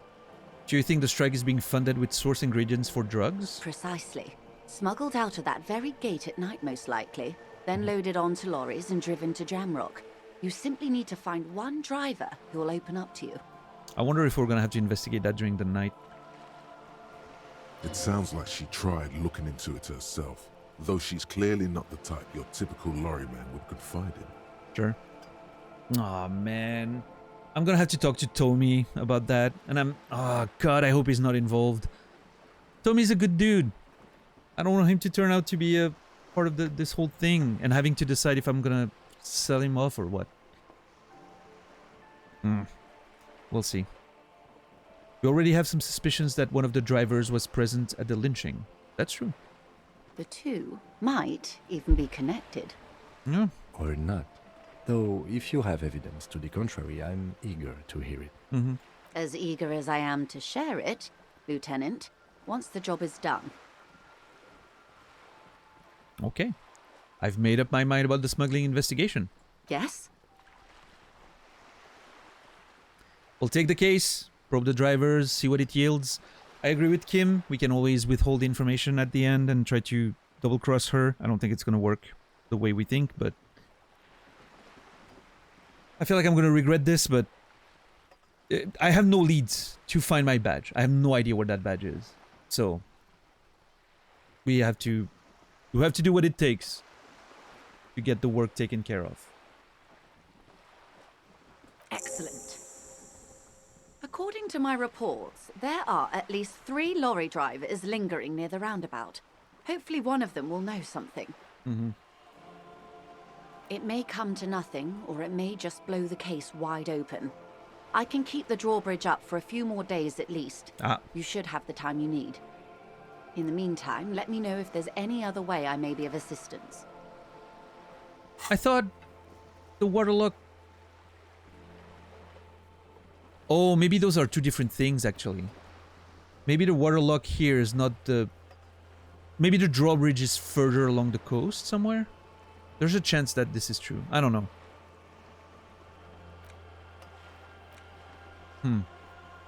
I don't know. I'm gonna have to look into that.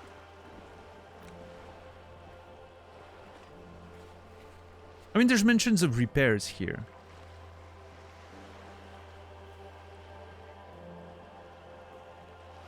So this could be 2 different things. There's a chance that those are 2 different things.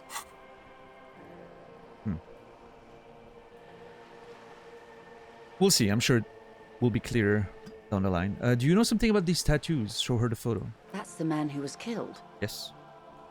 I'm afraid this is a discussion for once we've cleared the lynching question.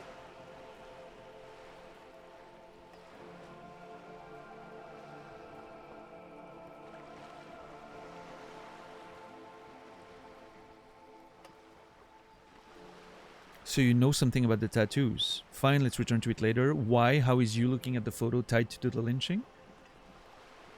And she's just not willing to give us too much information before we do work for her, right? So you know something about the tattoos? Question mark? Better not tie the 4th day to the Bat's day on this. I hope there is something else I can help you with. Okay. She wants to answer the question. Protocol keeps her from it. Sure. Thank you. That's all for now. Wow, we actually exhausted Joyce's conversation right now. This is very impressive. It actually wasn't the whole stream, yeah. Look at that.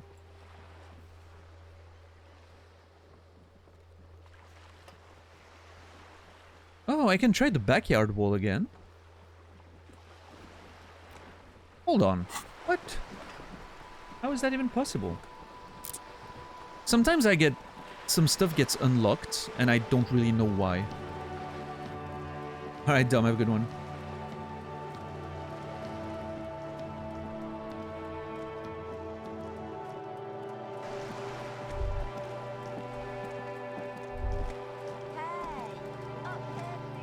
Yeah, I'll come. I'll come.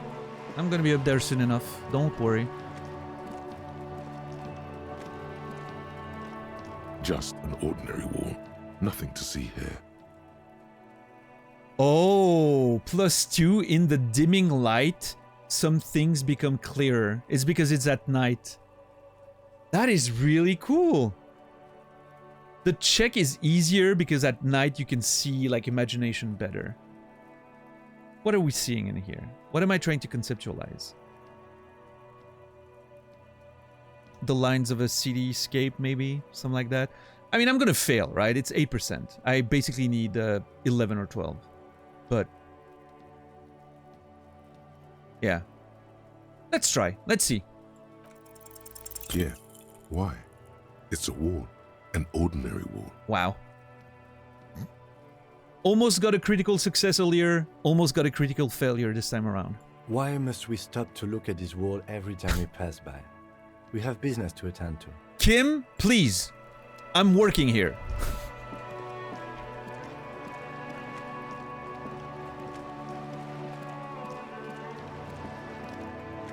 Okay, we have about 2 more hours before the end of the in-game day, right? Which is when Kim will want to go to bed. There's a part of me that kind of wants to question Tommy without Kim being here, but I don't think Tommy is actually available during the night. Because I would love to be able to see, yo, Tommy, tell me the truth, because I don't want Kim to be like, oh, we have information. I want to be able to make a choice if I want to...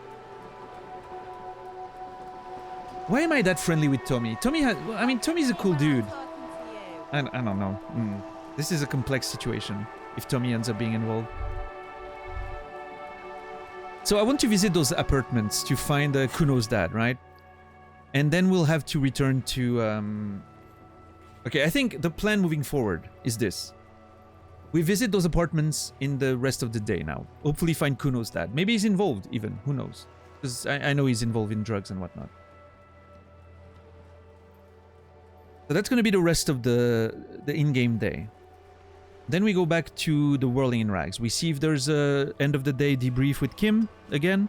And then I can go out, see if I can talk to some of the lorry drivers during the night a little bit before the morning comes.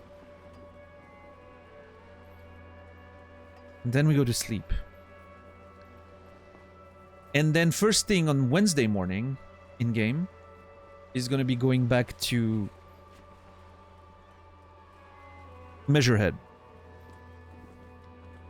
and figure that out, that whole situation. I didn't pay yet, but I have the money.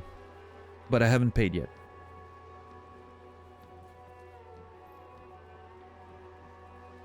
Or maybe I paid for the next one already. I don't remember which order it goes, but I have money. That's what I know. I do have money to pay. I have 25 bucks. So we're good on that front.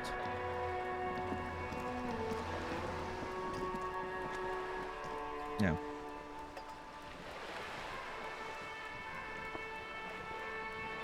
Yeah, you better keep walking.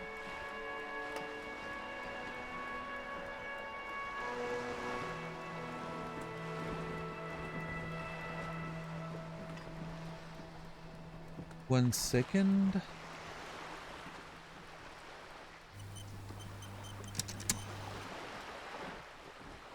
Look at me when I'm talking to you. Shut up.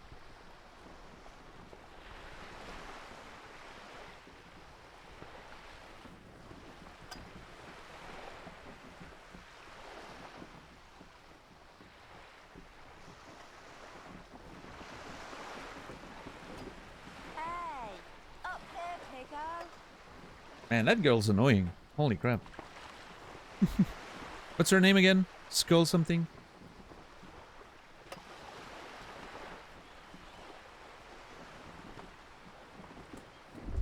Don't answer that. Obviously. Yeah, you better keep walking.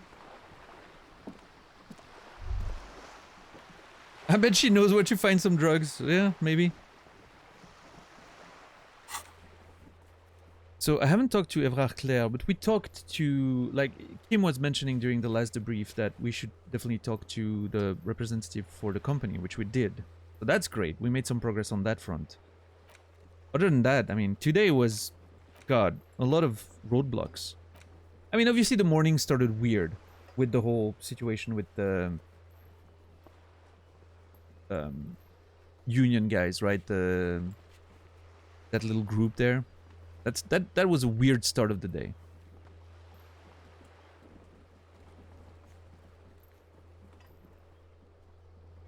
But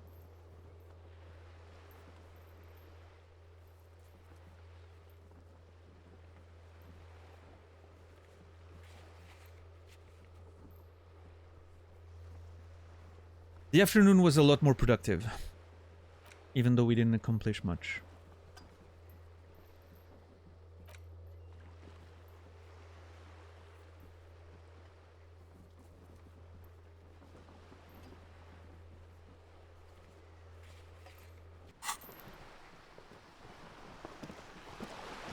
Look at me when I'm talking to All right, you. cool.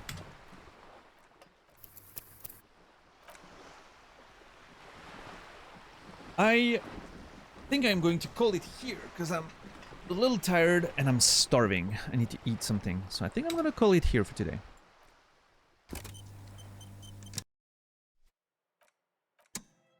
All right.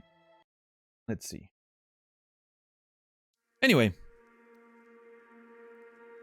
Thank you everyone for watching tonight. Sorry I started late. Thank you for the gift sub and a resub. I appreciate that. Thanks for the raid. I will be back tomorrow in about 18 hours and a half. 7 p.m. Central European Time, 1 p.m. Eastern, 10 a.m. Pacific. For more adventures of Disco Elysium. Yeah, more Disco tomorrow for sure. And then on Sunday, I'm not sure yet. I'm not sure yet if Sunday I'm going to be streaming or not. If I'm streaming on Sunday for New Year's Eve, I'm not going to be playing Disco. If I'm streaming on Sunday, I'll probably do a just chatting stream, just like random conversations, good time, maybe listening to some music or whatever. Just, you know, your average little chill hangout for the new year for a little bit. We'll see. I'm not sure yet. But yeah, no Disco on Sunday, but Disco tomorrow, for sure. And after tomorrow, we'll return to Disco on Monday. Yeah, something like that. But anyway, hope you guys enjoyed tonight. I know we didn't make a lot of progress. It was just one big giant conversation. But I hope you guys still enjoyed it. I did, very much so. I'm gonna go find some food now. I'm gonna rest a bit, play some Magic the Gathering all night, probably. And yeah. And I'll be back tomorrow for more adventures.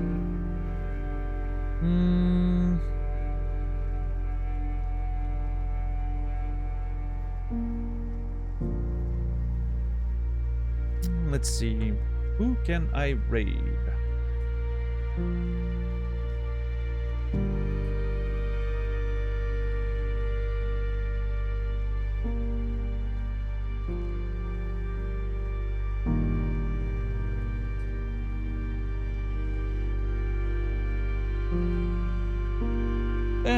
I don't see too many targets tonight. I'm not seeing too many people live.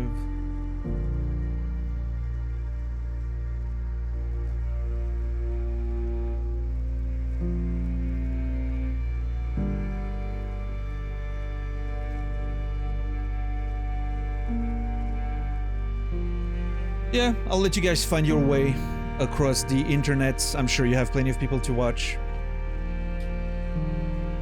I'm gonna leave it here myself. Yeah. Have a good rest of your day, evening, or night. I will see you guys in the next one.